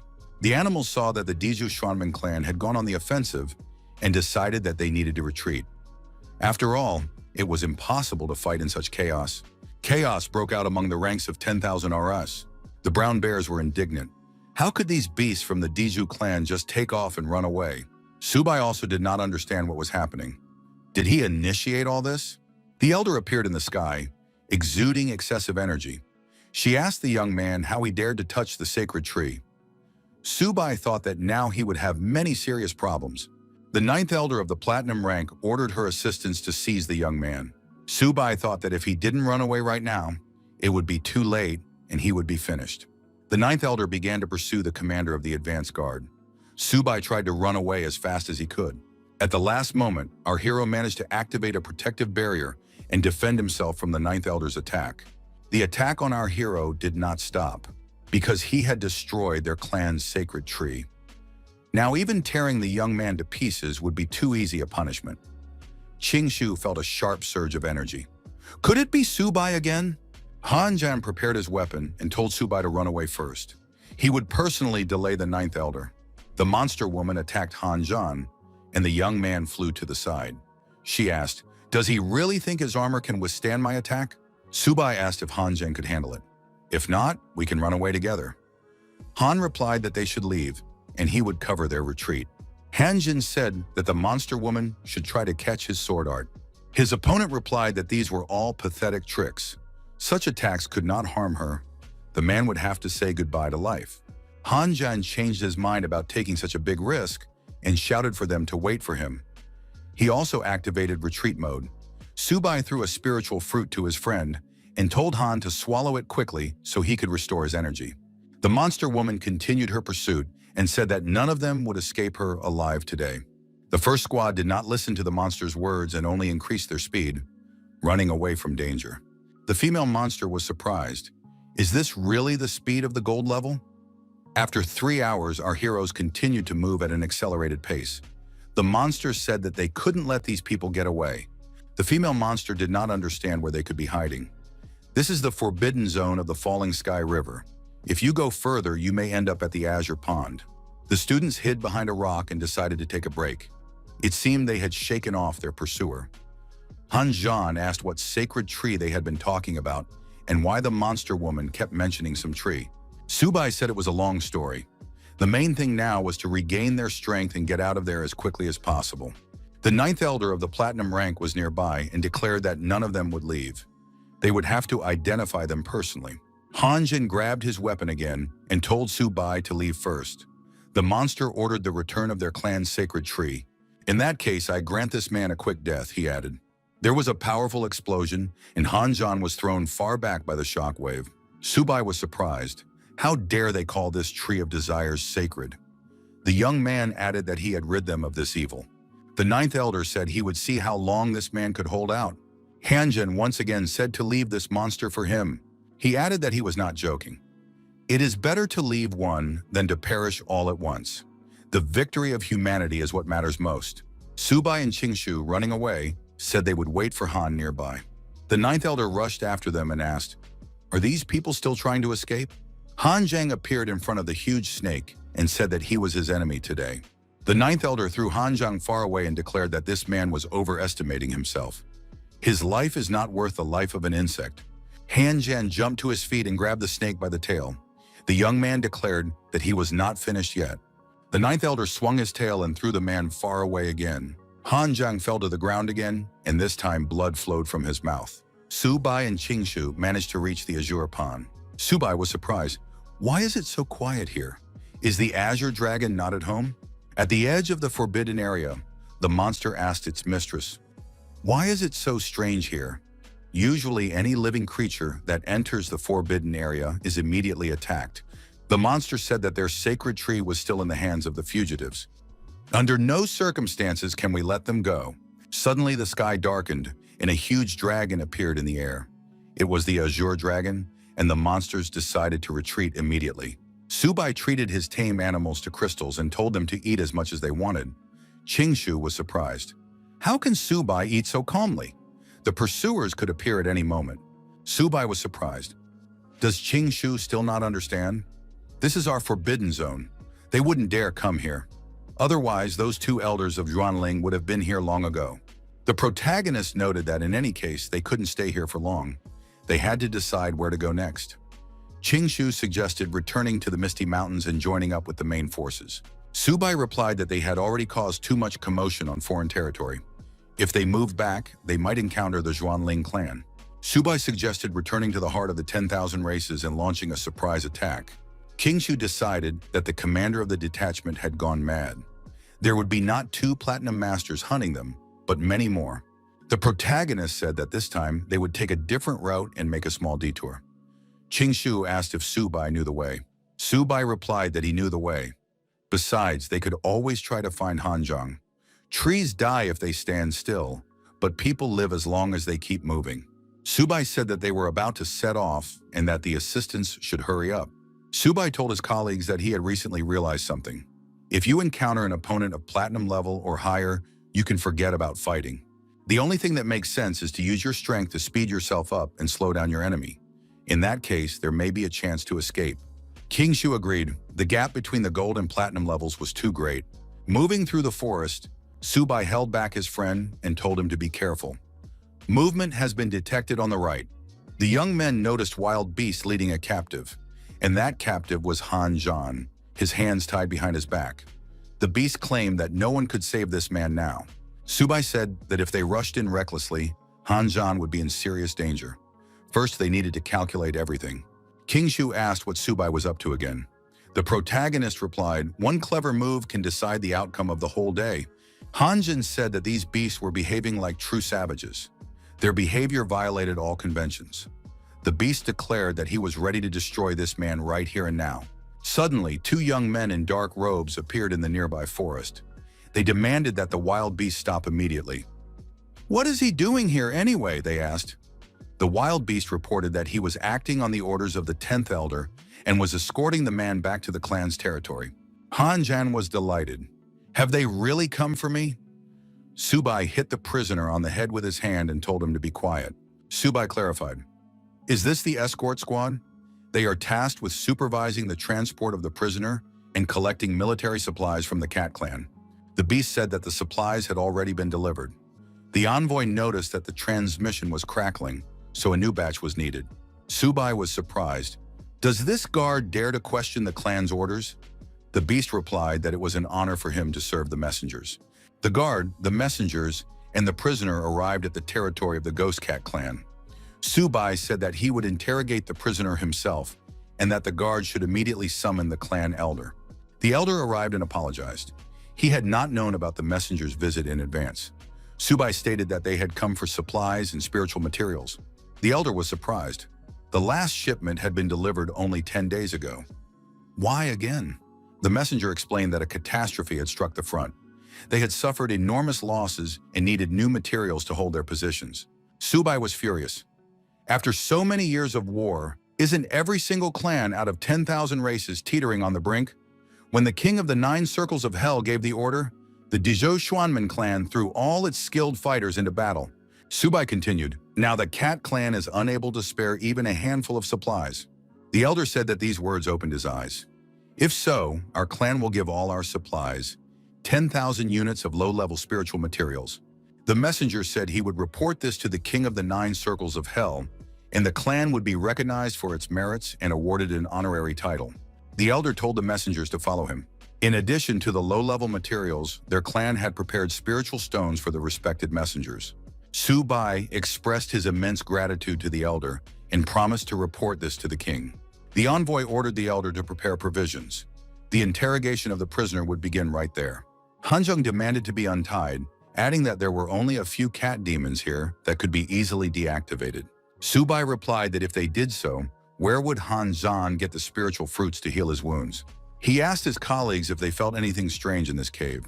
Subai added that he felt as if someone was sucking his energy. Han Zhan agreed. His strength was also fading. The protagonist pointed to a recess in the cave and said that the influence was coming from there. Now it became clear why the Grand Elder had left so calmly. Something was clearly hidden in the depths. The young people decided to go on a reconnaissance mission. In the next room, they discovered statues of ghostly cats. But why were they all kneeling? Inside the barrier, they found the skeleton of the elder of the Cat clan. Above the skeleton stood a human statue with a sword in its hands. What could this mean? Subai suggested that this might be a sacred place for the Cat clan. He looked back and shouted that there was danger behind them. At the last moment, our hero activated the protective barrier. No one was hurt. The ghost cat ran deep into the cave. The young people were surprised. Had the statue come to life? All the statues came to life and surrounded the people. The students huddled together, forming a circle of defense. King Shu declared that he would delay these animals, and the rest should retreat immediately. He activated his unique abilities and used his energy to attack the ghost cats. Han Zhan noticed that the cats had slowed down, so now they could try to deal with them. Subai warned that even at the highest level of the gold rank, these ghost cats could not be defeated. The cave was too cramped, and it was impossible to move. The statue of a man above the skeleton of a ghost cat reached for the sword. The sword was thrown and fell near Han Zhan's feet. Subai said that it was an excellent weapon and perfectly suited to Han Zhang. Han grabbed the sword and declared that he would test its greatness. He swung the sword and prepared to repel the attack of the approaching ghost cat. The cat was struck dead on the spot. Subai noted that the sword possessed incredible power, a real find. Han Zhang said that this alone made it worth coming here. The young man with the sword suggested breaking through and getting out of the cave. Our hero noticed something and ran alone in the opposite direction. The elder of the ghost cats exclaimed that they were unscrupulous thieves. They pretended to be members of the Dezhou clan to deceive him and desecrated the clan's sacred lands. For this, they must pay with their lives. The elder gave the order, destroy these 3 people and do not let them leave. The ghost cats rushed at the heroes. The elder shouted that he would tear their bones apart and flood the mountain ridge with their blood. Hinanjin said that there were too many of them, and it would be impossible to break through. Qingshu asked what to do. Subai replied that it was his business. Subai called on Xiaoba, Xiaobai, and Xiaohong for help. He ordered them to work as a team of 3. The elder of the ghost cats declared that the first thing to do was to deal with the summoner. Subai told his assistants not to hold back and to destroy all the ghost cats. Qingshu was attacked but said he was alive. Subai suggested eating a spiritual fruit to restore strength and acid-alkaline balance. Subai reiterated that everything was up to him.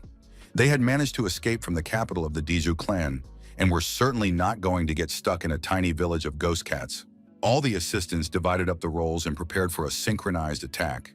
Subai said he would start with the biggest enemy. He added that he was only facing a gold rank. How dare he be so insolent? The elder's time is up. The elder did not expect this. He declared that his opponent had activated the sacred weapon of the beast. This could not be. Subai told his friends that they needed to leave immediately. Xiaobei and Xiaohong would cover their rear. Han Jian picked up the wounded Qingshu and carried him out of the danger zone. Subai said that first they had destroyed the capital of the Diju clan, and now they had crushed the cat tribe. This campaign would be considered legendary, and their blood would illuminate the future of the human race. Qingshu told them to stop their pompous speeches and continue to act. Far away from the cat demon tribe, the monster was surprised. What is that light in the sky? It's coming from the village of ghost cats. Everything must be carefully checked. The leader of the 9 Circles of Hell clan analyzed the information and realized that it was the sacred weapon of the beast. Could this be the work of the human race? The clan elder ordered 2 diamond-ranked warriors to be sent immediately to the Cat Demon Mountains to destroy Subai. The adjutant reported to Lord Nichin that 2 diamond-level experts had been spotted ahead, rapidly moving towards the Ghost Cat clan. Niking realized that they were talking about the students, Subai and his colleagues. The elders issued an order to send 2 diamond experts to the Demon Cat Mountains to support Subai. Niching said that the Golden Fire Cavalry must also be sent there immediately. Subai must be saved. They could be surrounded by millions of enemy troops. Our heroes, continuing to flee, finally managed to break away from the pursuit of the demon cats. Subai said that they couldn't stop yet. It wasn't safe here either. Suddenly, the monster woman appeared in the sky again and said that she had finally found them. The monster woman was aggressive and declared that they had nowhere to go now. Today, she would skin them, tear out their veins, grind their bones, and scatter their ashes. The monster woman summoned the giant snake again.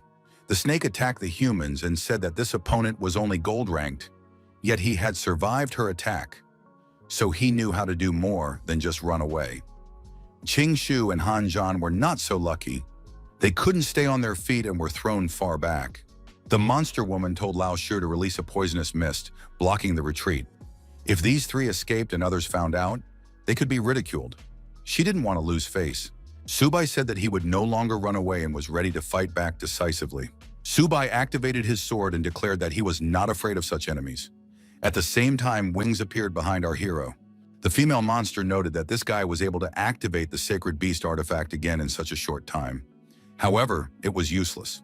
However, the protagonist managed to neutralize the monster's attack. The woman became angry. How was he able to repel her blow? The confrontation continued. Qingshu, watching the fight, said that their friend's gold level was putting pressure on the 2 platinum levels.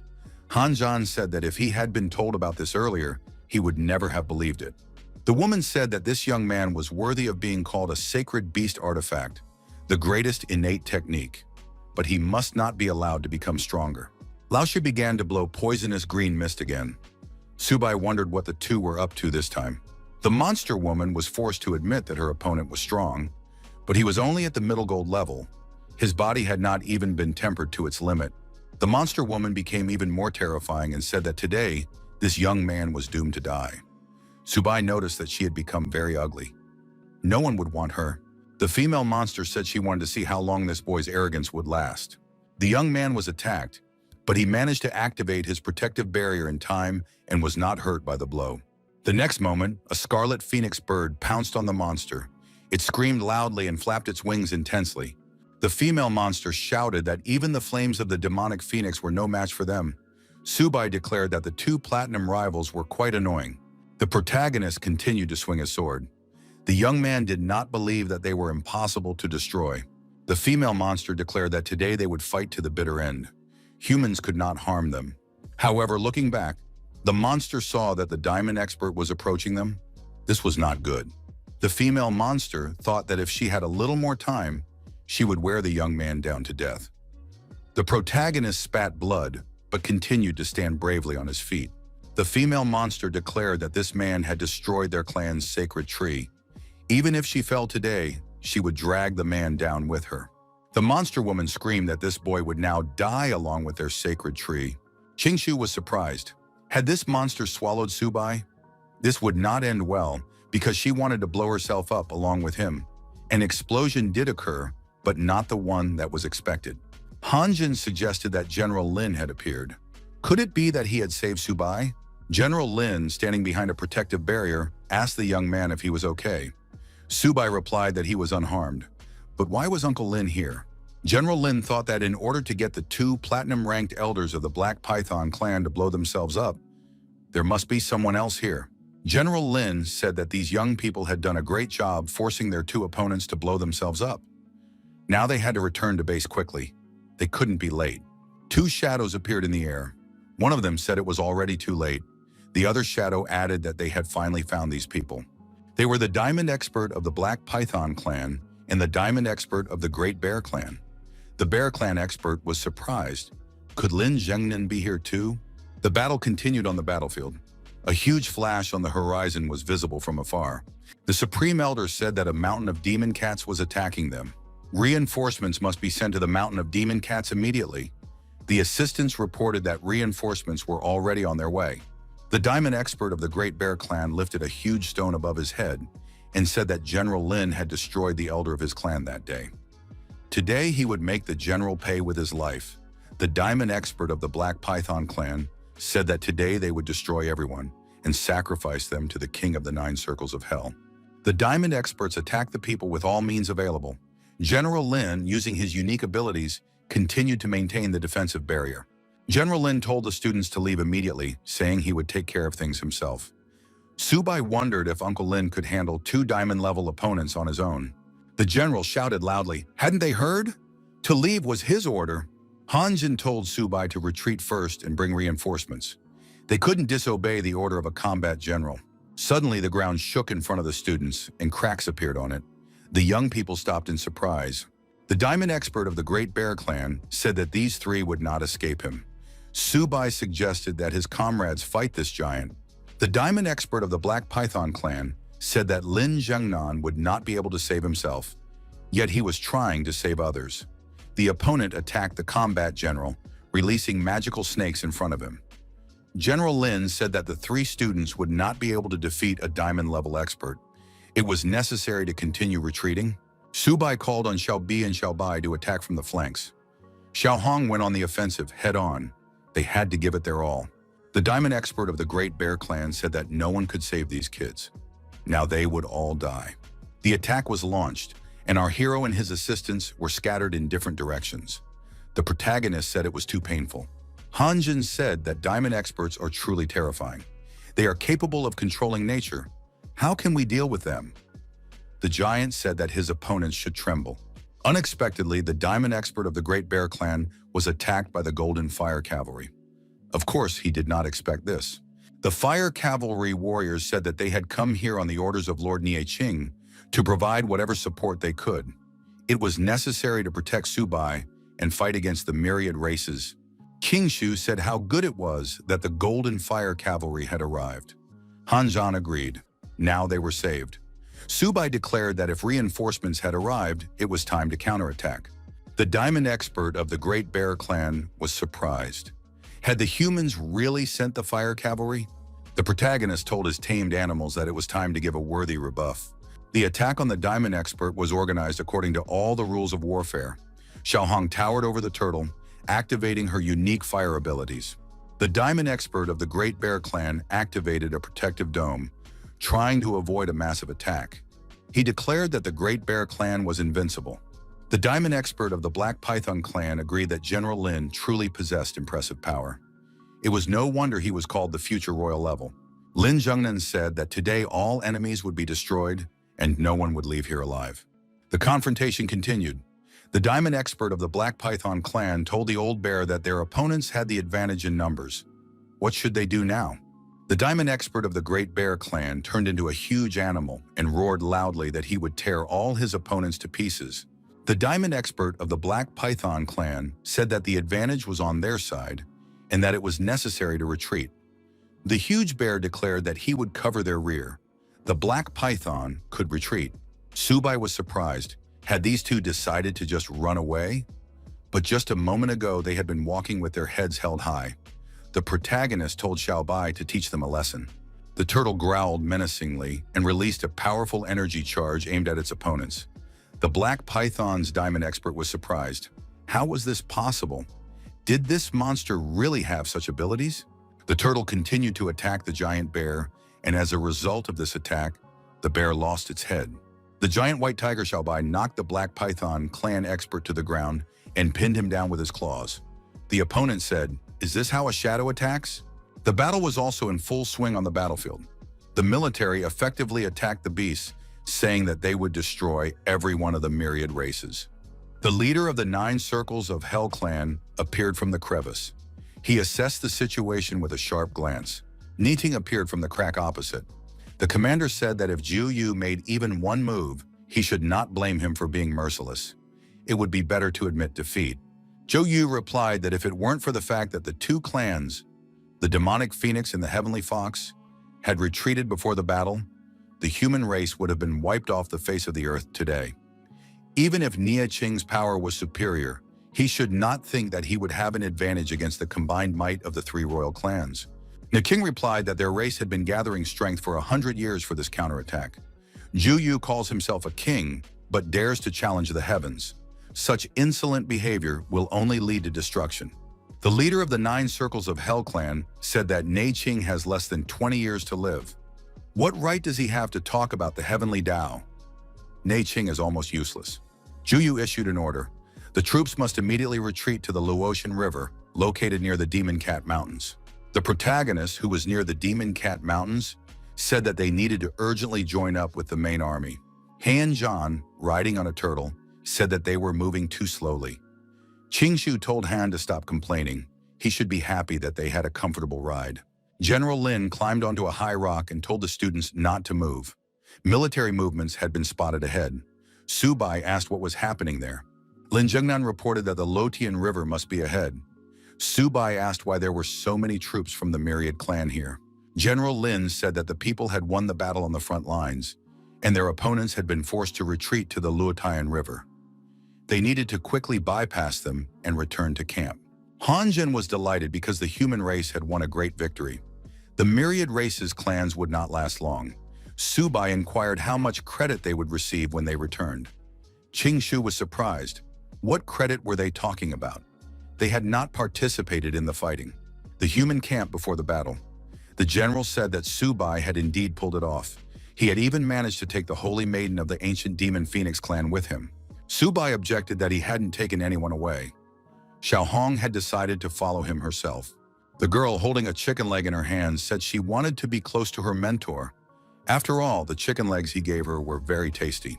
Neting said that this was very good. With a single chicken leg, the young man had tamed the holy maiden. Subai was truly worthy of the title of Luo Feng's heir. Nie Qing added that they had all done very well. Now they could rest. Tonight there would be a feast in honor of their victory. Subai asked the Grand Elder about their rewards. Nie Qing promised not to shortchange anyone. The young people thanked him and said that in that case they would indeed go and rest. E.W. Bai added that they should recover their strength well. After all, they would soon have to fight the clans of the myriad races. Nie Qing acknowledged that General Lin's rescue operation had been successful. He had even managed to destroy 2 diamond-level warriors from the clans. The general stated that Subai had destroyed these 2. Nuxing was surprised. Could this boy really have destroyed diamond-level warriors? The general explained that chaos reigned on the battlefield, but they were indeed destroyed by this student's beast companion. Nuxing noticed that this child was getting stronger, but the stronger he became, the more danger awaited him. Zhu Yu would be a constant threat. The general promised to protect Subai from the shadows, no matter what it took. During the banquet, Nie Qing said that the military university students had proven themselves and achieved great merits. He proposed a toast to this great victory for humanity. The students and military personnel raised their beer mugs and said they were drinking to the victory of humanity. Zhao Hong happily acknowledged that she was looking at a divine chicken leg. Han Zhan, with a glass of beer in his hand, said that he had almost died today. However, thanks to Su Bai, he had been saved. He wanted to drink to that. Su Bai said that Han Zhan's life was not worth a single mug of beer. He had already made a list of equipment and materials to be sent directly to Jiangzhou University. Qing Shu said that Han had missed his chance again, as Su Bai was a master at seizing the moment. Han Zhen replied that he had tested Su Bai's methods, but gratitude was still necessary, so he would do it. Su Bai laughed and said that Han Zhan did have a conscience after all. Besides, he had turned misfortune into a blessing and obtained a divine weapon. Han Zhan agreed, but added that he had not yet managed to unlock the true power of this weapon. He had not even studied it thoroughly. At first glance, it seemed nothing special. Niqing stated that it was an ancient divine weapon, but its power was sealed. To remove the seal, the owner of the weapon must reach the level of a king. Su Bai was surprised and said that this was incredibly difficult. Han Zhan agreed to work towards this goal. Now he needed to reach the level of a king as soon as possible. The young people drank to Han Zhan's speedy ascension. The next day arrived, the Great Wall. The students said that Director Zhou had not slept for 3 days. The director noted that the battlefield was not at all like an arena. Su Bai and Hu Qingshu had gained real combat experience. Representatives of the Golden Cavalry returned and reported that humanity had won. 800,000 enemies had been destroyed, and the clans of the myriad races had been pushed back to the Luodian River. It was a great victory for humanity. 3 days passed. The leader of the 9 circles of Hell clan, Zhu Yu, told Lord Biyan that he did not expect him to come in person this time. Under Biyan's command, humanity would surely come to an end. Bai Yan, the second royal level, said that he was facing a useless fool. He had sent Zhu Yu here so long ago, but not only had he failed to capture this planet, he had also lost troops and supplies. Zhu Yu replied that the seal was weakening day by day. They had almost no time left. With this battle, he had tested the strength of humanity. Their next target was Shanhai Pass. Zhu Yu added that humans had captured the sacred maiden of the Demon Phoenix clan. He intends to go to the ancient royal city of the clan. Biyan was surprised. Did humans dare to touch the sacred maiden of the Demon Phoenix clan? Bai Yan remarked that he had specially brought a drop of sacred blood for this mission. This time, they would eradicate humanity once and for all. Niqing gave a report and said that the armies of countless races were gathering together, but their intentions were not yet clear. What did Huanshan think about this? Hanshan replied that if he were King Zhu Yu, he would send a detachment to capture Tianhe Fortress before humanity finished strengthening its defense systems. He would distract their troops and then break through to Shanhai Pass with all his might. Ni Qing pointed out that if the Shanhai Pass fortress fell, the consequences would be catastrophic. It was necessary to order the 200,000-strong army to move to a permanent base at Jiangzhou to prevent any surprises. General Lin would command all the troops. The general said that by order of Lord Niqing, he would fight and never retreat. The adjutant reported to General Lin that Su Bai had arrived. General Lin assumed that the young man wanted to tell him something. The young man reported that the platinum-ranked armor he had received last time had broken. Could he count on another set? Lin Jingnan said they would discuss that later. Right now, he was interested in another question. Did the young man like his daughter, Yanzhan? Su Bai was surprised. Why was the general asking about this?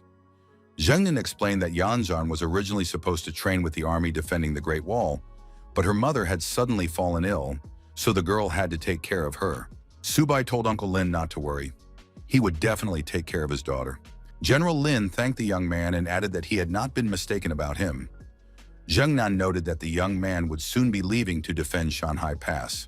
Perhaps a grand battle was approaching. Mr. Nie Qing had prepared special tasks for the young man. It was necessary to go to him. The secretary informed Mr. Niqing that the student Su Bai had arrived. Neking said that General Lin had sacrificed a lot for humanity. The young man should stop emptying his pockets.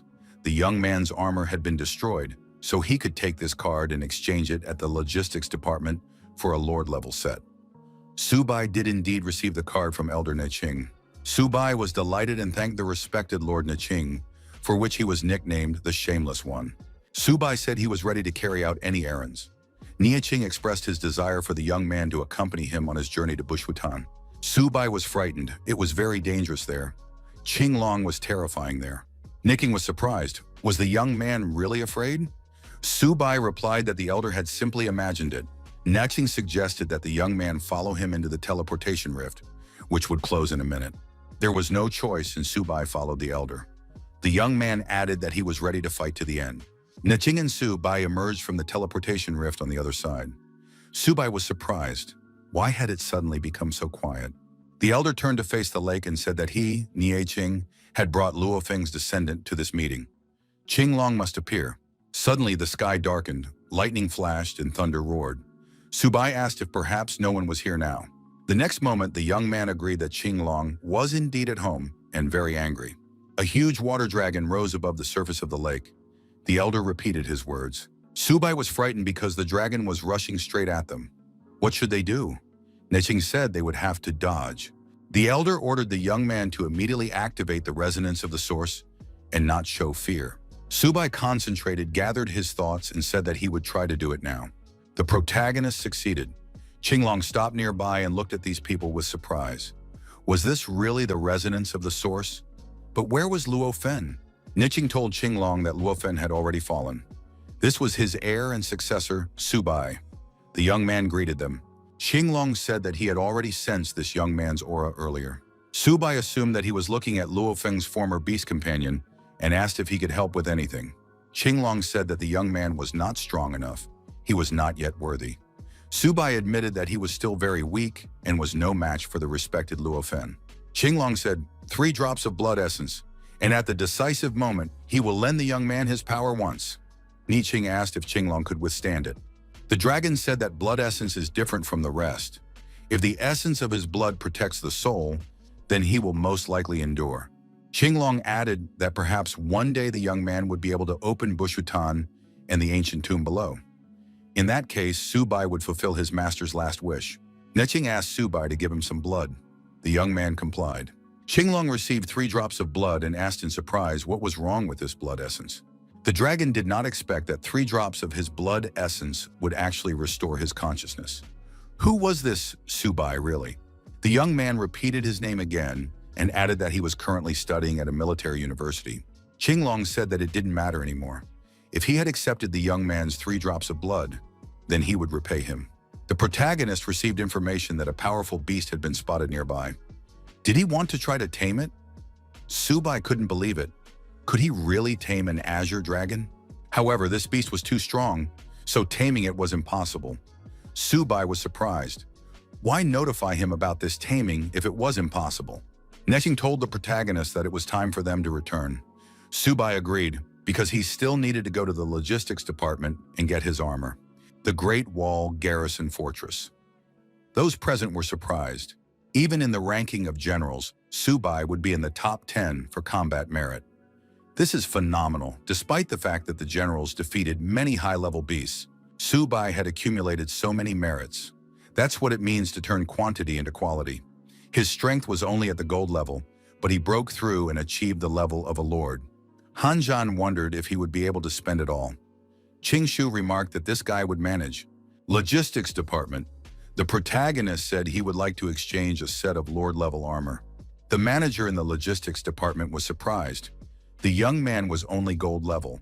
How could he want to wear lord-level armor? Even among the lowest of the 12 lords of Longguo, there were those who still wore diamond-level armor. Subai handed over the card and asked if it would be enough.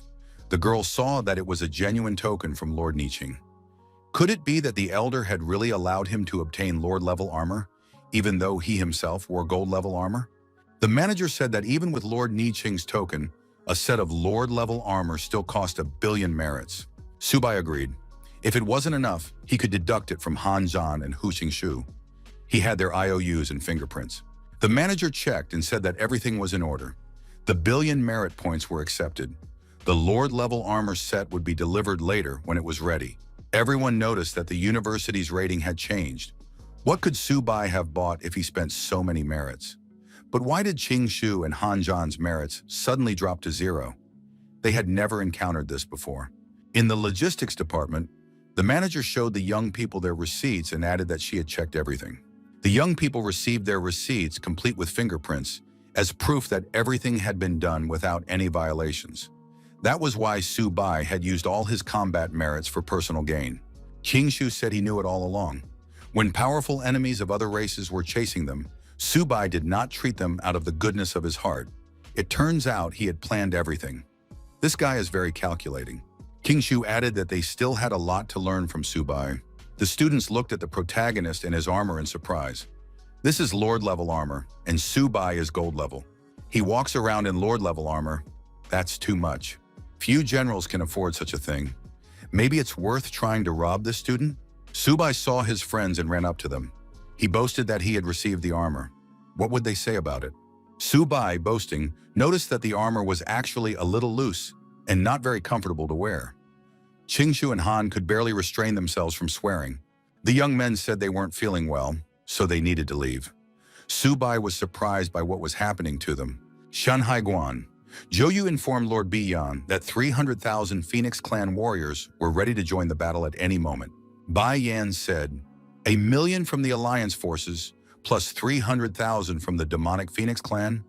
That's a force to be reckoned with. But they would only have one chance to attack Shanhai Pass. Biyan added that to make sure everything went perfectly, he would send another 100,000 barbarian bulls to help. Zhu Yu noted that in that case, victory was theirs for the taking. Bai Yan waved his bloody weapon and told them to answer his call.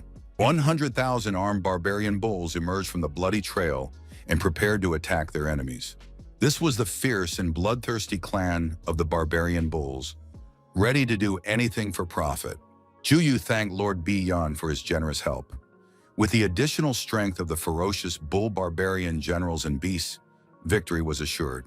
Bai Yan said that they would storm Shanhai Pass and called on everyone to follow him. It was necessary to devour people and put an end to their legacy. The bull barbarians swore by the will of the king to follow Lord Biyan. In the war against humanity, they would crush everyone. Zhou Yu ordered his army to advance on Shanhai Pass. The great elders said that after the fall of their great king, the demon Phoenix clan had not waged war against humanity for 100 years. However, humans are holding their Holy One captive. This insult cannot be overlooked. The clan will not forget the feud and will not rest until humanity is destroyed. The warriors must return the Holy One and destroy humanity. All of them moved in unison towards Shanhai Pass to destroy humanity. Su Bai was surprised. Why did General Lin suddenly start talking about the wedding? Zheng Nan said that at this age it was already time. The date should be set for the 16th of this month. It was a good day. Yanjin blushed with embarrassment, but told her father that she was not yet ready for marriage. Su Bai admitted that his future father-in-law was rushing things a little. General Lin asked if Su Bai wanted to marry his Yanzhan. Su Bai replied that he very much wanted to. Zheng Nan declared that in that case, everything was settled. The wedding was set for the 16th of the current month. Suddenly, an aide burst into the office and reported that there was bad news from the troops. Thousands of Rasa had attacked Shanhai Pass. The general said that, as expected, their target was this place. The assistant told Elder Ni Qing to give the order. Ni Qing ordered everyone in the defense corps to immediately fortify Shanhai Pass. General Lin declared that the Lin family would not allow the 1,000 Arias to win and would defend their identity. Lin Zhengnan noted that his soldiers were the most elite fighters of humanity. It was necessary to attack the enemies with weapons at the ready, not letting them advance a single step. The elite warriors of the human race, brandishing their weapons, shouted that they would not allow it and would not let it happen. Lin Zhengnan ordered the energy cannons to be brought to full combat readiness and to open fire when ready. At this time, the protagonist was meditating in the lotus position to make a breakthrough and raise his level. After a short time, there was a powerful release of excess energy. The young man shouted that he had finally broken through. The people outside were extremely surprised. What was going on here? Had someone just raised their level? Su Bai declared that he had reached the platinum level. Now he would definitely show his enemies who was the strongest here. Han Zhen noted that the breakthrough had occurred in Su Bai's room. Qing Shu suggested that it was he who had broken through to the platinum level. Mr. Ni Qing received an urgent report. Student Su Bai had reached the platinum level. Elder Ni Qing noted that this young man might have even more potential than Luo Feng. The best training for Su Bai would be the battlefield. It was time for him to go. The elder ordered all the students of the military university to gather. The Forbidden Lands, the Endless Sea. The elder of the Demon Phoenix clan asked Mr. B. Yan why they had brought their main forces to the Endless Sea. The leader replied that as soon as they crossed the sea, they would be able to bypass Shanhai Pass and launch a surprise attack on the people directly on their territory. The elder said that her clan was ready to guard the fortress at the Great Wall and confront the people directly. Juyu noted that there was a reaper in the sea. There were rumors about it. Bai Yan said that there was no need to worry about that. With the help of the crystal, they would be able to cross the sea safely. At that moment, Bi Yan was holding the blood crystal in his hands. Bai Yan declared that it would not fail them and added that everyone should follow him. Juyu thought that if he had this treasure, he too could invade Shanhai Pass. The elder of the Phoenix clan noted that the water was already parting. Bai Yan told his minions to hurry up. Juyu ordered the troops to close ranks and stick together. Thanks to the blood crystal, the enemies could move through the water without discomfort. The Phoenix clan elder said she felt nothing at all. In her clan's ancient records, there was a warning. Beware of what lurks in the depths of the sea and never enter the abyss. Juyu drew Mr. B. Yan's attention to what was happening in the depths. The Phoenix clan elder asked what it was. Creatures appeared that exuded incredible danger. The sea monsters were armed and extremely dangerous. Juyu felt that these sea monsters were watching them. The elder of the Phoenix clan suggested that there really was a reaper living in the Endless Sea. Juyu asked Mr. B. Yan what they should do now. The leader told them not to be afraid and to move forward, following him. Bai Yan noticed an unexpected danger ahead and warned that they could not go any further. The Phoenix clan elder said that these were the forbidden lands of the gods. They could not withstand this power, so they had to go around it. Juyu ordered all forces to pass by the maze and not approach it. A day later, an order came for all troops to stop here for a rest. Juyu reported to the Supreme Commander that in 2 days their army would reach Shanhai Pass. Bian replied that this was good. No one had yet managed to invade Shanhai Pass, as it was protected by mountains, thousands of ridges, and the Endless Sea. But Lin Zhengnan did not expect them to bypass the pass and attack him from the flank. Bai Yan noted that after victory in this operation, humanity would have no strength left to resist. Zhou Yu added that by that time, humanity would already be seeking reinforcements. In that case, he and Bi Yan would deal with Niqing. The Phoenix clan elder said she would follow this plan. All this was for the sake of bringing back the saint. Bai Yan declared that in 2 days humanity would come to an end. Night fell. Shanhai Pass. The enemies arrived at the outskirts. Juyu noted that it was now the darkest hour before dawn. At this time, people feel most tired. Now is the best time to attack. Bai Yan ordered the attack to begin and Shanhaigan to be destroyed. Juyu ordered all armies to listen to his command. Shanhai Pass must be destroyed. Hordes of enemies rushed at the peacefully sleeping people with the aim of destroying Shanhai Pass and all of humanity. The guards were surprised. This was not their army. Was it just their imagination? The guards determined that thousands of creatures were approaching them. How was this possible? The beast broke into the garrison and began to destroy everything around them. The alarm sounded, enemy attack. This must be reported immediately to General Lin Zhengnan. Thousands of RAs are attacking from the pass. The officers said it was necessary to remain calm and not panic. The artillerymen had to adjust the positions of the energy cannons.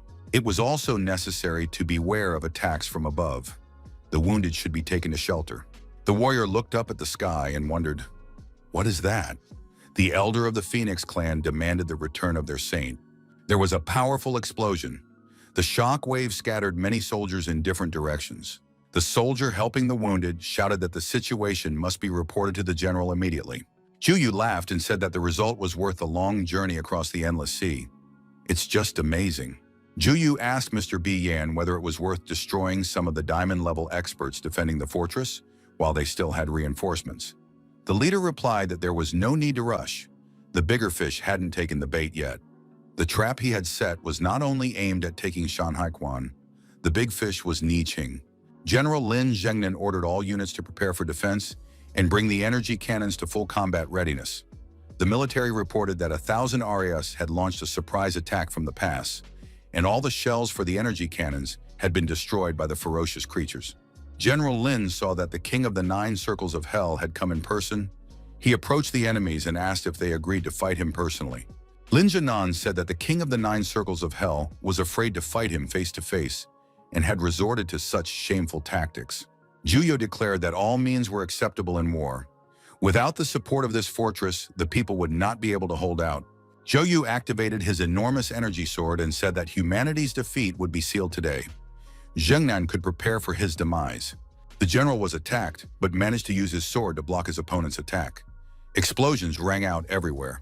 Lin Zhengnan strained with all his might and shouted that humanity would not lose. The enraged general ordered, "You scoundrels from the thousand races, get out of here!" Juyo was surprised. Did the general use a bloody energy explosion against him? Juyo wondered, was General Lin going to take him with him to the grave? Bai Yan noticed that this man did not know his own mind. The leader of the villains said that if the general was tired of living, he would send him to his grave. General Lin Zhengnan was treacherously attacked. Huge clouds of smoke rose from the site of the explosion. The soldiers were worried. What was happening to their general? When the smoke cleared, it became clear that the general was wounded. Lin asked Bian who he was. Juyo apologized to Mr. Bian. His dereliction of duty had forced Mr. B to intervene personally. The leader said he was waiting for a bigger catch, so he would leave this small fry to Juyo. The head of the 9 Circles of Hell clan said that Shanhai Pass would be the place of death for General Lin. However, Juyo's attack did not reach its target. A huge green turtle appeared in front of the wounded general. A protective barrier formed around it. The general was surprised. This was Subai's beast. How did it get here? Subai and his friends came to the general's aid. Subai asked how Uncle Lin was feeling. Zhenan replied that these young people had arrived just in time. Subai said that he would not allow anyone to harm his future father-in-law. Today, he would take the life of the king of the 9 Circles of Hell. Qingshu noticed that Subai was seriously angry. Hanjin said in his usual mature tone that the warriors should leave this battle to them, and they themselves should take the general and go defend the city. Subai, spewing streams of excess energy, prepared to face the powerful enemy. His assistants were ready to provide whatever support they could. Bayan was surprised. Did this young man really have such abilities? Subai spread his wings and said that he would make the king of the 9 Circles of Hell pay for what he had done. Qingshu noticed that the phenomenon in the sky was even stronger than before. Subai had raised his level again. The warriors saw the young man in the sky and rejoiced. Could it really be Subai? He had become much stronger. With such power, he could split the heavens and the earth. Subai declared that the king of the 9 Circles of Hell would be destroyed and rushed to attack him. Juyo said that the young man had a high opinion of himself. The weapon of the sacred beast was powerful, but he could not defeat the king. Hanjin admitted that there was nothing that could be done against such power. Qingshu said that there was no time to waste. They had to surround the others and destroy them. Juyo was forced to admit that he had underestimated this young man, but now he had even more reason to destroy Subai. The young man had become an enemy who had been counterattacked. Subai asked, "Is that all the king is capable of?" Juyo replied that the young man was boasting in vain. He himself would now be destroyed. Subai received a powerful blow, lost control, and hit the ground as he fell. Hanjan stopped fighting and asked if Subai was alive. Juyo said that even if Luofan himself were here, he would not be able to stop the destruction of humanity. However, at that moment, Juyo was attacked. His body was pierced by an energy beam. Elder Ni Qing, the author of the blow, appeared near our hero. He said, "How ashamed I am to strike this weak young man, and he still bears the title of King of the 9 Circles of Hell. Shame on him." The warriors saw that Lord Ni Qing had appeared. This meant they were safe. Juyo said that Ni Qing had caught him off guard. Ni Qing noted that Juyo himself had just said that all means are acceptable in war. Thousands of demons were able to cross the sea and attack Shanhai Pass from an ambush. It turns out that a dangerous person was making these plans behind the scenes. Bayan rejoiced. Finally, the human king Ni Qing had appeared. The villains added that in fact, he had come for only one purpose, to take the old man's life. Bayan asked in surprise, was Ni Qing really wasting his energy by moving their battle into a vacuum? Did the old man really think that he alone could save humanity? Nikeng replied that humanity never needed his help. The enemies would not be able to destroy him. As long as there was even one person left, he would fight to the end. Nashing attacked the villain and delivered a devastating blow. Bai Yan remained standing and counterattacked the elder, piercing Ni Qing's energy body with his hands. Ni Qing did not stand on ceremony in response and pierced Bian's energy body with his huge sword. The people on Earth who were watching the battle did not understand why the opponents were suspended in the air. Bai Yan was forced to admit that the power of the human king was great, but that meant nothing. Bai Yan began to threaten and declare that Hixing would definitely not return home today. Nixing felt that his opponent had pierced him with his devil's hand. Painful red clots appeared on his back. The old man felt that this substance was sucking out his life force. Bai Yan laughed and said that he had just placed the seed of the devil in the man. Even the human king would be consumed by the blood of the deity. Subai was frightened. What had happened to Mr. Nei Qing? Qingshu suggested that he had been caught off guard. Han Zhan suggested getting up and helping the elder. Niqing, gasping for breath, asked, "Did Bi Yan bring the blood of the deity specifically to destroy him?" Bi Yan replied that this was a correct assumption. After that, humanity would come to an end. Niqing smiled and said that he had to disappoint his rival. Bi Yan was frightened. Was this the seal of the blade? In the next moment, a huge sword pierced Bi Yan's body. The villain exclaimed, "When did Niqing have time to do this?"